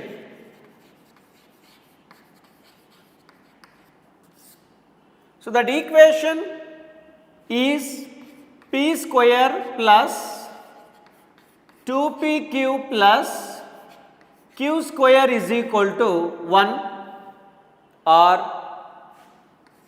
we can also write p plus q whole square is equal to 1, or we can also write p plus q is equal to 1. So this is an equation, it describes about Hardy-Weinberg equilibrium.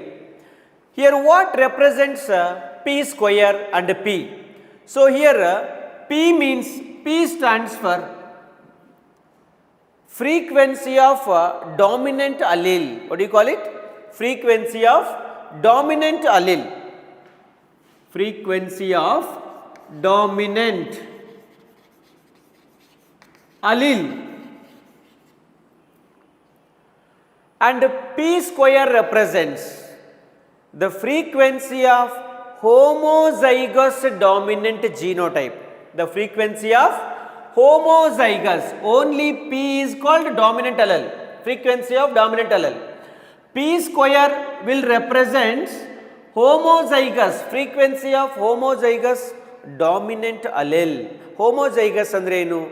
Onde tara iro similar type of dominant alleles, that means PP, capital P is equal to P square, the frequency of homozygous dominant allele it will represent. And next one, what represents 2PQ? So the frequency of heterozygous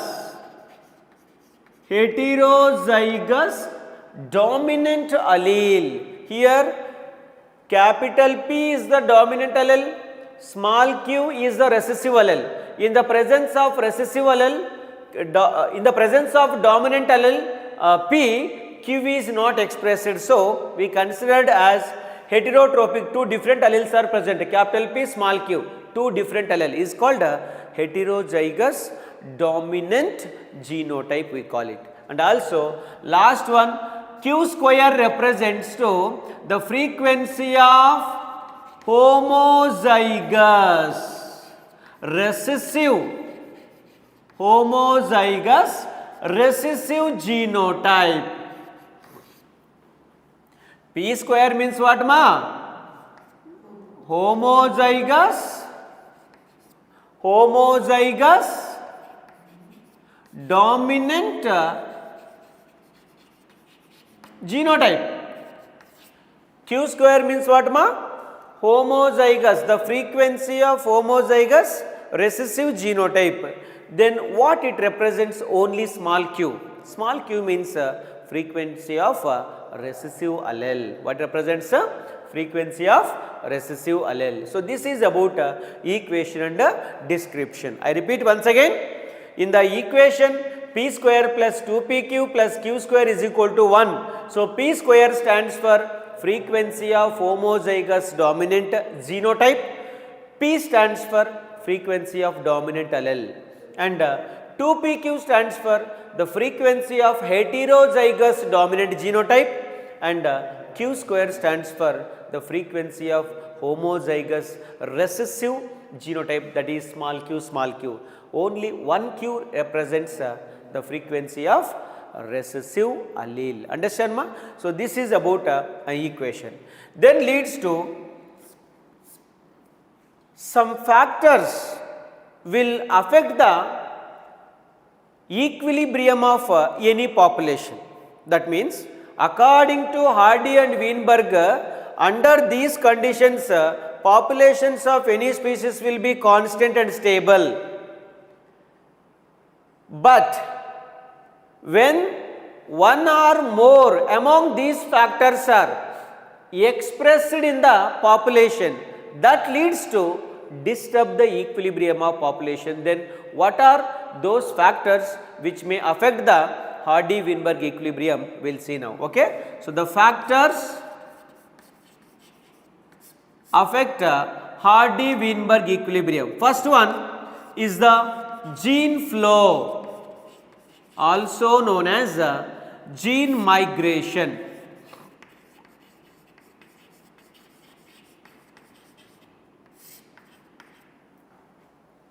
Gene flow, also known as gene migration. Here what is gene flow or gene migration and how it will be the responsible for changes in the allelic frequency, we will see now. Suppose you can take this is the original population.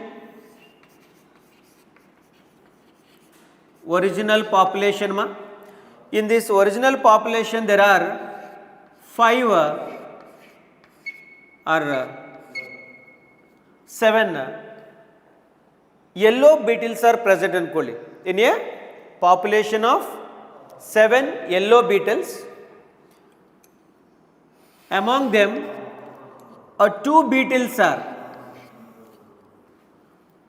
migrated into, transferred into another new population where already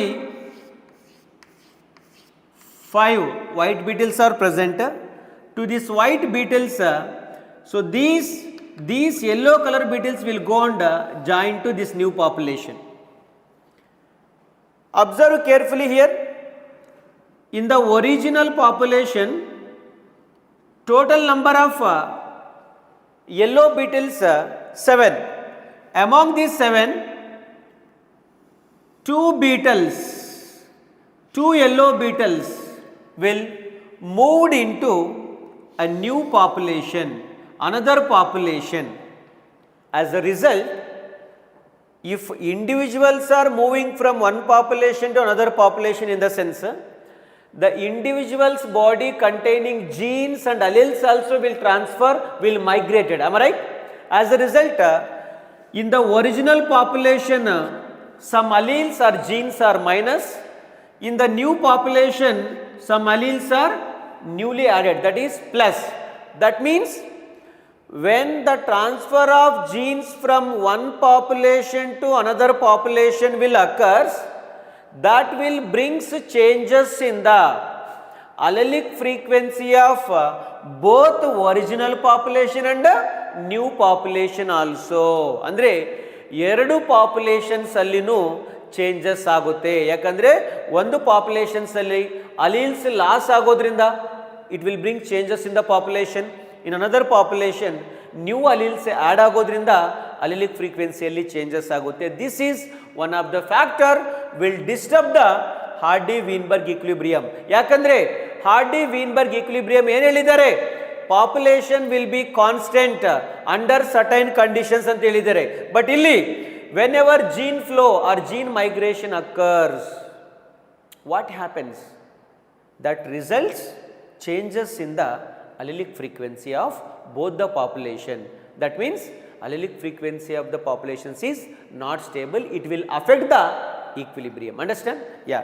And the second one is, the second factor is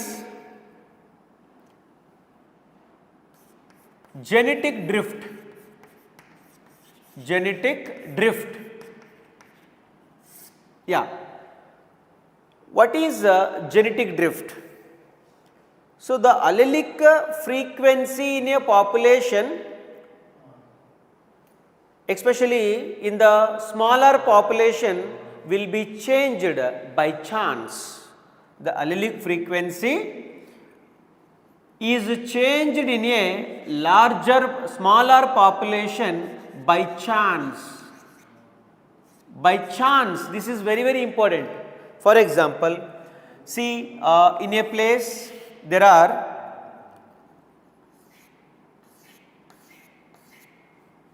4 yellow beetles and 3 pink beetles are present. Suddenly one elephant comes and kept their leg on these 4 beetles. This is called a elephant foot. Elephant foot. This was actually unexpected. By chance it is happens, because elephant don't know the beetles. So suddenly it may placed his legs on the beetles. Here, before in the original population,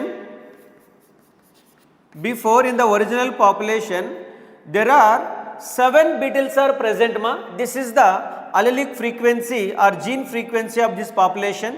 But after elephant foot, by chance, you know what happens? 2 pink beetles, 2 yellow beetles are died. As a result, we remains 2 yellow beetles, 1 pink beetles. This is the by chance remaining population. In the future what happens? Yellow beetle population will be slowly dominated. Is it right?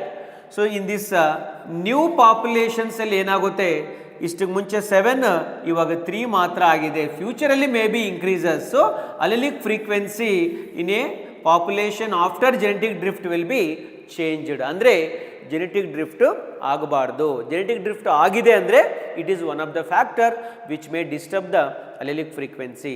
And one more thing, it is only happens in the smaller population, remember, because if the beetle population in the lakhs and millions, okay, it do not show much differences in the allelic frequency. Okay, genetic drift always operates in a smaller population, you remind it, understand? Yeah. And in the genetic drift, two types of methods are there. Number one, founder effect. Founder effect. Founder effect. Founder effect means, dear students, the original drifted populations are founder for the new population. The effect is called founder effect. Let me explain. Suppose once upon a time in an America, America is the mainland where original seed eating black birds are present, ma.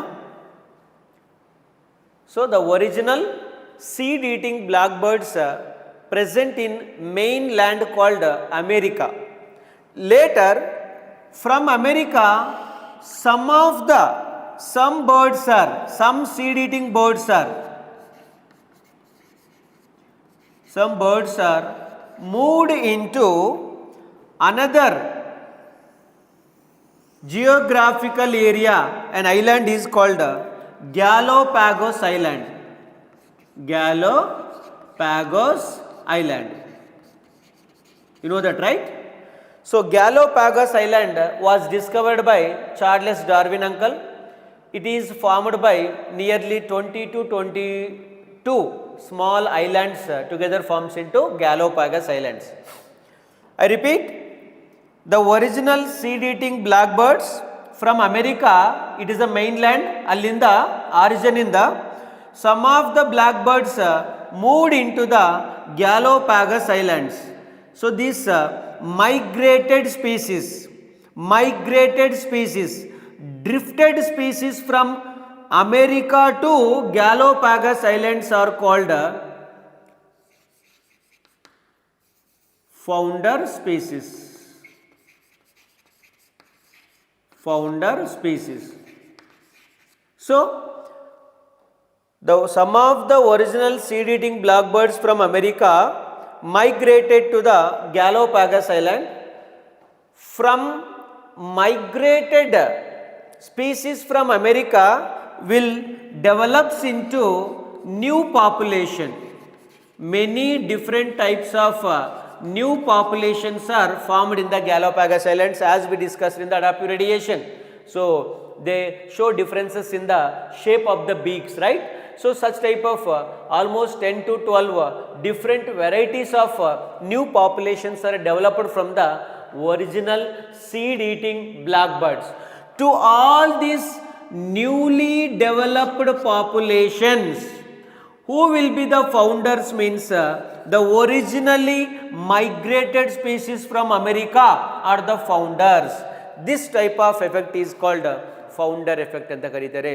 So founder effect means the originally drifted populations are founders to the new species. This effect is called founder effect anta explain ಮಾಡಿದ್ದಾರೆ. ಯಾರು ಅಂದರೆ Sewall Wright uncle. Hence genetic drift is also known as Sewall Wright effect, yeah, are also known as founder effect ಅಂತಲೂ ಕರಿಬೋದು.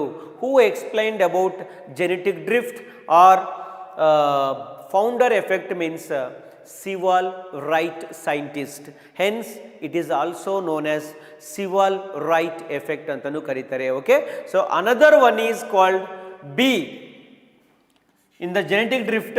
Another one is called bottleneck experiment. Bottleneck experiment. What is bottleneck experiment? It means when any population exposed to the certain natural disasters like floods, tsunami, cyclones, earthquakes, deforestation, etc., the population size will be drastically decreased. That is called a bottleneck experiment. Let me explain. For example, in a place there are, it is a bottle ankolama. This is a bottle. So before in some area, these are the original cheetah population. Different varieties of cheetahs present like this. It is called a cheetah population.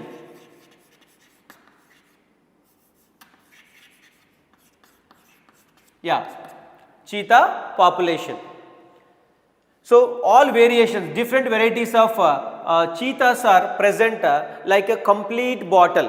I mean the population of cheetah is very huge anta artha. Suddenly what happens? These population of cheetah undergone extinct because of deforestation. So human beings invaded into the jungles. I mean they will forest, they will cut all the trees for different purpose like agriculture purpose, like industrialization and so called reasons. What happens? As a result of deforestation, many cheetahs lost their home. As a result, they comes to the human habitat and humans will try to kill them because to protect themselves. As a result, cheetah population will be rapidly decreased. Now you know, before the complete bottle size cheetahs are present, after deforestation or human hunting, we remains only these much cheetahs only. So these are called remaining cheetah population. That means, dear students, in the bottle the population of cheetah before like a complete bottle, after the incident, deforestation or cyclones or floods or so called reasons, the population reduced into just a neck part. Andre ಒಂದು ಬಾಟಿಲ್ ಅಷ್ಟು ಇರಬೇಕಾಗಿರೋ population ಬಾಟಿಲಲ್ಲಿ neck pot ಎಷ್ಟಿರುತ್ತೋ ಅಷ್ಟು ಚಿಕ್ಕ population ಆಗಿದೆ. That is because of natural disaster. Such kind of effect is called bottle neck experiment ಅಂತ ಅವರು ಒಂದು ಬಾಟಲ್ನ ಹೋಲಿಕೆ ಮಾಡಿ ಅದರ ಪಾಪ್ಯುಲೇಷನ್ ಹೇಗೆ ಚೇಂಜಸ್ ಆಗಿದೆ ಅನ್ನೋದನ್ನು ಎಕ್ಸ್ಪ್ಲೇನ್ ಮಾಡಿದ್ದಾರೆ. Okay, this is about second factor which May affect Hardy-Weinberg equilibrium. Okay, yeah.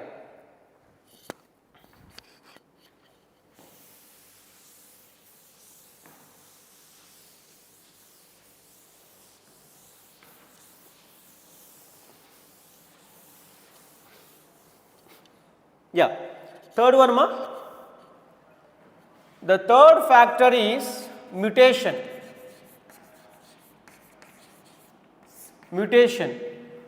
Mutation means what?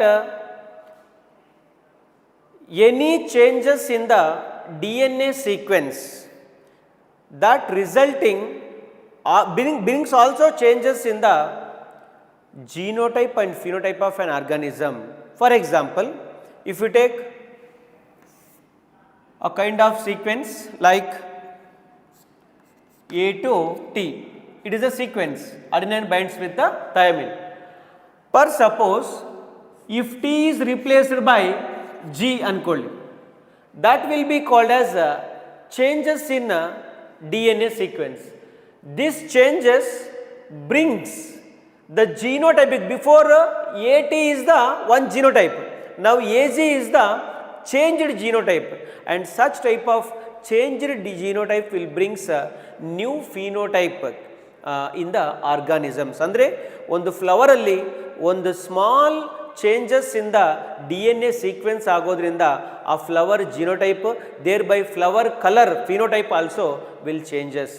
So this is also one of the factor to bring allelic frequency changes ಅಂತ. Then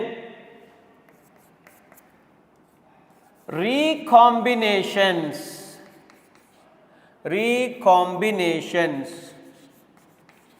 Yeah, recombinations also will affect the Hardy-Weinberg equilibrium. You know what is recombinations? When the exchange of genetic material takes place between the non-sister chromatids. So this is one chromosome.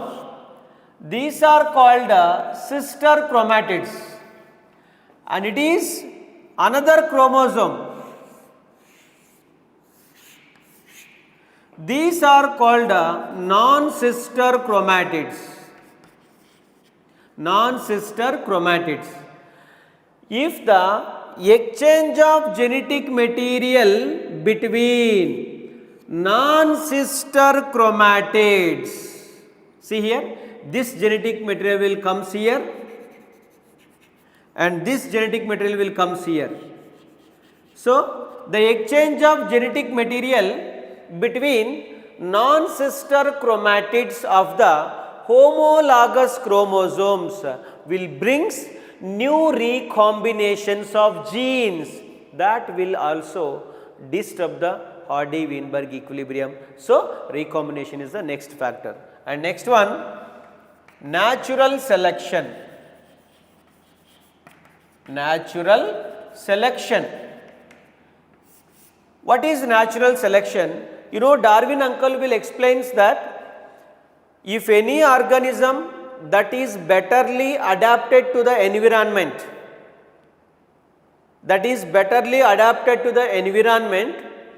means that organisms having more beneficial superior characteristics, such type of organisms leaves more progenies and will be increases their population and the health. That is called Darwin fitness. Also we can say it or also high R value antanu karitare. Illuno natural selection is nothing but the selection done by the nature. Nature selects the organisms with which is betterly adapted to the environment with more useful characteristics. Okay, such kind of organism selection is called natural selection. This natural selection will be three types ma. Number one, stabilizing selection, natural selection. We got a question from this topic in the 2019. And second one, directional selection.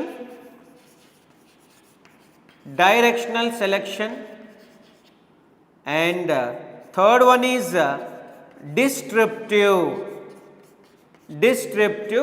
natural selection. How many types of natural selections are there ma? Three types of natural selections are operated. Number one, stabilizing selection. Number two, directional selection. Number three, descriptive selection. First one, in the stabilizing selection, how it will happens means, in this type of selection, nature selects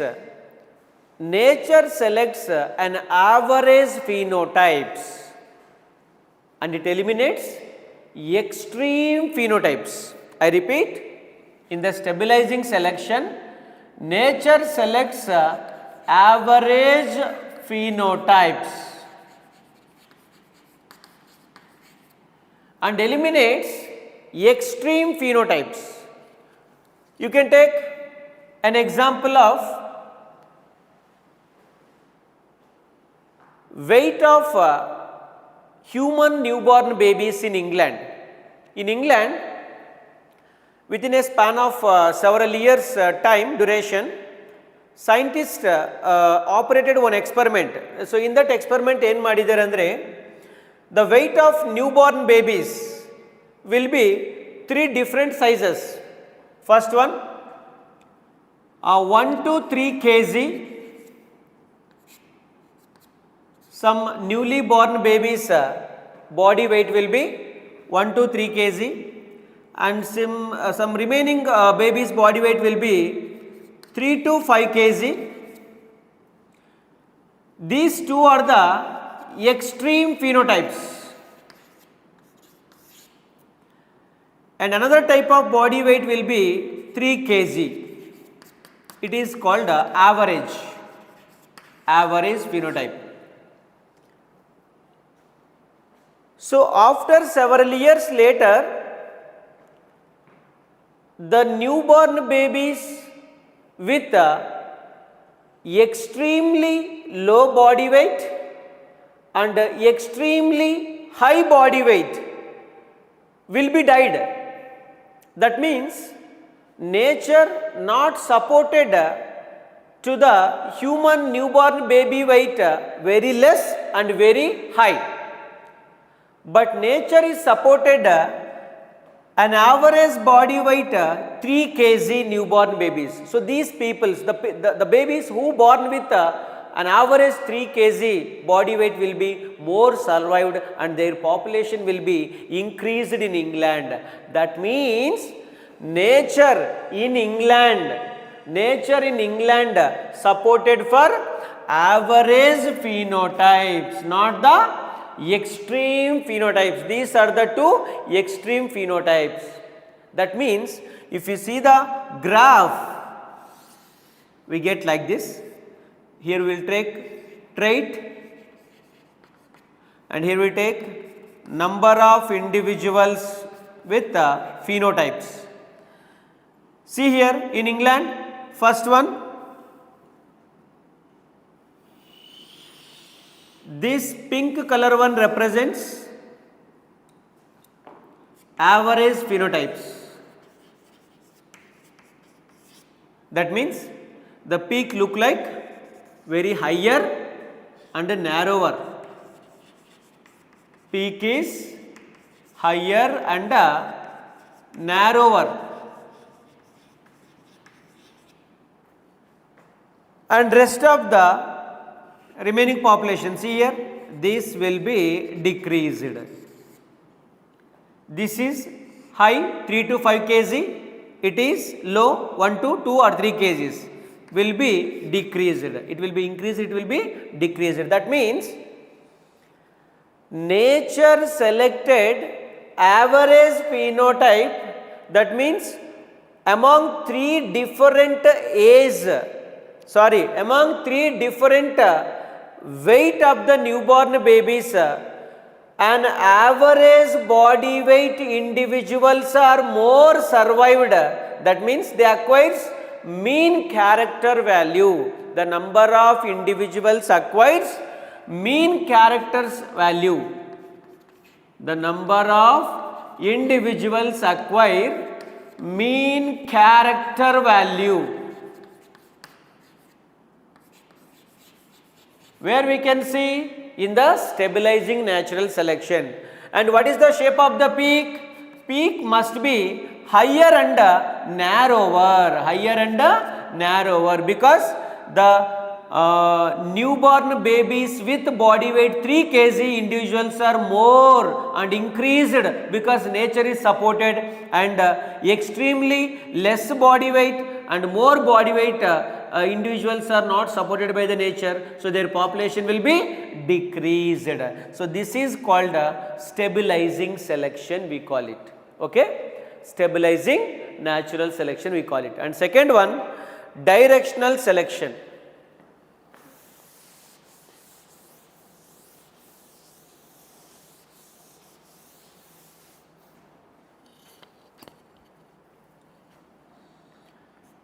In the directional natural selection this type of selection we can see in where an environment undergoes frequent changes. Environment undergoes frequent changes.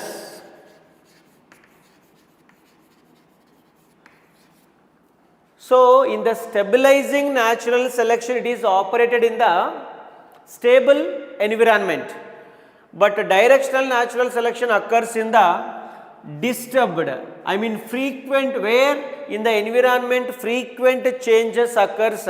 In such type of environment we can see in the directional natural selection. In this, an environment supports to the organisms with irrespective of phenotypes, depends upon the conditions. For example, you can take examples for directional selection. Industrial melanism. In the industrial melanism, you know, before industrialization at 1850s, when there is no industries, no pollution, if no pollution means no smoke deposited on the tree trunks, and white color lichens are growing on the tree trunks. As a result, in the white background, white winged moths are camouflaged, dark winged moths are easily find out by the birds and eaten them and kills them. As a result, white winged moth population will be more and dark winged moth population will be very less. Dark winged population will be very less. So, here dark winged moth population decreases, white winged moth population is increases. If you observe the graph carefully, this will represent white winged moths. The peak shifted to only one direction. Only one direction. That means this is actually before industrialization, number of moths, type of white winged and the dark winged moths. After industrialization, what will happen? The conditions are reversed. In the same area, industries are built, pollution is increased, okay, and deposition of smoke and soot on the tree trunks, no growth of lichens. As a result, all the tree trunks turns into dark background. In the dark background, dark winged moths are survived, I mean camouflaged and survived. White winged moths are easily find out by the birds and kill and eaten and kill them, and as a result their population will be drastically decreases. As a result, graph heng nodabodu, then the curve shifted to left side, I mean one time right side, another time left side. So, this is called directional natural selection. Directional natural selection operated in the environment where it will undergoes frequent changes. Number 2, in the directional selection, what happens? The peak shifted to the one direction, shape of the peak, and third, the number of individuals acquires other than mean character value. Mean andre middle alli, madhyagata, middle alli jasti jana individual idre adanna mean character value we call it. In the case of directional selection, the number of individuals acquires other than mean character value is called directional selection, and the third one is called descriptive natural selection. In the descriptive natural selection, nature selects extreme phenotypes and eliminates an average phenotypes. For this, an example, snail shell color in the sea coast. So, here you know what happens? In the case of sea coast, number of individuals of the phenotypes like different types of snail shell color, and this is a trait. Actually, there are three types of shell color we can see in the snails in the sea coast. One is white color, white shell color, black shell color, grey shell color. White shell color snails are camouflaged themselves in the white sand, so escaped from the predators. Nature selected, supported to the white shell color snails. Second, black shell color snails also camouflaged in the black rocky background from the predators. So these black color shell snails also supported by the nature. These two are the extreme phenotypes. And the third one is grey shell color. Grey shell color snails are not merged with the rocky black background or white sand. So they will easily visible at both the habitats. As a result, predators will easily identify them and eaten them. As a result, their population will be slowly, gradually decreases. Andre illi three types of populations alli white shelled snails are survived and also black shelled snails are also survived. I mean, two peaks are formed. Two peaks are formed. This is white shelled snails, it is black shelled snails, and rest of the this is called grey shelled color population will be very less. These are the three types of natural selection, and be careful with this one. I mean, the type of graphs: natural, stabilizing selection, directional selection, descriptive selection. The graph and nature selected in the stabilizing natural selection, average phenotypes eliminate extreme phenotypes, and more number of individuals acquires mean characteristics value, and the peak shape is higher and narrower. Example, body weight of newborn babies in England. Okay, and second one, directional selection, it is operated in the environment where it will undergo frequent changes, and where the number of individuals acquires other than mean character value, and also peak shifted to the only one direction. Example, industrial melanism, because before industrialization nature selected white winged moths, after industrialization nature selected dark winged moths. And third one, descriptive natural selection. In this type of natural selection, nature selected extreme phenotypes, eliminated average phenotypes. For example, the two peaks are formed, andre nature selected two peripheral values than the average, nothing but here snail shell color. Okay na? So black and white shell color snails are survived, selected by the nature, and grey shell color snails are not supported by the nature, because grey color is not suitable for any background, easily identified by the predators, and their population will be hugely decreases. Time in 50 kada? Okay, right. అయిపోయింది time? Okay, right.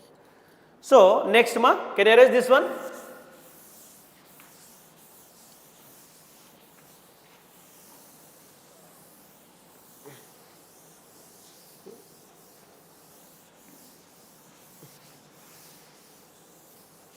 Okay. So some related problems regarding Hardy-Weinberg equilibrium. See here, the question is, problem number 1, in a population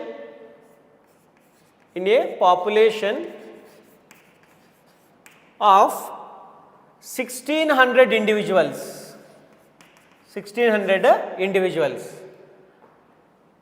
among them 256 individuals are recessive individuals,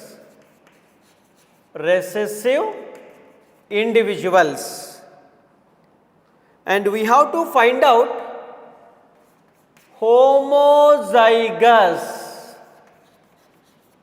dominant individuals and also heterozygous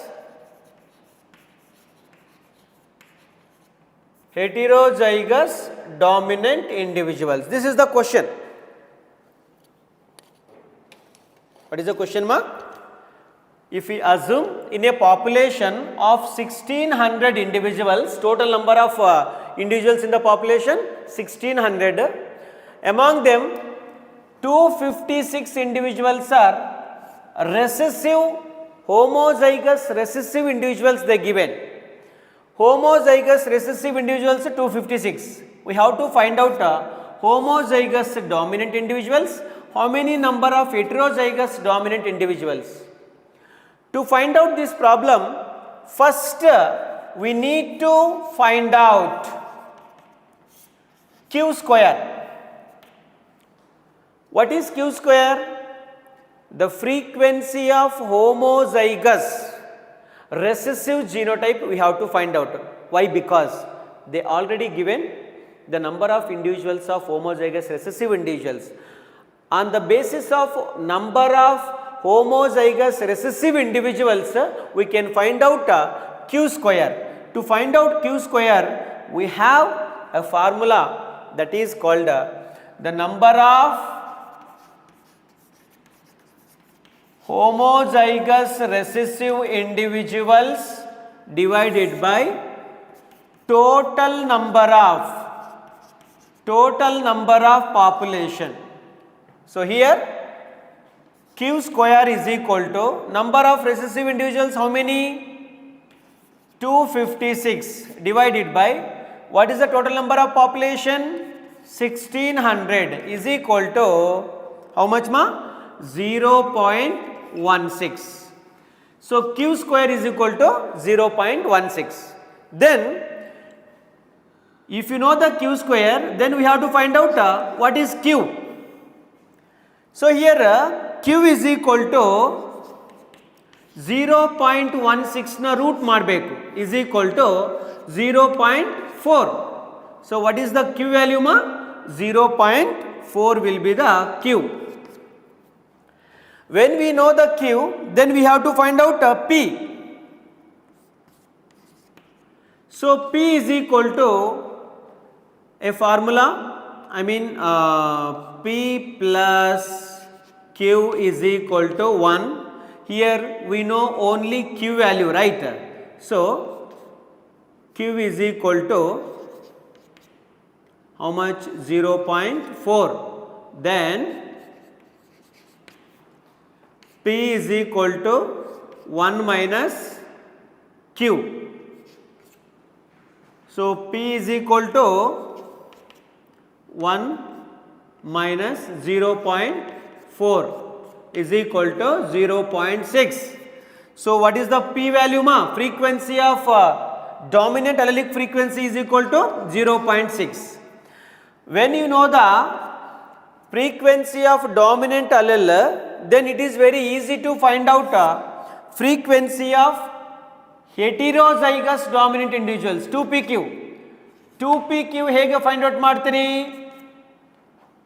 So 2pq is equal to 2 into P how much?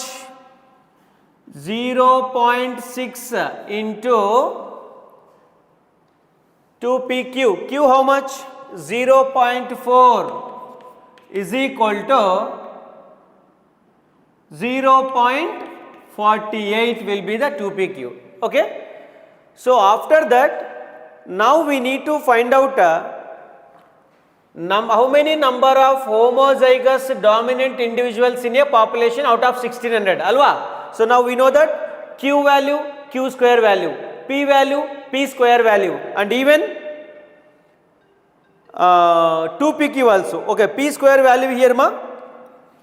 P square is equal to 0.6 into 0.6 is equal to 0.36 will be the p value, right? So now we have to find out number of homozygous dominant individuals. To find out number of homozygous dominant individuals, we have one formula that is called the frequency of homozygous dominant genotype into total number of population. Here what is the frequency of homozygous dominant genotype? 0.36 into what is the total number of population? 1600 is equal to what is the value, ma? 576. 576 is the correct answer. Similarly, to find out number of heterozygous genotype, heterozygous dominant individuals, to calculate this again same frequency into total number of population. ಯಾವ frequency? This is very very important. Which frequency, ma? Heterozygous frequency. How much? 2pq. How much, ma? 0.48 into total number 1600 is equal to how much, ra?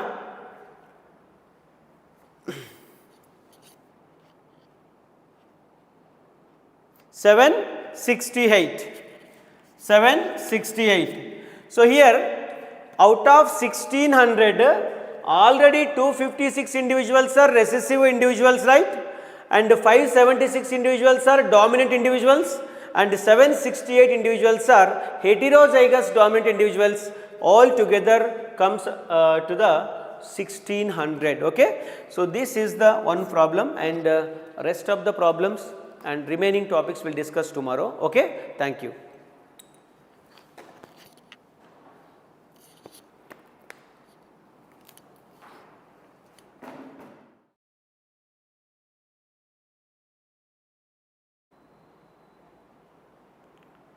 Hello my dear students, myself is Tirupati Gowda. I am physics faculty. Today I have joined in the Vidyaniketan. So last time I worked at different places, and today onwards I will take online classes for you. Today I am going to start a small part of system of particles and rotatory motion. That small topic or the part of the system of particles is center of mass.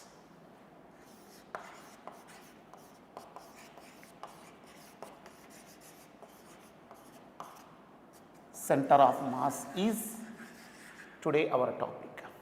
So in this center of mass, all the fundamental basics I hope you may understood in the classes last time. So we are going to discuss only some basics concepts related to center of mass, and also some problems which are different from our material and from other textbook. And so what is the center of mass? It is a point where total mass of the body is not present, it is assumed to present. That point is called as center of mass. At the center of mass, mass may present, may not present, and the location of center of mass of any body may present inside or outside the body. All those theoretical points you may learnt in the theory, so that is why all those are not necessary. Direct mathematical formula based so numericals let us discuss today.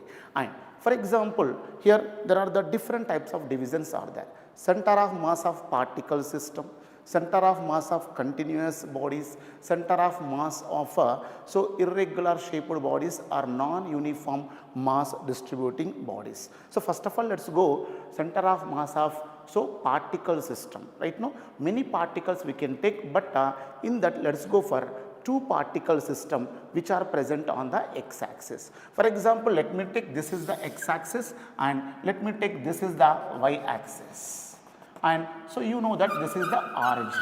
So here one particle of mass, that mass I am taking that m1, another particle of mass, that particle mass I am taking that m2.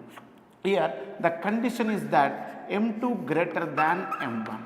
I am assuming that the mass of the second particle is greater than the mass of the first particle. Means if this two particle system is taken as a single particle mass, then from the origin, so to locate or to observe the center of mass, compulsory we need from one reference point from where we need to find out center of mass. Means what? For example, here I am taking that center of mass location is here. This is the location of center of mass of the two particle, and the first particle distance is I am taking that x1 from the origin, the second particle distance I am taking that x2 from the origin, and the center of mass location from the origin I am taking, that's what, that is a xc. We need, this is xc. Means what? When two particles are clubbed together, where is the center of mass of the system, and that formula so is given by xc is equal to, so m1 x1 plus m2 x2 by what? So that is a m1 plus m2. So this is the location of center of mass of any two particle system which are present along the x-axis. Right, but here one small thing we have to notice. So here these two particles are present on positive side of the x-axis. If you take, this is the positive x-axis and this is a positive y-axis, therefore from our figure the two particles are present only on the positive x-axis. But sometimes this first particle may be present on a negative x-axis side, therefore then there is a some problem. Then what we have to do? Better to take the center of mass position is always in vector form beta, therefore xc bar is equal to m1 x1 bar plus m2 x2 bar m1 plus m2. Here x1 x2 both are on the same side. Now you can take a x1 is equal to something 2 I cap, x2 is equal to 4 I cap, like that. But if the first particle present on the negative side of x-axis or negative side of the origin, therefore what we can take now? Here in place of the x1 we have to take the minus, because so the center of mass we are measuring from the origin. So that is very very important point. Okay. So now for example, this first point it is completed beta. Therefore now what? Now if the same two particles present along the y-axis, not need to worry about that. So now what? The center of mass is given by yc bar is equal to m1 y1 bar plus m2 y2 bar by m1 plus m2. That's it only. So we have to take y coordinate. That's it. This is the x coordinate of the center of mass. In the same question, if they will ask what is the y coordinate center of mass? Now the y coordinate center of mass yc bar is equal to 0, because when the two particles are present along the x-axis, only center of mass also present along the x-axis, the y coordinate center of mass of the system is equal to 0. When the two particles are present along the y-axis, then we can take, so here yc is equal to m1 y1 bar plus m2 y2 bar by m1 plus m2, here xc is equal to 0. Okay, na? The question maybe they may ask what is the x coordinate or what are the coordinates of the center of mass. You should be ready to solve like this. Now, so this is the first point to be noted. Now the second point is, so for example, if the first particle present at the origin, if the first particle is present at the origin, means what?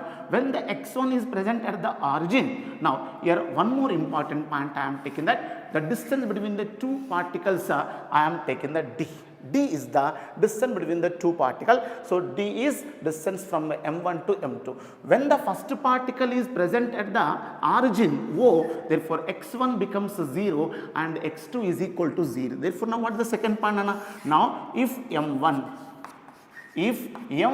is at origin, if m1 is at origin, condition x1 is equal to 0, now x2 is equal to d, you can take that, because so whenever you bring the m1 closer to the origin, therefore now x2 place nalli d bartada, x1 place is equal to 0 bartada. So now what, x2 is equal to d, in the previous formula if you substitute, you can get that xc is equal to, so what you can get, m2 by m1 plus m2, so into what, into d, therefore this is the center of mass distance from where, from m1, this is position of center of mass from m1.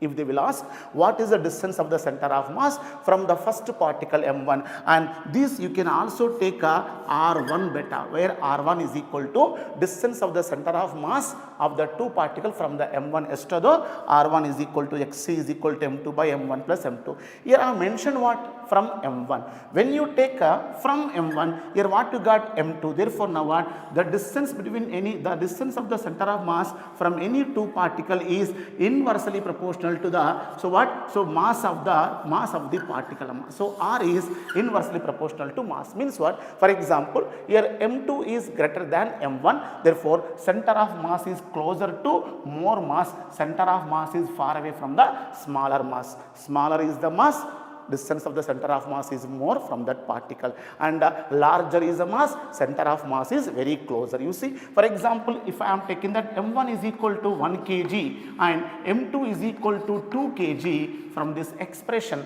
we can conclude that from this principle, therefore now what, so this distance I am taking that, for example r2, and this distance if you take r1, now what, r2 is smaller than r1. Why? Because the distance of the center of mass is purely inversely proportional to mass of the particle. So finally center of mass is closer to mass of bigger value. That is a very important point.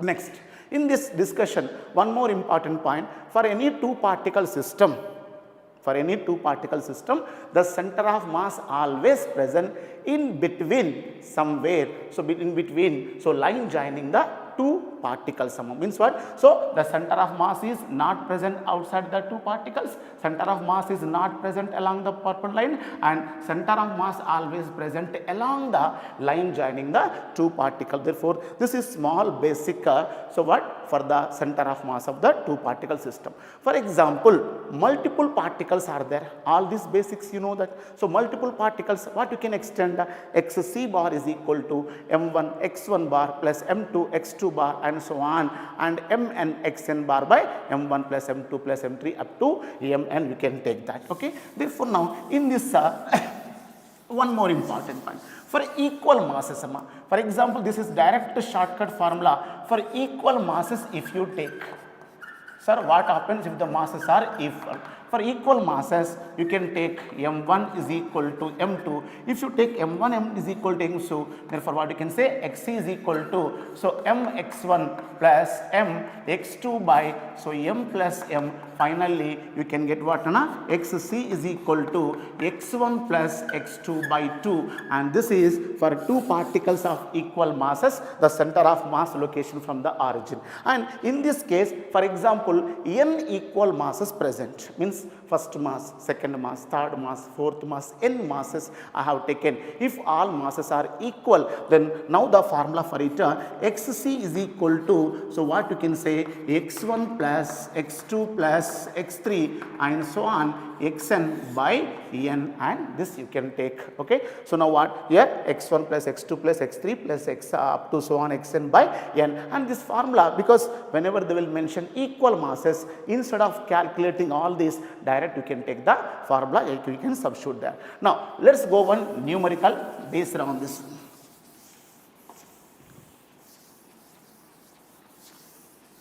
Let us discuss one numerical.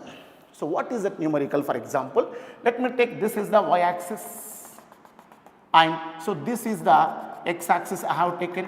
Here one particle I have taken, its mass for example 2 kg, and the distance of the particle from the origin I am taking that is equal to given, that is a 3 meter, right? Where is the position of the 6 kg particle, right now? Where is the position of the 6 kg particle? x2 is equal to how much? So that center of mass should be present at the origin. This is the question. So what is it? Here 2 kg present on the positive x-axis, and so x2 is equal to, we have to find out, so that the center of mass of the two particles should be present at what point? At origin. What is the meaning of at origin? So center of mass should be present at origin means xc is equal to 0. So in that formula, if you substitute, we can get the answer very easily. Next, what formula that now? So we know that, so xc formula what ma? That is equal to m1 x1 bar plus m2 x2 bar by what? That is m1 plus m2. Therefore now here, as we know that the center of mass of the two particle system should be present at origin. So xc compulsory is equal to what? 0. Therefore now m1 is equal to how much I have taken? 2 into, that is equal to 3, and that is we have to take I cap. Why? Because this is present on the positive x-axis with respect to the origin. Therefore next what? Plus m2 is equal to 6 kg, x2 value we don't know. Therefore if you substitute x2 bar here by m1 plus m2, 6 plus 2 is equal to 8, and after simplification you can get that answer 6i plus 6 x2 bar is equal to 0. Therefore finally you can get that x2 bar is equal to, so what? That is a minus I cap. Therefore in magnitude x2 is equal to 1 meter from the origin. Means what? So to present the center of mass of these two particles at the origin, the second particle should be kept on the negative axis, negative x-axis at a distance of 1 meter from the origin. That's why if you follow the vector form, you can not only get the magnitude of the distance of the second particle, and also either we have to keep on positive side or negative side, that also we can decide by using this formula. x2 bar is equal to minus I cap. This you can also write what, Nana? 1 into minus I cap. Therefore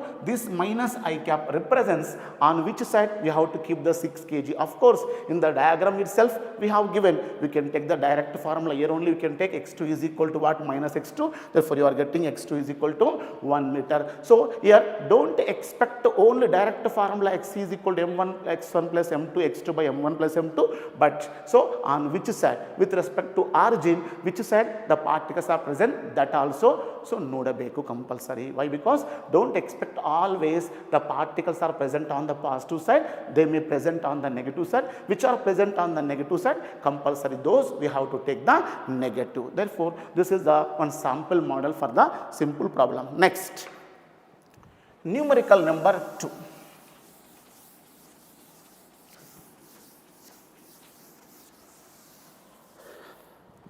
Numerical number 2. So now the numerical number 2 is 2 masses we have taken. There are the 2 masses, and first mass is 1 kg and the second one is 2 kg. For them the coordinates of center of mass xc is equal to 2, yc is equal to 1 meter samam. Right? Here I am giving what? So 2 particles I have taken. Those 2 particles not present on the x-axis, those are present on the xy plane. When they are present in the xy plane, x coordinate of center of mass is present, y coordinate center of mass also present. Therefore they have given 2 masses, 1 kg and 2 kg. For them the center of mass position xc is equal to 2 meter, yc is equal to 1 meter. These are not coordinates of the first particle, not coordinates of the second particle. Those are the center of mass of these 2 particles present in the xy plane. Okay, right. So xc is equal to 2 meter, yc is equal to 1 meter. So if you draw the diagram, let us draw the diagram better. So what? This is the x-axis and this is the y-axis. I am taking that. So xc is equal to 2 meter means what? 1, 2, and this is a 2. I am taking this is the 1.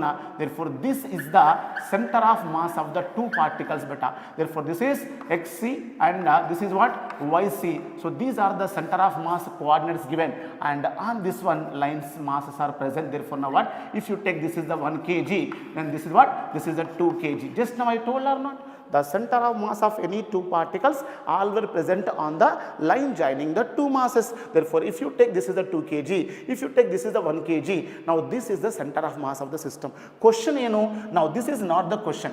Where is the, what are the coordinates of what are the coordinates of center of mass? Means what? X3 is equal to how much? Y3 is equal to how much for the third particle, so that the center of mass shift to Xc dash is equal to 0, Yc dash is equal to 0. Question I will read once again, because instead of writing the question, better to take the data like this. Two masses are present, 1 kg and 2 kg.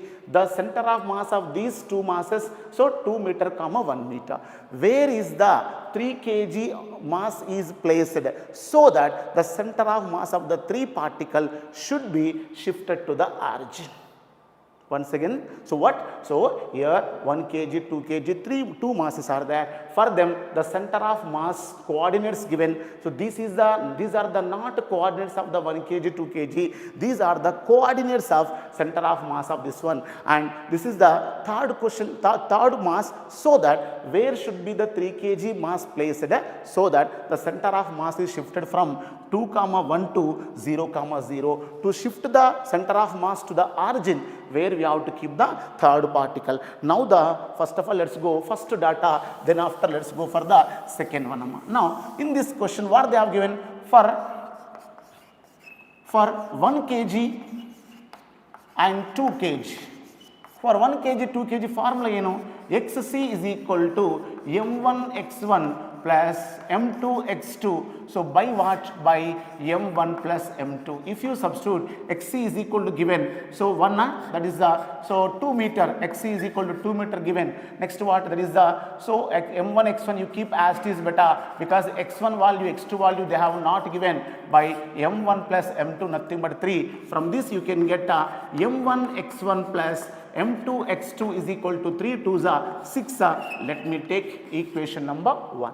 From the first two particles, please collect the M1 x1 plus M2 x2 is equal to 6. Similarly, for the Yc is equal to how much now? Yc is equal to M1 y1 plus M2 y2 by, so M1 plus M2. Yc is equal to M1 y1 plus M2 y2 by M1 plus M2. Yc is equal to how much we have given? Y is equal to, keep this M1 y1 as it is, M1 y1 plus M2 y2 by M1 plus M2. 1 plus 2 is equal to how much? That is the 3. And after simplification you can get M1 y1 plus M2 y2 is equal to 3. This is equation number 2. Okay, now we got what? M1 x1 plus M2 x2 is equal to 6, M1 y1 plus M2 y2 is equal to 3. That's it. From the first information we have to get like that. But the question actually what? Where is the third particle? Where we have to keep the third particle, so that the center of mass is shifting from 2 meter, 1 meter to origin. Means Xc, new center of mass is shifting to the origin. Therefore now for 3 particle system, means what? For 1 kg, 2 kg and 3 kg combinedly. Now what that? Xc dash is equal to M1 x1 plus M2 x2 plus M3 x3 by, so M1 plus M2 plus M3. Therefore this is the expression for that, because for the 3 particle system we can find like that. Now so Xc dash is equal to how much now? 0. Therefore now what? This M1 plus M2 plus M3, 1 plus 2 plus 3 is equal to 6. Therefore now what? M1 x1 I am keeping as it is, and M2 x2 as it is, but in place of the M3 I am taking the 3 into what beta? That is the x3 by what? M1 plus M2 is 6, and after simplification you can get that 3x3 is equal to minus M1 x1 plus M2 x2. That's it. Okay, na? 3x3 is equal to minus M1 x1 plus M2 x2. But so 3x3 is equal to minus of M1 x1 plus M2 x2. Already from the equation number 1 we got what? That is equal to 6, and after solving you can get that x3 is equal to minus 2. Therefore to shift the origin from 2, 1 to origin, center of mass to the origin, x3 is equal to minus 2 meter. This is the, so 3 kg x coordinate. Next, what about the y coordinate? If you take the y coordinate, same to same. Now what here? Yc dash is equal to M1 y1 plus M2 y2 plus M3 y3 by what? That is the m1 plus m2 plus m3. Again same story, you substitute that, you can get the answer. Yc is equal to what, Nana? That is a 0. m1 y1 you keep as it is, m1 y1 plus m2 y2 plus m3 is equal to 3, and y3 value we don't know by what? This is a 6 again. Therefore now from this you can get, so m3 y3 or already m3 value you have substituted. Therefore 3 into y3 is equal to minus of m1 y1 plus m2 y2, minus of m1 y1 plus m2 y2. Therefore after simplification, here already we know that m1 y1 plus m2 y2 is equal to 3. Therefore now 3 y3 is equal to minus 3 and y3 is equal to minus 1 meter. Therefore I hope you may understand the question, Amma. So when two particles 1 kg 2 kg, their center of mass given 2 meter comma 1 meter. In the 2 kg system and 2 masses system, we have to add a 3 kg extra mass, so that the center of mass will be shifted from 2 comma 1 to origin. So this is the method and one of the most important model and somewhat of course lengthy method, but very easy. Therefore y3 is equal to minus 1 meter. Therefore finally what are that, now the coordinates of the 3 kg means what? The coordinate 3 kg are what? That is equal to minus 2 meter comma, so minus 1 meter. So this is the new, this is the these are the what coordinates of the 3 kg mass, so that center of mass will be shifted to the origin. Okay, so one of the very important question, and be careful about it. Okay, right. Next,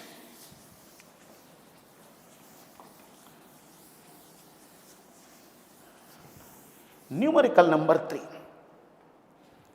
Here the numerical number 3, from the figure 3 particles are present at 3 corners of equilateral triangle, right? For example, let me take, this is one equilateral triangle. This is the first mass, I am taking that m, and the second mass also m only, and third mass also m only. Means what? 3 equal masses, each of mass m are present in the form of a equilateral triangle of side length what? For example, a, I will take, this is also a and this is also a, I will take. Now if you take, this is the first particle, now they will give like that, this is the y axis and this is the x axis. Therefore you can confirm, right now. So this is the first particle, idu second particle, idu third particle beta. First particle is at the origin, second particle is at a distance of a, and third particle is present like that. Now the question is, what is the distance of the center of mass of the system from the x axis? Question, what is the distance of the center of mass of these particles from the x axis? They will give like that. Immediately what will think that, acha, so they are asking x coordinate of center of mass. That is wrong. X coordinate means, so that is present along the x axis. But I am asking what? Distance of the center of mass from the x axis. For example, this one center of mass is present here, Nana. This center of mass is present here, right? I don't know where is the center of mass exactly, because we didn't calculate. Let us suppose this is the location of the center of mass of the 3 particle system. What I have asked question is what? What is the distance of the center of mass from the x axis? So there is a lot of difference. What is the x coordinate of center of mass of the system is different. Direct you can take xc is equal to m1 x1 plus m2 x2 plus m3 x3 by m1 plus m2 plus m3, because 3 particles are there, and so you identify the x1, x2, x3, y1, y2, y3. You can find out xc, yc very easily. But I am not asking what is the x coordinate.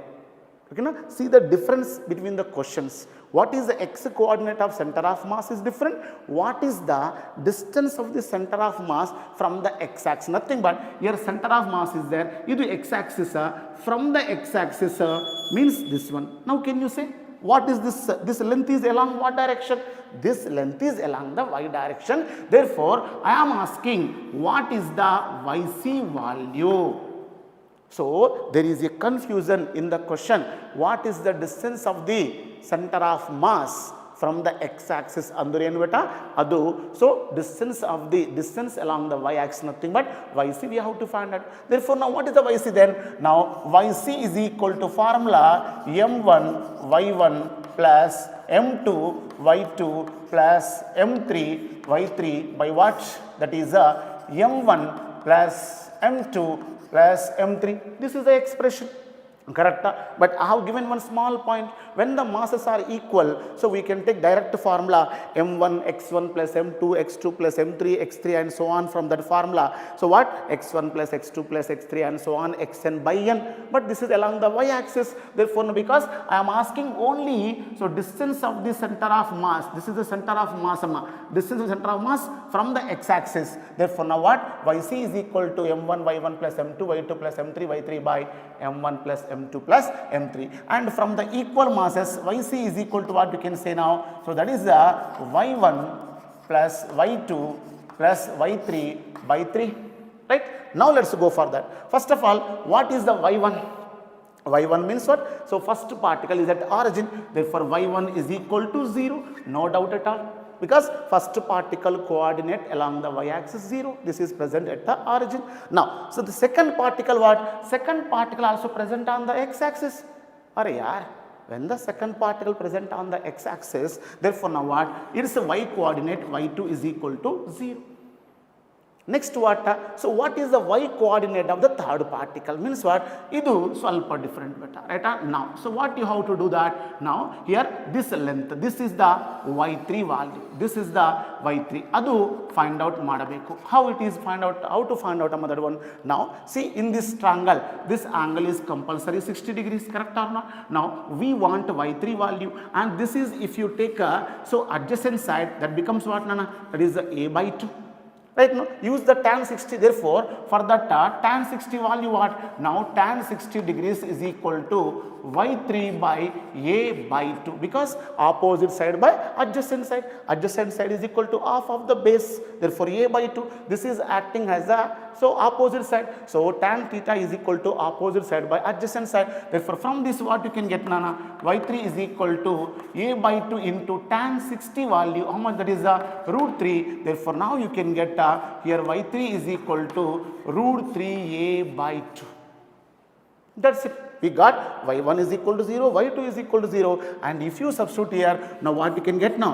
The distance of the center of mass from the x-axis is given by, so what? y1 is equal to 0, y2 is equal to 0, y3 is equal to root 3a by 2 by what? By 3, because here we have, therefore now what? So what is the answer, ma? yc is equal to finally root 3a by 6, so is the answer.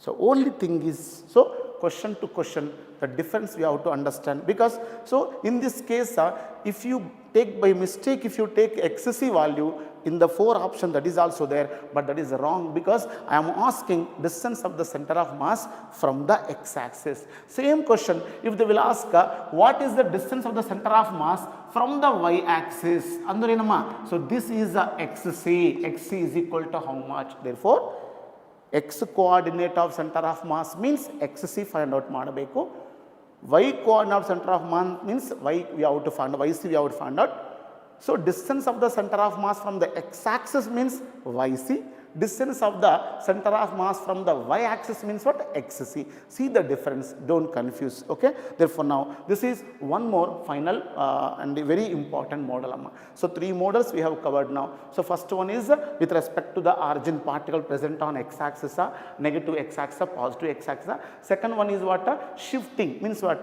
For the 2 given particles center of mass location they will give, and to take the third particle into addition, where should be the third particle should be placed so that the center of mass shifted to another point. Not need to shift to origin, sometimes one point to another point, same procedure we can follow, and this is one more method. And in this case also 2 different types of the questions are there. X coordinate they are asking, or distance of the center of mass from x axis they are asking, so that is the difference you have to observe.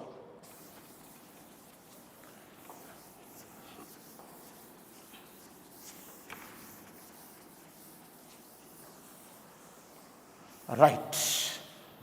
Now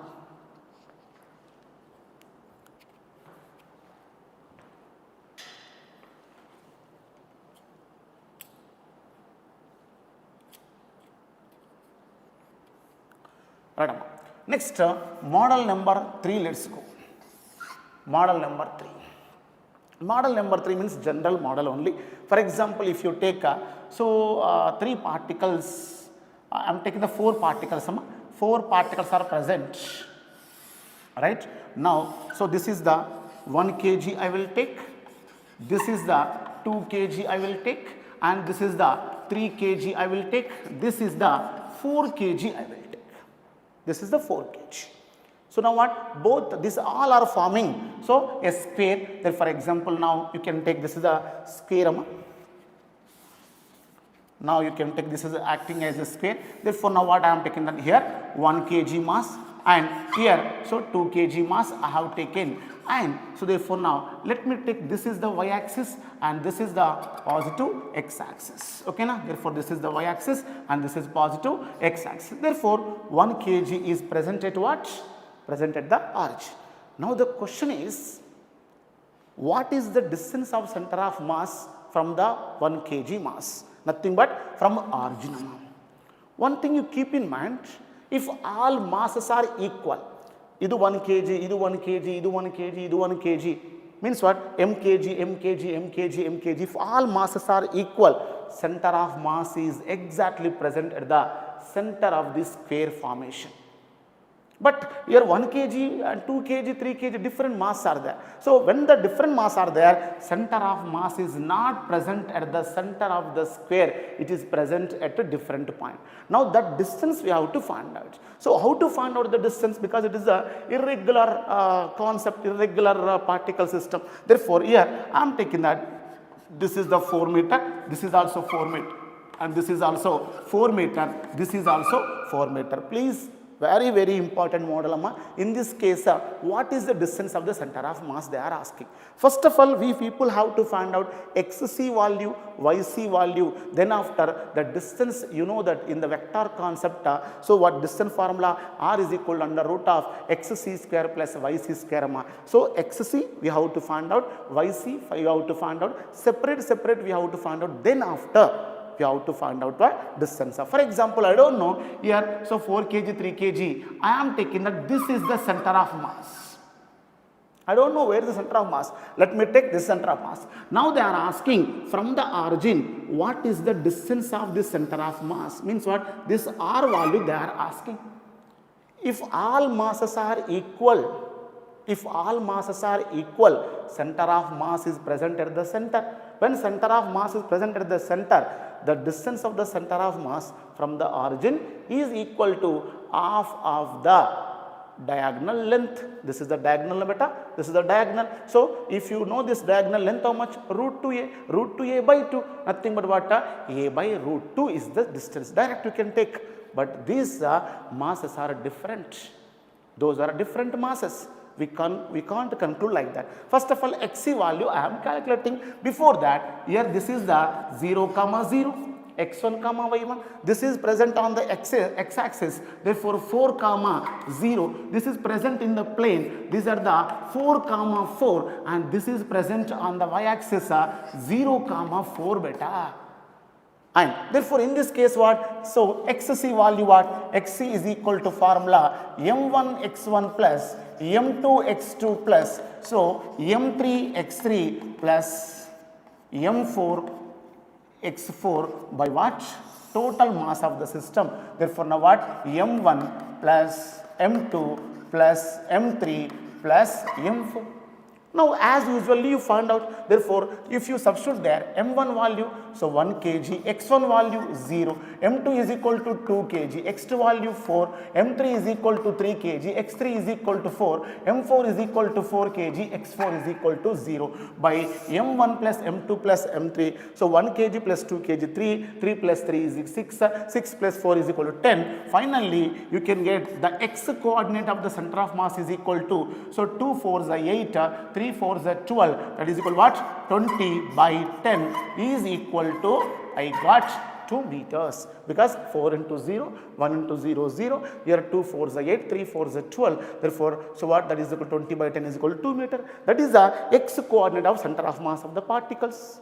Next, what about that yc? We have to find out what is the yc value. Yc is equal to m1 y1 plus m2 y2 plus m3 y3 plus m4 y4 by what? It is equal to same m1 plus m2 plus m3 plus m4.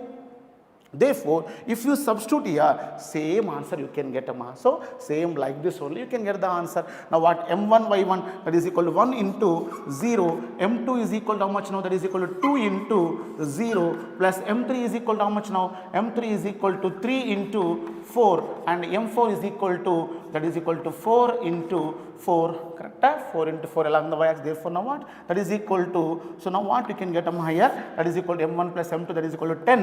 Therefore, yeah, here we are not different getting answer. Therefore, now what? 1 into 0, 0, 2 into 0, 0, 3 4s are 12 and 4 4s are 16. Therefore, now what? That is equal to, so 3 4s are 12 and 4 4s are 16 by 10. That is equal to 28 by 10.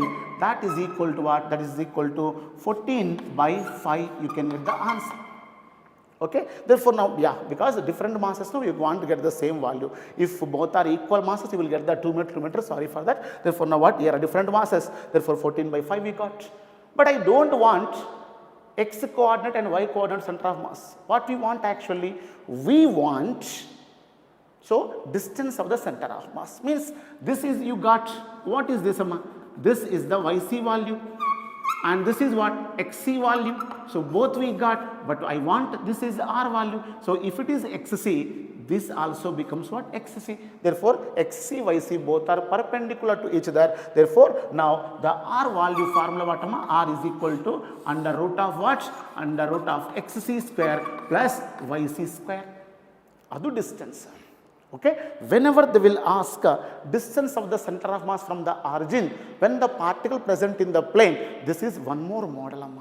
So, xc value find out ಮಾಡಿ, yc value find out ಮಾಡಿ, ಅದರಲ್ಲಿ ಆಮೇಲೆ, so r is equal under root of xc square plus yc square. You substitute there and you simplify. You can get, so the distance of the center of mass from the origin. As I told you in the previous case, distance of the center of mass from x axis, yc. Distance of the center of mass from the y-axis, so xc. Distance of the center of mass from the origin, nothing but under root of x square plus yc square, we have to take it. Okay, na? Therefore, now what? 14 by 5, we can get the answer. So, now this is the story of it. Next, in the same question sometimes, what is the position vector of center of mass? Vector nalli, so convert ಮಾಡಬೇಕು. How it is? Therefore, now what you got? Xc is equal to, Xc is equal to what you got? So, Xc is equal to, you got, that is equal to 2I cap, and Yc is equal to what? Yc is equal to, we can get, that is a 14 by 5 j cap we got. If you take in vector form, correct or not? Because along the x axis you have to indicate with a 2I cap, along the y axis, so 2j cap. Therefore, now you can get the answer. So, what? That is the position of center of mass. Position of center of mass means what? From the origin, the position vector we have to convert. R bar is equal to, you know, xc bar plus yc bar, that is equal to, that is 2I cap plus, so 14 by 5 j cap. This is the answer for that. Okay. So, if they will give system of particles, they may ask what are the coordinates, what is the distance, and what is the position vector. So, all models can cover in the single problem. Okay, right. This is one more model.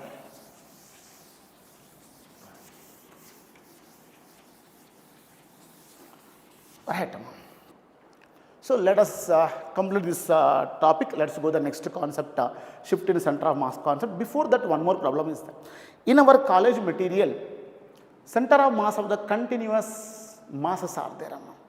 Center of mass of continuous masses. For example, now, till now we have discussed only particles. Some particles are present along the x-axis, some particles are present along the y-axis, and like that we have discussed it.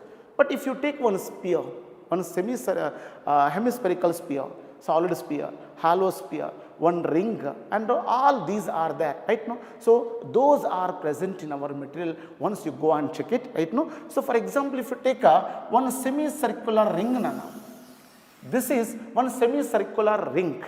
not a disc, it is semicircular ring. So if you take, this is the x-axis, this is the x-axis and idu origin beta, this is the y-axis and this is the x-axis, therefore it is the center of mass. Means what? If you take, this is the ring,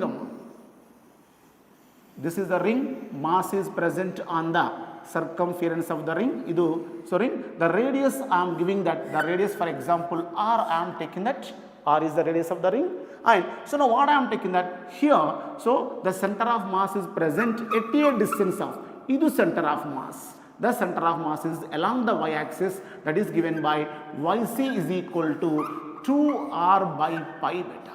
Idu center of mass of a semicircular ring of radius r from the origin. The center of the ring is so acting as the origin, means what? From this, if you feel origin is present at the center of the ring, from the center of the ring at a height of yc is equal to 2r by 5, the center of mass of the semicircular ring is present. And for example, if you take one disc, same disc only I am taking that, this is the disc I am taking that. Disc means what? Complete mass is present here.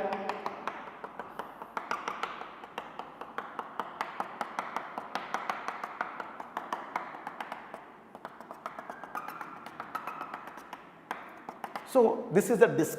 Difference what? Your mass is present only on the circumference, but your mass is present total surface of the body. Same story here also I am taking that. So this is the y-axis and this is the x-axis if you take right, and if the center of the semicircular disc acting as the origin, now the center of mass is given by here, the center of mass position is what? That is equal to yc is equal to 4r by pi, 3 pi. 4r by 3 pi. Here 2r by pi, this is yc is equal to 4r by 3 pi is the center of mass of the semicircular ring from the center of the disc. So like this, spheres are there and cone is there, solid cone, hollow cone and different types of hollow sphere, solid sphere. Once you go and check them also, and let us discuss one problem based on this combinedly. Here the question is,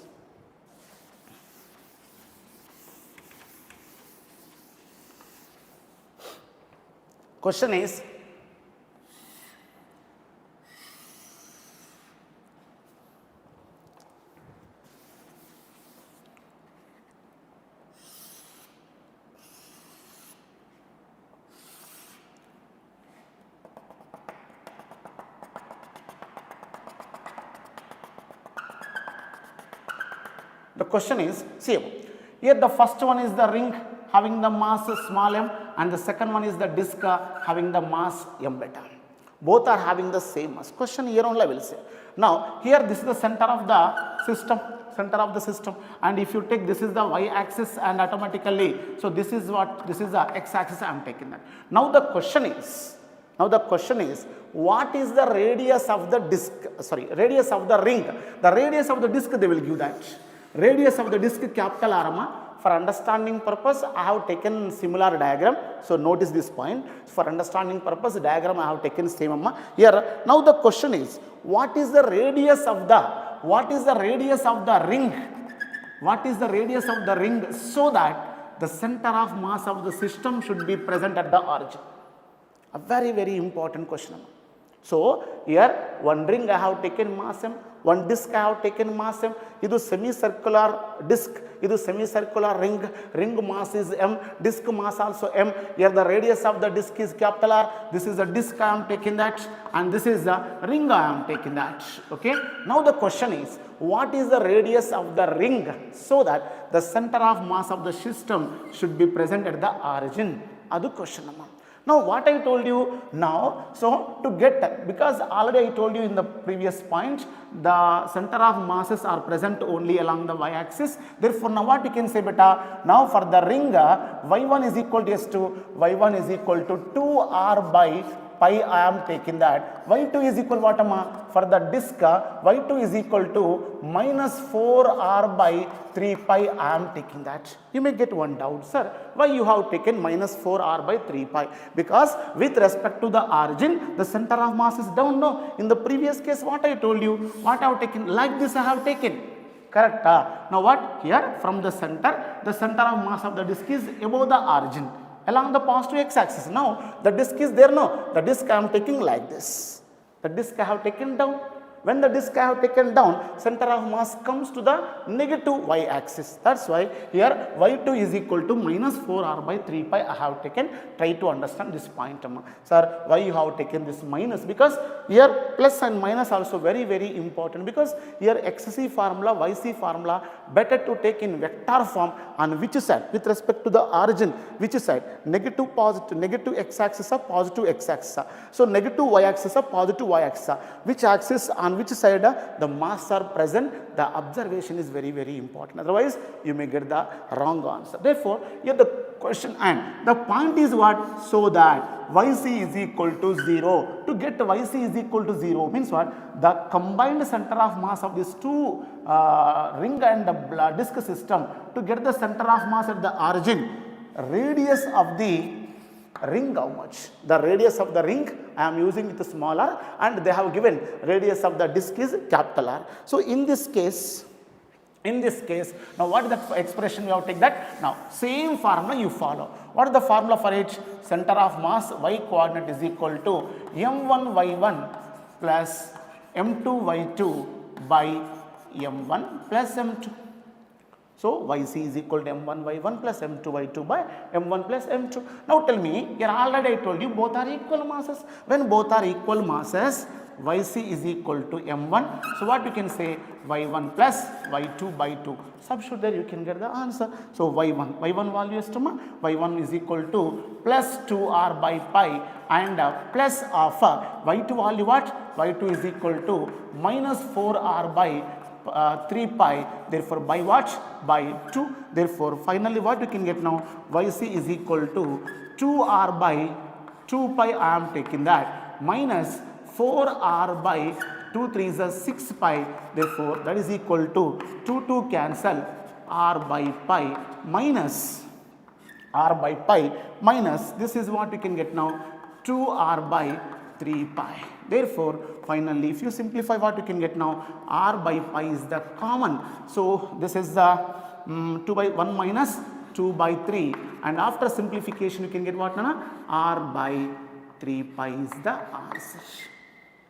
So what is the radius of the disk? What is the radius of the ring? That is equal to r by 3 pi is the answer for that. Okay, na? R by 3 pi. What you got? Yc is equal to, you got, no, sorry, Yc is equal to what we got? Sorry, this one I asked radius, no, radius of the ring, no, sorry, this is you can take, I am extremely sorry for that. Therefore Yc is equal to 0. Here we have asked not y coordinate. I thought one more question is there next.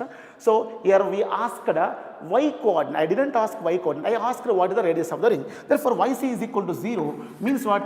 2r by pi. So 2r by pi minus, so what? That is a 4r by, so that is a 2 pi, that is equal to 6 pi. And so what we can get, here if you bring this side, you are getting what? 2r by 2 pi is equal to 4r by 6 pi, right? Therefore here pi cancel, 2 cancel. What is the answer now? So r is equal to, finally you can get what? 2r by 3. Therefore this is the radius of the ring. I am sorry for that, because I thought I am asking y coordinate, that's why I have taken like that. But what is that? So this is the, to keep center of mass at the origin of the disk and ring system. So what is the radius of the ring? R is equal to 2r by 3 pi. Now let us discuss. R is equal to 2r by 3 pi. 2 by 3 is a number. Here one more question they will ask. R greater than R, R equal to R, R less than R. This type of the questions also they will ask if they will give the paper tough. Because same question. So what is the y, when the radius are equal, what is the center of mass? Just we made one mistake, then you continue it. That is the answer for that. If they will ask to get the center of mass at the origin, what is the radius of the ring? Sometimes they will ask what is the radius of the disk. Sometimes they may ask. Therefore same procedure. Take yc value, keep the yc is equal to 0 and rearrange the terms, you will get r is equal to 2r by 2r by 3. My question, tell me Amma, r, the radius of the ring should be greater than radius of the disc or less than disc or equal to disc. So for this confirmation, you noted 2 by 3. 2 by 3 is less than 1. 2 by 3 less than 1 means what Amma? R value less than R. Only for understanding purpose, I have taken the diagram like this. But originally, this is not correct diagram. Understand? So only for understanding purpose, I have taken like that. In this case, we may think that before questioning only, you can ask me, sir, here the diagram is same, no? R is equal to capital R only. Yes, in the diagram R is equal to capital R, but the thing is that finally we can confirm R is equal to 2R by 3, R less than R. Therefore, the diagram becomes what now? So, the diagram changes like this. Means, so this is the story for that. Therefore, now what? Here, so this is the R, I am taking it, this is the R and this is the capital R. Therefore, R less than R. So this is the, so one more model in this center of mass, because don't forget that the continuous massive particles also don't always depend upon the particle system. Please follow this type of the models also, and spheres, and in this like this only, and solid cone, hollow cone, solid sphere, hollow sphere, they combine like that. Same model, same model. For example, if they will give like that, this is one hollow cone like this they will give. So it is the one hollow cone, and this is one solid cone, right? Now they will give that height of the one of the cone, right? Height of the first one, and they will ask height of the second one is equal to how much?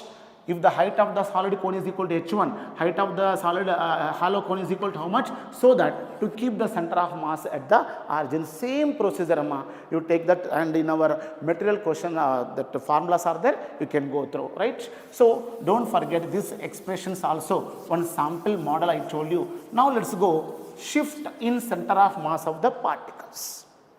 Shift in center of mass.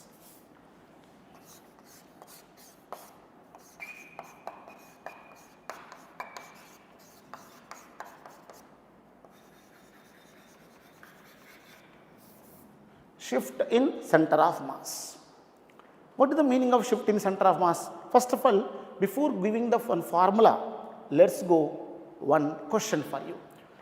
Here I am taking the 3 particles, and those are having the equal masses. First particle mass m, second particle mass m, third particle mass also m. I am taking that.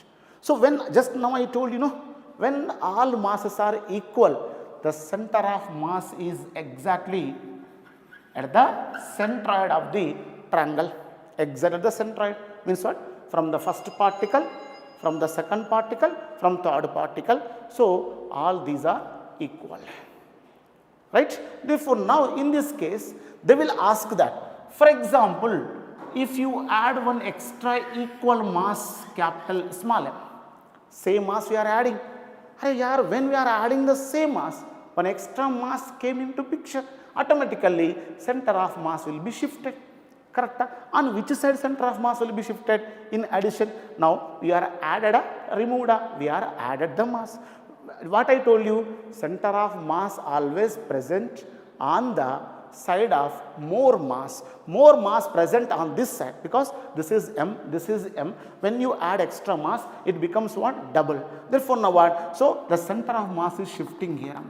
The center of mass is shifting here, right? So this is the center of mass position. Now, so in this case, that this is the shift they are asking. The shift formula for the addition is given by S is equal to amount of the mass added by total initial mass mi plus amount of the mass added into dm.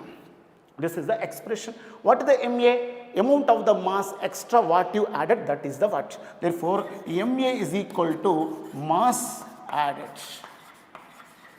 And so M is what? M is equal to, Mi is equal to initial mass of the system. Total initial mass before adding. D is a very, very important point. Your problem is only with D only. How to identify the D? D is the, so this is the shift, yes we want. D is the distance between the initial center of mass to, so what? That is the mass where you add the extra mass. Means what? Distance between the center of mass of the initial center of mass of the system to point where you add the mass, that is, so nothing but this distance we can measure this distance by using the triangle. This is what? This is the exactly middle, means 30 degrees, and this is a by 2, and follow this distance d by using the triangle. Tan theta is equal to formula, or cos theta is equal to formula, what you want you can apply, therefore you can get the answer. Therefore distance between what? Initial center of mass to point of addition, point of adding mass, point of adding mass. Therefore, so about these problems let us discuss tomorrow. Thank you all.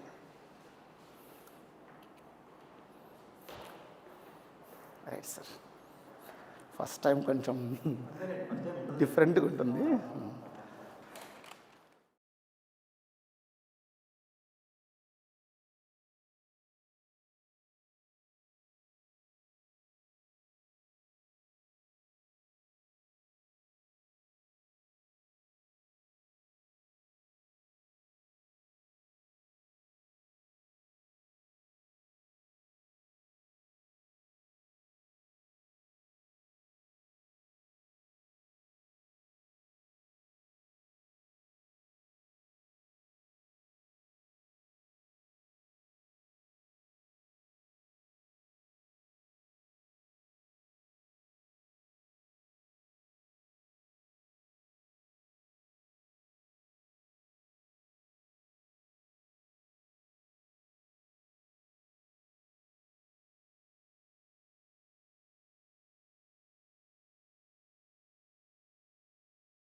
Right.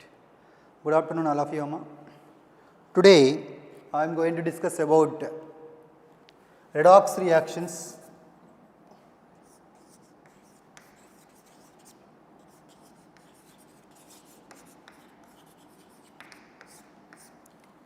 These redox reactions very important, compulsory. Every year they are asking maximum one question they are asking now. So mainly they are focusing on about types of redox reactions, one question, that is theory part only, then you read. Second one is based on oxidation number, second question, oxidation number also called oxidation state, related one question they are asking. Third one is balancing of redox reaction. These three, mainly these three concepts related they are asking the questions now. So types of redox reactions later we will discuss. The next one is oxidation number, also called oxidation state of any element. So how to find? For example, what is mean by oxidation state and what is mean by oxidation number? Oxidation state or oxidation number is same. Oxidation number means charge present on the element is called oxidation state, also called oxidation number, right? For example, I will take this group, what is called, for example, I will take sodium atom. Sodium atom is belonging to first A group. That means this charge is having +1, that means positive, that means plus. That is meaning here what the charge is present, that charge is +1, that is called, this is the oxidation state. For example, I will take the magnesium. Magnesium is second group element, that charge is +2, that charge is called +2, that is called oxidation state, that +2 is called oxidation state. Next one I will take the element is N3 minus, that means here what the charge is present on the atom, that is 3, that is means -3. That means oxidation state may be positive, may be negative, may be 0, may be fractional values, all values either positive, either negative, either 0 or fractional values also, that may be, that means oxidation state may be any value, that is the meaning. So, how to identify? So, okay, these are the individual elements. These are individual element means, then if you know the charge, then automatically we will say the oxidation state. Okay, very good. Now, I am giving one of the compound, for example, this one KMNO4 or K2Cr2O7, this is the compound. In this compound, sometime I am asking oxidation state of this element, underlying element, that is manganese I want. So, how to identify? So, we can't say directly, means we have to calculate. We have to calculate means we should follow some rules.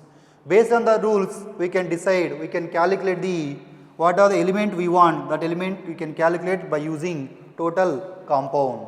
So, what are the rules? Overall rules I will give you sometime. One of the time statement based question they asked last before year.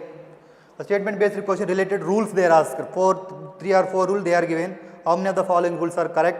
How many of the following rules are wrong? They ask. So that's why we should know rules. So once you observe the rules, I will say one by one now. First one, oxidation state of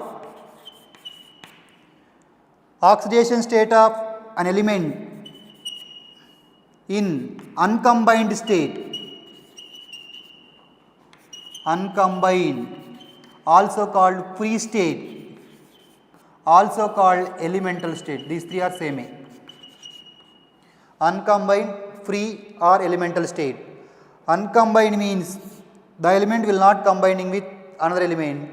So that time uncombined also called free, also called elemental state. That time oxidation state of element is 0. That is the first rule. Most of the rule, for example, uncombined state means, example I will take. One of the element is sodium, other one is potassium, oxygen O2, ozone, P4, S8, Cl2, Br2 and so on. These elements, any one is there, those element oxidation state is 0. Sorry, a doubt. Sodium and potassium, these are individual elements. This is not combining, that's why this is called uncombined state. That time oxidation state of element is 0. Okay. What about these, sir? These are O2 molecule, O3 molecule, P4 molecule, SA8 to Cl2. These are also combined, no? Yes. So, when you call uncombined, when you call combined, when element is, same element is combining with other same element, that is called combined state. That combined state you should consider as a uncombined. That means this time oxidation state of element is 0. Next, second point, combined state. Combined state is an element is combining with other element, not same element. Same element means that is called uncombined state. Other element is there, that is called combined state. Combined state is there, that time so many rules are there, then rules observe now. Oxidation state of oxygen is in combined state, normally it is -2. Normal case, most of the, you will take this one only, normal cases. In case of oxygen oxidation state is -1, oxygen oxidation state is -1/2. When it is -1, when it is in peroxide, very important. Peroxide means O bond O, oxygen bond oxygen is called peroxide bond. That time oxidation state of oxygen is -1. Oxidation state of oxygen is -2 when superoxides are there. I will tell you. And superoxides, one of the example. Superoxide, most of the syllabus is potassium and rubidium. These two elements only will exhibit superoxides. Potassium in the form of KO2, rubidium in the form of RbO2. These are called potassium superoxide, rubidium superoxide. In this case, oxygen oxidation state is -1 by 2. So observe. Next one.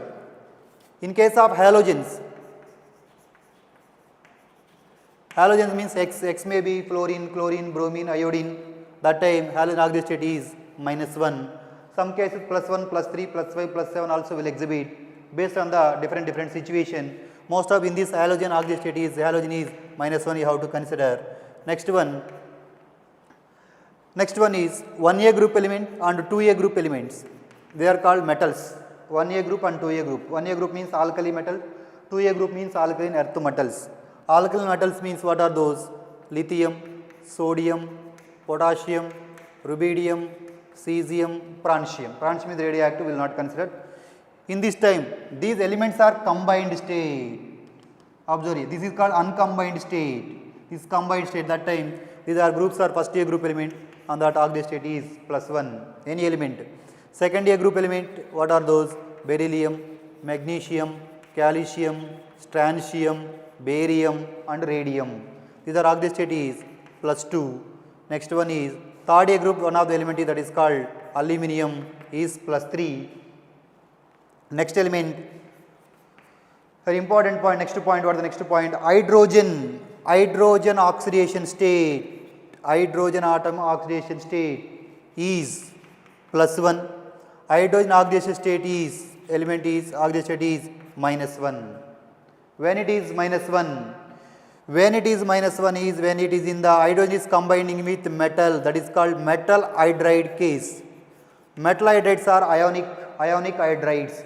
Metal hydrides are called ionic hydride. That time hydrogen oxidation state is -1. That means, for example, I will take metal, most of the metals 1A, 2A and 3A, that is what? Aluminium. So in these three groups and copper means, that means D block elements copper family. So on that time metal hydrides, that means, for example, metal with hydrogen, metal hydride. For example, calcium with hydrogen, calcium hydride. In this case, hydride case, hydrogen oxidation state is -1. This is -1 means compulsory sodium is +1. So that meaning hydrogen oxidation state is -1 when in case of metal hydride. Remaining all cases, any other cases are there, oxidation state of hydrogen is +1. This is the very important. Next one. If the compound is neutral, if the compound is charged, neutral means there is no charge. If you take any compound, I will take KMnO4 or K2Cr2O7, anyone I will take. I am asking, find the oxidation state of underlying element KMnO4. That is called neutral molecule or neutral compound. Neutral compound means we have this compound having there is no charge, that is called neutral. That time this element oxidation state I want means, then what you have to do? Algebraic sum of all atoms present in a molecule is equal to 0. Algebraic sum, one of the time they ask the question.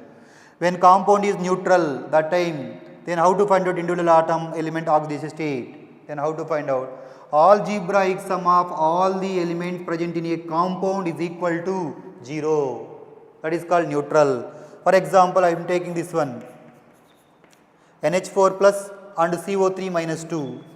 I am giving underlying element here, nitrogen, I am giving underlying element is carbon. How to find out underlying element oxidation state? This is called charged compound. When charged compounds are there, how to find out individual element oxidation state? Sum of the oxidation state of all the elements present in a compound is equal to its charge. Its charge is how much is there? +1, equal to +1. Its charge is how much is there? Equal to -2. Like this you have to do. In case of neutral, sum equal to 0. In case of charge, sum equal to its charge. Charge may be cation, charge may be anion. Cation is there, cation charge. Anion is there, anion charge. Next, some other rules. Oxidation state of some other important rule. Oxidation state of any element should not exceed its group number. Should not exceed its group number. So, if any element is exceeds group number, that oxidation state, whatever the oxidation state you calculated, that oxidation state is wrong. So, how to know? For example, sulfur. Sulfur group number, last hybridization calculation I given group number 1A, 2A, 3A, 4A up to that. So, here sulfur group number is 6. 6 or 16th group number, okay 6. Sulfur group number 6 means I am calculating one of the molecule or one of the compound oxidation state. I got one case oxidation state of sulfur is +7. I got other case oxidation state is okay, I got +4. That means which one is possible, which one is not possible? Which one is possible? 4 is possible, 7 is not possible. Why? That is the meaning of rule. Oxidation state of any element should not exceed its group number. Actual group number is how much? 6. But you are getting 7 in this case. That means exceeds greater than 6. That's it is not possible. It is not exceeds. So that means it is not exceed means it is less than 6. That means it is possible. That meaning what I have to conclude? More than group number not possible. Less than group number it is possible. That is the meaning of that point. Next and final and some other points now. These points are related to coordination compound. In case of H2O is there, in case of NH3 is there, in case of CN is there, in case of CO is there. H2O is called aqua, NH3 is called amine, CN is called cyanide, CO is called carbon monoxide, that means carbonyl. In this case, oxidation state of this one is 0, this one also 0, this one is -1, this one also 0. This is useful for most of the useful in where you have to use carbonyl compound. That carbonyl compound that means what is called coordination compounds. There you have to use. These are the rules. Any other rules you want, then while you are doing the question, then I will tell you. Most of the rules, this is only now. These rules, based on these rules, I am going to say we are going to do some questions now. We'll check it now one by one. Just one question, normal example I will tell you. Remaining exceptional questions I will tell you. Most of they are focusing on exceptional questions. Observe clearly.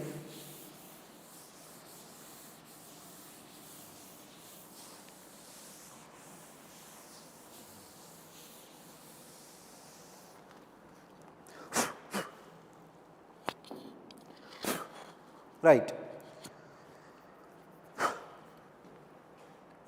One of the question came for this already general example, simple example. Which element you are going to find, that element is you have to consider as X. That means how to know, sir? They will compulsory they will do the underline, otherwise they will mention find this element oxidation state, otherwise find the underline element, find the oxidation state of underline element, like that they will ask the questions. So element is M, that is manganese, manganese is X, plus this is combined state. Combined state and this compound is neutral molecule. Neutral molecule means sum is equal to 0. So potassium means first A group, that is +1, plus oxygen, 4 oxygens are there. Oxygen oxidation state normally -2 equal to 0. Y equal to 0, sum equal to 0. Then you will do the calculation, you will get X equal to +7. X equal to 7 plus 7 means manganese oxidation state is +7. So this is correct or not? Then how to know? How to know means first this manganese is belonging to which group? That group you want to know. If you know that, then automatically you will get it know. Why? I told one point. Oxidation state of any element, it should not exceed its group number. So its group number of manganese is +7. So +7 you are getting. That's it is correct. That is called 7B, 7th B. In case of chromium, 6th B. Like that you have to know. So that means 7th. Okay, correct. Now some other questions. One of the question is H2SO5. One of the question is H2S2O8. Right? These two questions first we have to solve. Later remaining question. H2SO5. That is called peroxymonosulfuric acid. That is called H2SO5. Peroxymonosulfuric acid is called as Carros acid. H2S2O8, that is called peroxy disulfuric acid, is called as Marshall acid.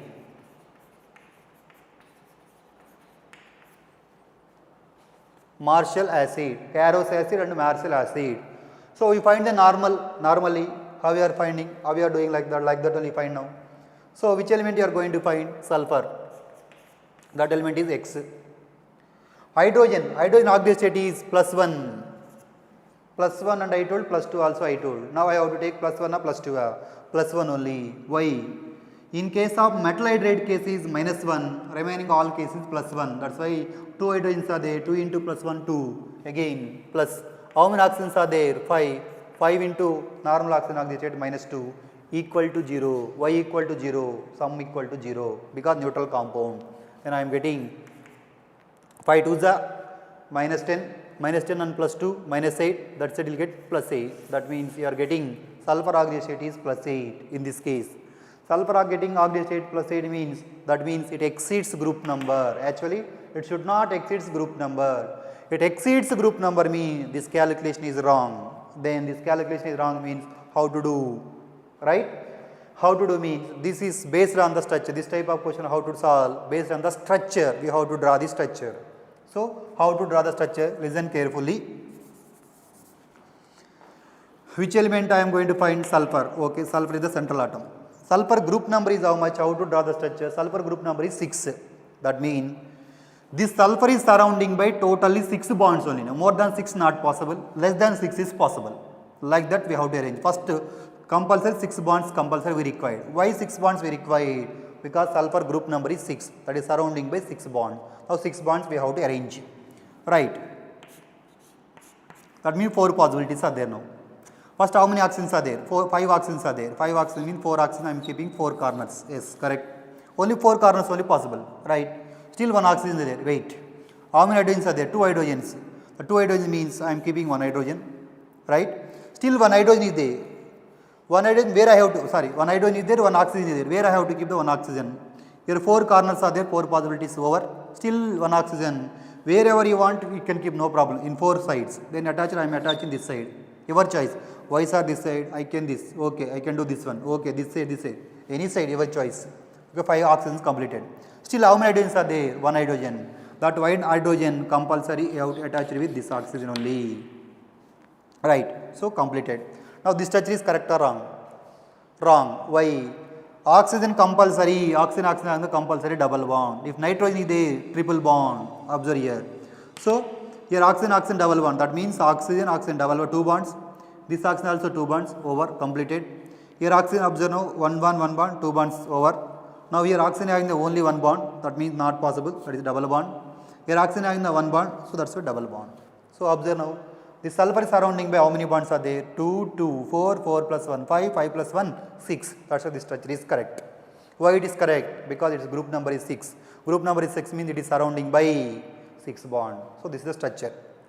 Based on the structure, I am going to calculate the oxidation state. Like that also you can calculate. Now directly can do also correct only, no problem. But here one important thing. This is called as peroxy bond. This is called as peroxy bond. Sir, how to know that this peroxy bond is present or not? That is the question.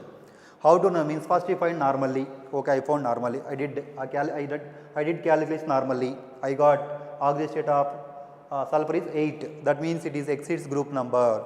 It exceeds any individual element exceeds its group number in the compound. Any individual element it exceeds the group number that containing something. That something is called as peroxy bond. Peroxy bond. That means how many peroxy bonds are there that I want to know or you want to know means compulsory you have to draw the structure. I draw the structure. Now peroxy bonds are there. I told the rules. Peroxy bonds are there. Peroxy oxygens or oxidation state is -1. Normal oxygens are -2. Observe here. This is peroxy bond. How many there? 2. That's why this oxidation state is -1. This also -1. Hydrogen is +1 because that is attached to other than metal hydride +1. Here +1. Here -2 because this is not a peroxy oxygen, that is normal oxygen, -2. This also -2. This also -2. So total surrounding oxidation state you have to calculate. You have to add -2, -2, -4, minus 2, minus 6, minus 8, minus 7, minus 8. Oxygen. Minus 8 after plus 1, plus 2. Plus 2 minus 8. Plus 2 minus 8 is equal to minus 6. This total surrounding is minus 6. Total surrounding is minus 6 means central atom must be plus 6. Why sir? Minus 6 plus 6 how much? 0. Why it is 0? Because this is neutral compound. Neutral compound means sum equal to 0. We got surrounding atoms, we got minus 6. Central atom is plus 6. Minus 6 plus 6, 0. That is 0. That means the central atom of sulfur oxygen is how much? Plus 6. That's, but before case we got 8. Now we got plus 6. Plus 6 means it is group number. That's why it is correct. So finally, in case sulfur oxygen state is plus 6. Like this you have to do. Next one, H2SO8, sulfur, Marshall acid, right? First you find normally 8 to the minus 16, minus 16 plus 2, minus 14, minus 14 by 2 because 2x by 2 means 7. That means here oxygen state of individual element plus 7 you are getting. Like this you have to do plus 7. Plus 7 means it is also exceeds group number. Exceeds group number means it containing something, that something is called peroxy bond. Peroxy bond means how to draw the structure, observe clearly. First normally how to draw. How many sulfurs are there? 2 sulfur. 2 sulfurs I draw. The next one, 8 oxygens are there. 8 oxygens are sharing by 2 terminal 2 sulfurs. Sharing first. Sharing means how many possibilities? 1, 2, 3. This side 3. 1, 1, 1. 3. Still there. Still 2 are there. Other possibility not there. So 6 oxygen completed. Next, still 2 oxygens are there. Wait. How many hydrogens are there? 2 hydrogen. 2 hydrogens also equal sharing. So that means this is 1 hydrogen. This is 1 hydrogen. Completed. Over. Still 2 oxygens are there. The 2 oxygens where you have to keep. Where you have to keep means there is no chance to keeping on outside because outside already over. Then where is the chance? The chance is to keeping on middle like this. O bond, that is called peroxy bond. Now this structure is correct or wrong? That is, this is also wrong again. Why? Central atom surrounding by sulfur surrounding by compulsory 6 bonds. 6 bond less than 6 when later some cases. Now 6 bonds are there not, you check it first. 1, 2, 3, 4. So not possible. So that's why oxygen double bond, here double bond over. Here double bond, here single bond means here double bond, here double bond. Here double bond, here double bond, here double bond not possible, already there double bonds. So this is only now. This is the structure of H2SO8. Find the individual atoms now. This is called peroxy bond. This peroxy bond means this side 1 oxygen, this side 1 oxygen, that is the meaning. Right? Observe here. This is minus 2, normal oxygen. This is minus 2. This is minus 1, this is also minus 1 because why sir minus 1 peroxy bond. This is minus 2, this is plus 1. Right? First count now, 4 sides. Minus 2, minus 2, minus 4. This is minus, only this side, only this one only, direct attach. Minus 2, minus 2, minus 4, 1, minus 5, minus 5, plus 2, minus 7, minus 7 and plus 1, that is called plus 6.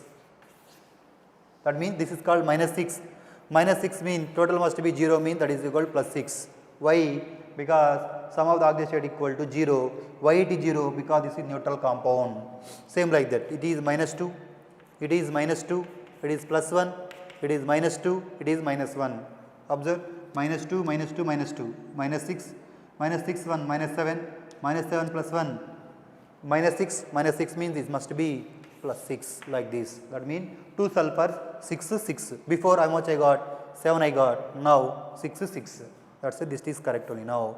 Like this, you have to solve the questions. Next one. Na2, S4, O6. Na2, S4, O6. Sodium tetrathionate. Na2, S4, O6. Na2, S2, O3. Observe here. S4. So find this one normally. 4x plus 6 to the minus 2, sorry minus 12 plus 2 of sodiums 2 equal to 0. That means 4x equal to 10 because minus 12 plus 2 minus 10, that side plus 10, x equal to how much? X equal to 10 by 4, 10 by 4 means that is means 5 by 2, 5 by 2 means that is meaning of 2.5. This is called fractional value. This is called, this 5 by 2 is called as average oxidation state, average oxidation state, but I want individual, that means you have to draw the structure. First sulfur, 4 sulfurs I drawn because 4. How many oxygens are there? 6 oxygens are there. That 6 oxygen where we have to keep, that 6 oxygen first, these 6 oxygens are sharing by terminal atoms, first to terminal atoms. After sharing of terminal atom is satisfied total group number. After that remaining any oxygens are there, those oxygens we should keep on central or middle. It is not there, no need to keep. So first one, 6 oxygens are there, the 6 oxygen 3. Any remaining any other one is there? No, nothing is there. That's why no need to keep on middle. So that's all over. Now sodiums. Here one sodium, here one sodium. Now terminal atom satisfied or not? Group number is 6.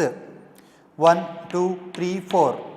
So wrong. So here oxygen having the double bond. Okay, possibility correct. Here double bond because single bond only there. Here double bond. Here double bond. Here double bond. This is the structure. Now observe now. Terminal atom 2, 3, 4, 5, 6. Okay, satisfied. Here also satisfied. Sir, what about middle, sir? Middle atom, sir. No need to satisfy, no problem. But compulsory this type of structure. How to know, sir?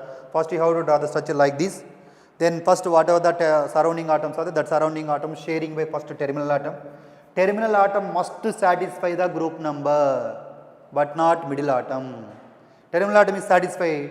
After satisfying the terminal atom, remaining any atoms are there, surrounding atom, then you have to keep on middle. If it is not there, no need to keep. Like this. Now find the oxidation state of individual. Here peroxy bonds are not there, leave it. Minus 2, minus 2, minus 2, plus 1 because sodium. Here what about this fourth one? Sulfur is attached to sulfur, that means sulfur atom attached to sulfur atom means same atom attached to same atom. That time that is called uncombined state. That time this oxidation state of sulfur is 0. Here also same. This one and this one.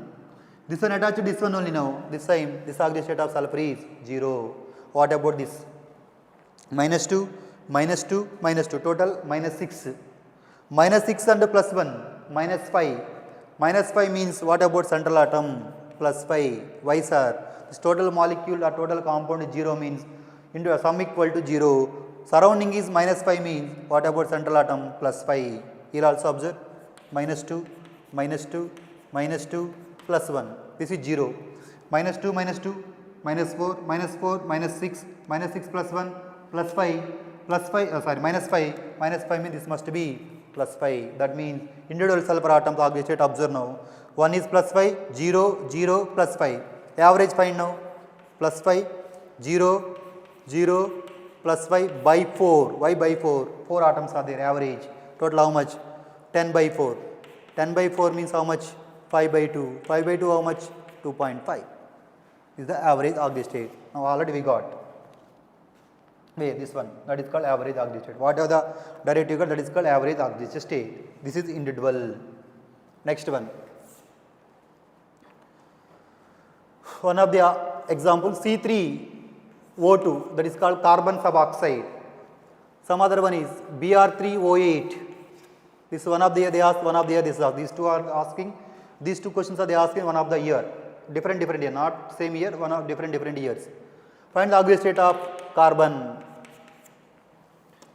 3x minus 4 equal to 0, x equal to 4 by 3, that is called average oxidation state.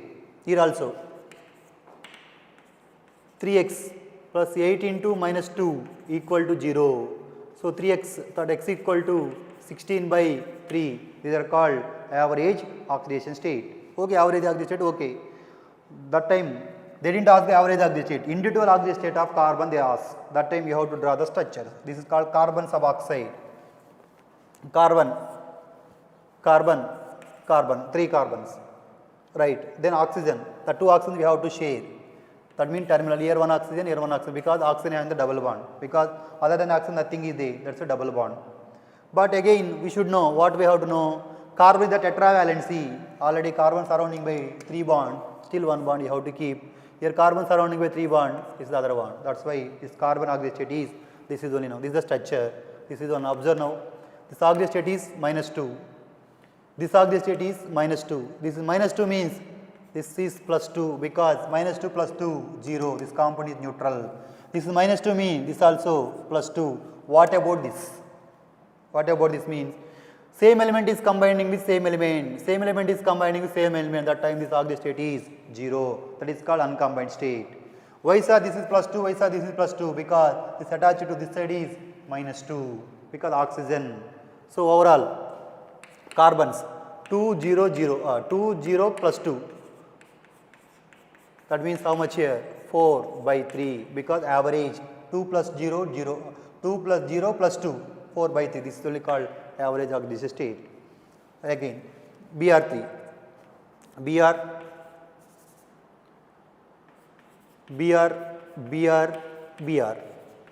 but Br, how to draw the structures are? Br, bromine is the central atom on surrounding atoms also now. Bromine group number is 7, because 7th halogen family, that means that surrounding by how many bond? Total 7 bonds are there, 7 bonds we have to surround, that means observe here 3, what 8 oxygens are there? First 8 oxygen sharing on that terminal atom, first oxygen, oxygen, oxygen, oxygen, oxygen, oxygen, 3 oxygen only possibility, 3 3 6 still there. Now other than oxygen nothing is there, then oxygen compulsory double bond you have to keep, double bond you have to keep. So 6 completed, then next still 2 hydrogens are there, that till 2 oxygens are there, still there where we have to keep, surrounding atoms are satisfied, then you have to keep on central atom, satisfied not you have to check. Group number 2 2 2 2, total 2 2 2 1, 2 bond 2 bond 2 bond 1, total 7, that means that bromine surrounding by 7 bond, that group number is 7, satisfied. Here also 7, satisfied, that means if there is no chance to keeping on terminal, then where you have to keeping on middle like this. Sir middle, observe now, 2 plus 2, 4, 4 plus 2, 6. Sir 6 are greater than, this less than 6 sir, yes, less than 6 is not possible, but compulsory terminal want to satisfy group number, middle no need to satisfy group number, less than group number is possible, like this you have to identify. Find the oxygen state, -2, -2, -2. What about this? Direct, Br attached direct, Br here 0, then what happened? -2, -2, -2, -6. -6 means what about central atom? +6, because sum equal to 0. Now here -2, -2, this side direct 0, this side 0, -2, -2, -4 means this is +4. What about here? -2, -2, -2, this 0, -2, -2, -2, -6 means this is +6. That means 2 bromines are 6, 1 bromine is +4. That means average 6 plus 4 plus 6/3, how much? 6 plus 6, 12, 12 plus 4, 16, 16/3, like this. That is called average oxidation state. Again, one of the they are asking question, CaOCl2, that is called mixed oxidation state, that is called bleaching powder. So what is the oxidation state of chlorine? Then how to decide? Observe now. Based on the structure, otherwise this is dissociated as CaOCl and again Cl, like this. This is structure. Because calcium group number is 2, the surrounding by 2 bond. CaOCl one side, Cl is this side. That means that is dissociated as Ca2 plus, because group number, plus OCl minus plus Cl minus. How sir? The total must be 0. Why 0? Sum of the oxidation state is equal to 0. That's what why this is neutral. -2. Here -2, -1, -1, -1, -1, -2, -1, -1, -2, -2 means this is +2, total 0. Like this will dissociate. In this oxidation state of chlorine, oxidation state of chlorine means that is called X. Oxygen is -2 equal to its charge, that is what? -1. Then what I can get? X equal to +1. Here charge how much is there? This is not combining with any other. a charge is minus 1 is there, here minus 1. That means here in the 2 chlorines are there, and the 2 chlorines, one chlorine is plus 1, other chlorine is minus 1. Very, very important. One of the time they ask the question. CaOCl2, that is called bleaching powder, oxide state of chlorine, 2 chlorines. One chlorine is minus 1, other chlorine is plus 1. Next one. Next one is CrO5. CrO5. CrO5 find the oxide state of chromium. Chromium normally find this is X. X plus 5 into minus 2 equal to 0. Then X equal to how much? 10. Actually X equal to 10 means chromium oxide state is 10. So here 10 is not possible. Why? Before I told already. Chromium group number is 6. That means 6th group number. That means this group number is 6. Group number is 6 means actually we got oxide state 10. That means exceeds group number. Exceeds group number means it is not possible. That is having this containing something. Something is called peroxy bond. Draw the structure. How to draw the structure? Because chromium group number is 6. Group number is 6 means that surrounding by 6 bonds like these structures. 6 bonds. Observe 6 bonds.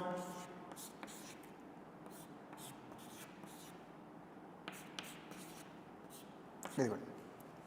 But oxygen compulsory double bond and carbon chromium surrounding by 6 bonds. Observe clearly. Chromium 1, 2, 3, 4, 5, 6. 6 bond. Each oxygen double bond or not, check it now. Oxygen double bond, double bond, double bond, double bond, double bond. So satisfied. So that's why this is called as chromium pentoxide, that is not CrO5 structure. This is called butterfly structure. It is like a butterfly structure. Butterfly structure. That means this contains the peroxy bond. How many peroxy bonds are there? This is peroxy bond, this is peroxy bond. How many peroxy oxygen? 1, 2, 3, 4. Peroxy oxygens are 4, normal oxygens are 1. That means peroxy oxygen means minus 1, minus 1, minus 1, minus 1, minus 2. Why minus 2? Here minus, why minus 1? This is normal oxygen, this is peroxy oxygen. Peroxy oxygen oxygen state is minus 1, normal oxygen oxygen state is minus 2. Minus 1, minus 1, minus 2, minus 3, minus 4, minus 4 again minus 2, minus 6. Minus 6 means it is plus 6. Minus 6 plus 6 equal to 0. That means chromium oxide state is plus 6 in this case because its group number is 6. Now it is correct. Now it is wrong. Like this you have to draw. You have to do the some questions now. Very, very important. This type of questions. These all are now today. What I discuss, every question is important. So many times they ask the question in NEET exam, right? And exceptional questions I discuss totally. Normal example anyway you know.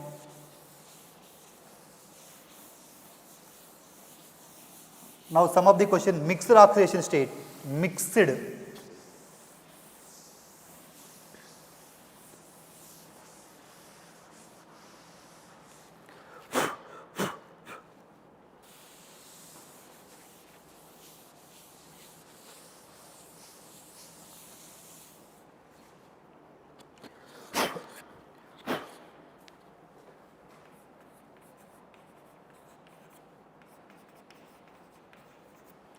One of the oxide state, one of the compound is Pb3O4 and Fe3O4. One of the time they ask Pb3O4, it is a mixed oxidation state because we find normally 4 to the 8, I think you will get 8 by 3.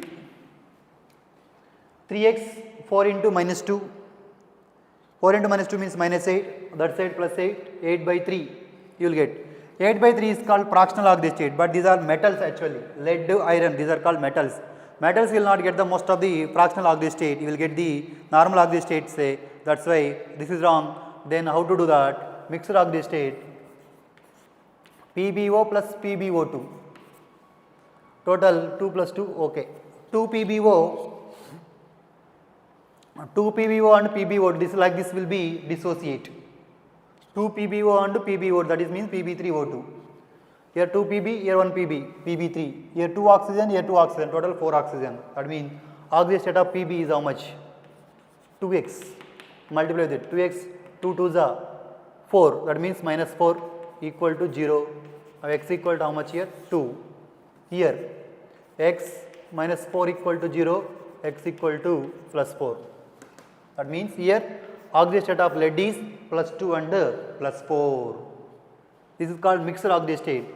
This also Fe3O4 same.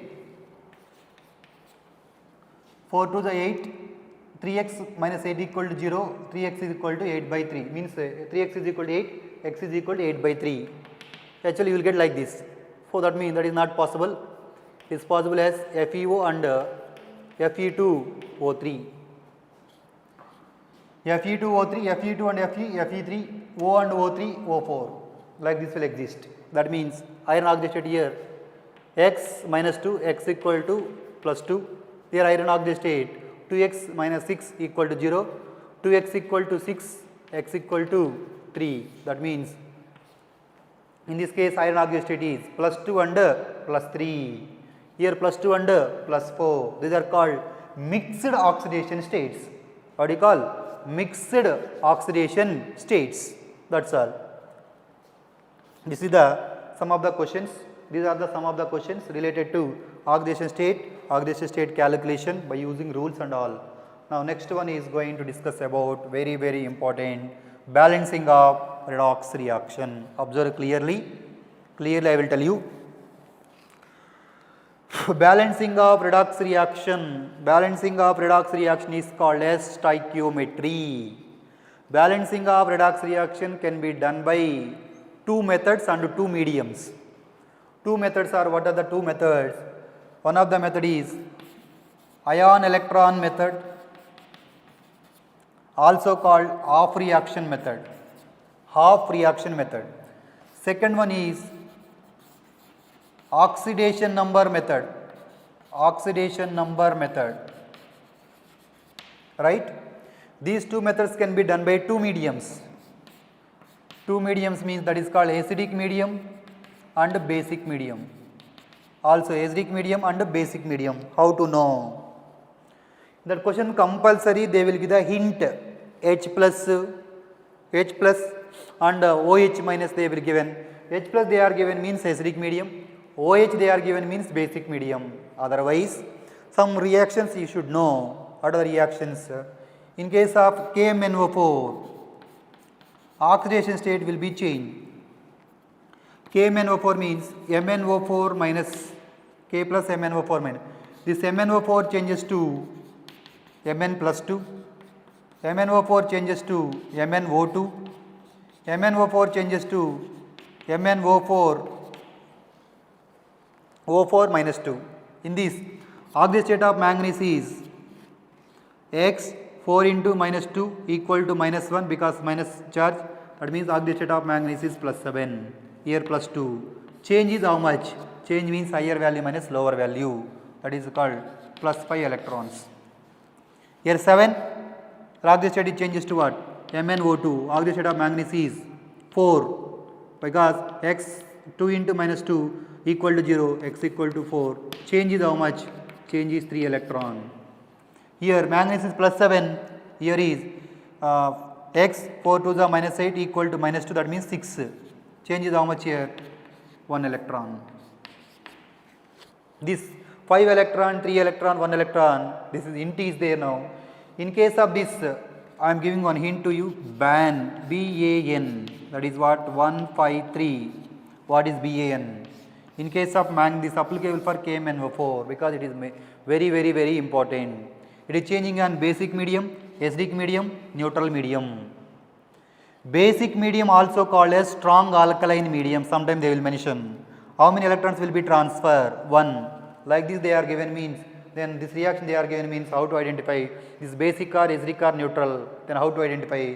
Here MnO4 minus changes to MnO4 minus, how many electrons are there? 1 electron. 1 electron is given means, that means which medium? Basic medium. This means this is basic medium. Also called strong alkaline medium. How many electrons here? 5 electron. 5 electron means A. A means what? Acidic. That means MnO4 minus changes to Mn2 plus, that is called 5 electron transfer. That is medium, which medium? Acidic medium. Again neutral medium. Neutral medium, how many electrons? 7 to 4, 3 electron. That means this is, in this case, this is called neutral medium also called as weak alkaline medium. Neutral medium also called as weak alkaline medium. Basic medium also called strong alkaline medium. This is acidic medium in case of KMnO4. This is the hint. Next one, in case of K2Cr2O7, Cr2O7 most of the acidic medium only in our syllabus. Cr2O7 potassium dichromate is coming from potassium dichromate. Cr2O7 it changes to Cr3 plus. That means here how many chromiums are there? 2 chromium. 2 chromiums means, that means observe here 2 chromium, that is called 2x. That how many atoms are changing inside reactant side, that atoms only how to consider. Only number of atoms for reactant side you have observed, not product side. That means 2x. 2x plus 7 into minus 2 equal to minus 2. That means how much here? 2x equal to 12. No need to consider x equal to 6, because here one atom is 6, 2 atoms are 12. That means how many atoms are changing? 2 atoms are changing from reactant to product. That means how many atoms are changing? That many atoms only you have to consider for reactant side, don't want product side. That means 2 3s are chromium is 6, chromium is 3, 2 3s are 6. Here how many atoms? For 2 atoms. Change how much? 12 minus 6. 12 minus 6 how much here? 6 electron. That means this acidic medium most of the it changes to 6 electron. Like this, these are the some hints. Based on this, I am going to give you one question. What is the question? Fe2 plus Cr2O7 2 minus gives less to Fe plus 3. That means Fe3 plus Cr3 plus. This is the question is given. This question is balanced by redox reaction. By using which method? They will not mention in the objective question. Ion electron method or oxidation number method, they will not mention. But in case of objective questions, which method we have to follow? Maximum chances, 100 to 100% chance this method we have to follow. Oxidation number method. Right? Oxidation number method can be done by two mediums, acidic medium and basic medium. Right? Observe here. Before going to that, one point I am going to write. Here main important is this balancing of oxygen atom and hydrogen atom. In case of acidic medium, balancing of oxygen, what you have to do? Adding of water on deficient side. Hydrogen balancing, adding of H plus on deficient side. In case of which medium? Acidic medium. Oxygen balancing and hydrogen balancing. In case of basic medium, this is a very important point. I will tell you, wait. In case of basic medium, oxygen balancing and hydrogen balancing. Oxygen balancing is done by, observe clearly, oxygen balancing, add 2 OH minus on deficient side, one oxygen balancing H2O on sufficient side, that means same side, very very important. At a time we have to do, at a time on that reaction, at a time. Balancing of oxygen can be done by 2 OH minus on deficient side, H2O on sufficient side. That means one oxygen you have to balance 2 OH minus and 1 H2O. For example, 3 oxygens I have to balance. Deficient side, each oxygen 2 OH minus, 3 oxygen means 6 OH minus on deficient side, 1 oxygen H2O, 3 oxygen means 3 H2O. That means I am asking, I have 3 oxygens are there, no? 3 oxygen deficients are there. Deficient side, each oxygen 2 OH minus, that means 3 oxygen, 6 OH minus on deficient side. 1 oxygen, how many H2O? 1 H2O, that means how many oxygens are there? 3 H2 on which side? Sufficient side. That is the meaning of that point. Next, in case of hydrogen balancing, reverse. Reverse but not OH is different. H2O on deficient side, but OH minus, not 2 OH minus, just only 1 OH minus in sufficient side. That meaning, for example, 4 hydrogens are deficient, 4 H2O on deficient side, 4 OH minus on sufficient side. That is the meaning of oxygen and hydrogen balancing. If you know this point, very very important, if you know those points, then you will get the balancing of equation. Right. Right, observe clearly. Now this is acidic medium or basic medium, how to know? Already given one hint. Cr2O7, first find it. Cr2O7 minus 2 changes to Cr3 plus, that means here number of electrons will transfer how many electrons? 6 electron. 6 electron means compulsory, this is acidic medium. Otherwise sometimes they will give a hint H plus and OH minus. Based on that you can identify, you can do the questions. Observe.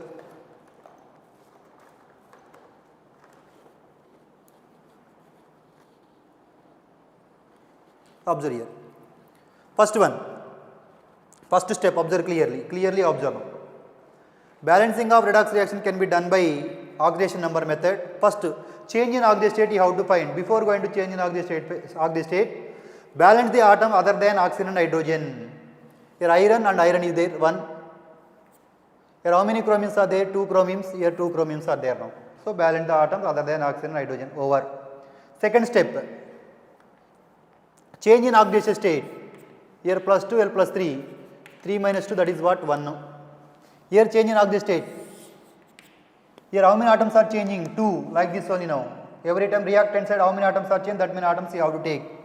2x. 7 into minus 2 equal to minus 2, that is equal to 2x equal to 12. Here 2 3s are 6. That means change how much? 12 minus 6, that is equal to 6 electron. So this is 1 electron, this is 6 electron. That is called change in oxidation state. After that, you have to do the crisscross. Crisscross. This 6 is multiplied with iron, 1 is multiplied with chromium for all sides.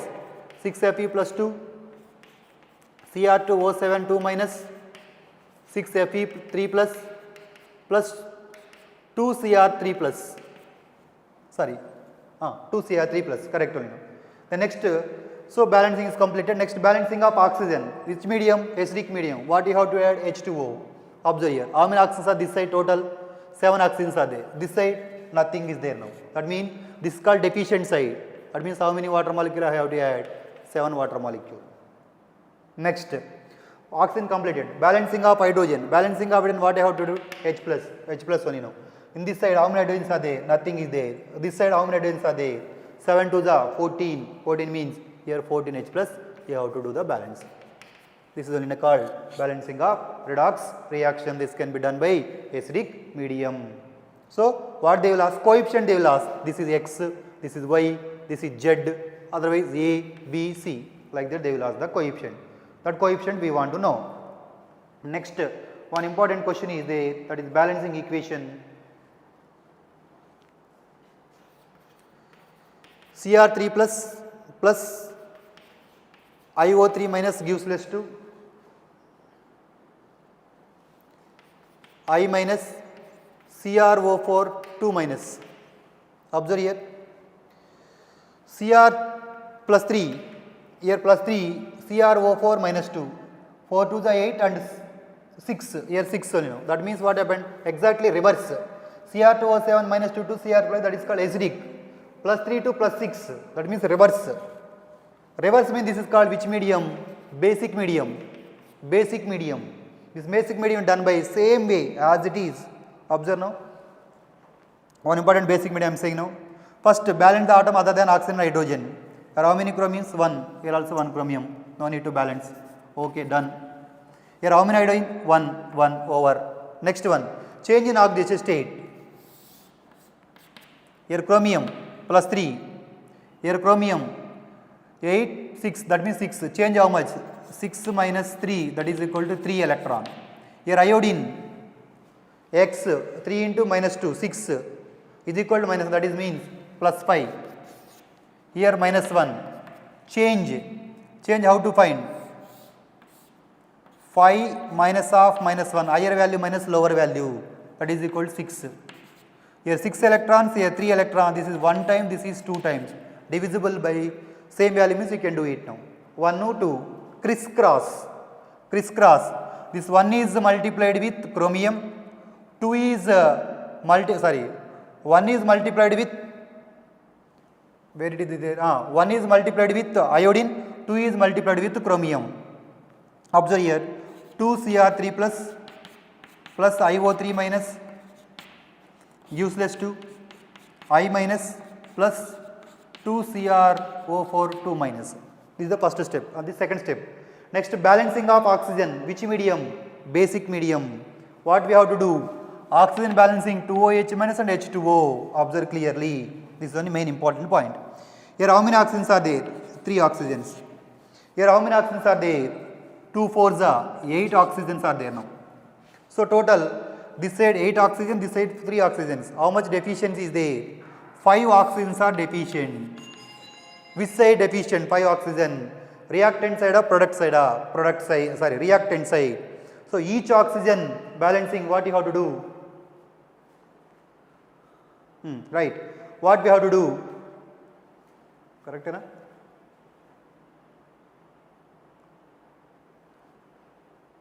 Correct. 5 oxygens are there now. 5 oxygens are there now. 5 oxygen deficient means what you have to do? Each oxygen 2 OH minus. 5 oxygens 10 OH minus. Which side? Reactant side. Next. Same side what you have to do? Oxygen balancing. Hydrogens you have to add. How many oxygens are there now? 5 oxygen. That means 5 moles of H2O you have to add. Observe now. Balance or not we have to check first. Oxygen balance. I did oxygen balancing. Oxygen balancing I have done, then check it hydrogen first now. How many hydrogens are? 10 hydrogens here in this total. In this side, total 5 to the 10 hydrogen. That means what I am going to do here, I am going to try the balancing of oxygen. That time simultaneously hydrogen also is balanced. Sometimes hydrogen also balanced. Sometimes if it is not balanced the hydrogen, the next step we have to do. What you have to do? Hydrogen balancing. H2 on deficient side, OH minus on sufficient side. Once again observe clearly here. This is not there, this is not there. Here how many oxygens are there? 3 oxygens. There how many oxygens are there? 8 oxygen, 2 4 is 8. How many oxygens are deficient? 5 oxygens are deficient. Which side? Reactant side or product side? Reactant side. So each oxygen deficient side, what you have to do? Oxygen deficient side 2 OH minus on deficient side, H2O on what? Sufficient side for each oxygen. But how many oxygens are there? Total 5 oxygens are there. 5 into 2, 10. 10 OH minus on deficient side. That is mean reactant side. Again 5 oxygen deficient side there. Each oxygen, how many water molecules I have to add? Sufficient side 1. 5 oxygen, that means 5 H2O. Then observe now oxygen first 10 plus 3 total 13. Here 2 4 is 8. 8 plus 5 13. Oxygen balance over. Now hydrogens you check it now. 10 hydrogens here. Here also 5 to the 10. That means what I did here, I balanced means I did oxygen balance simultaneously. What is balanced? Hydrogen also balanced. That is the purpose of this step. Sometimes oxygen balancing, then automatically hydrogen also balanced. Sometimes oxygen balancing, hydrogen balance also will not be complete. Then that time what you have to do? Balancing of hydrogen you have to do separately like this. Finally, what they will ask? They will ask the coefficient. What is x, y, z, a, b, c? Like that they will ask the coefficient. This is called balancing of redox reaction can be done by which medium? Basic medium. This can be done by acidic medium. Like this you have to solve the questions. Okay, ma? Thank you. This type of questions already there in notebook and textbook. Then you have to solve that, right? Okay, thank you, Amma. Remaining I will continue tomorrow.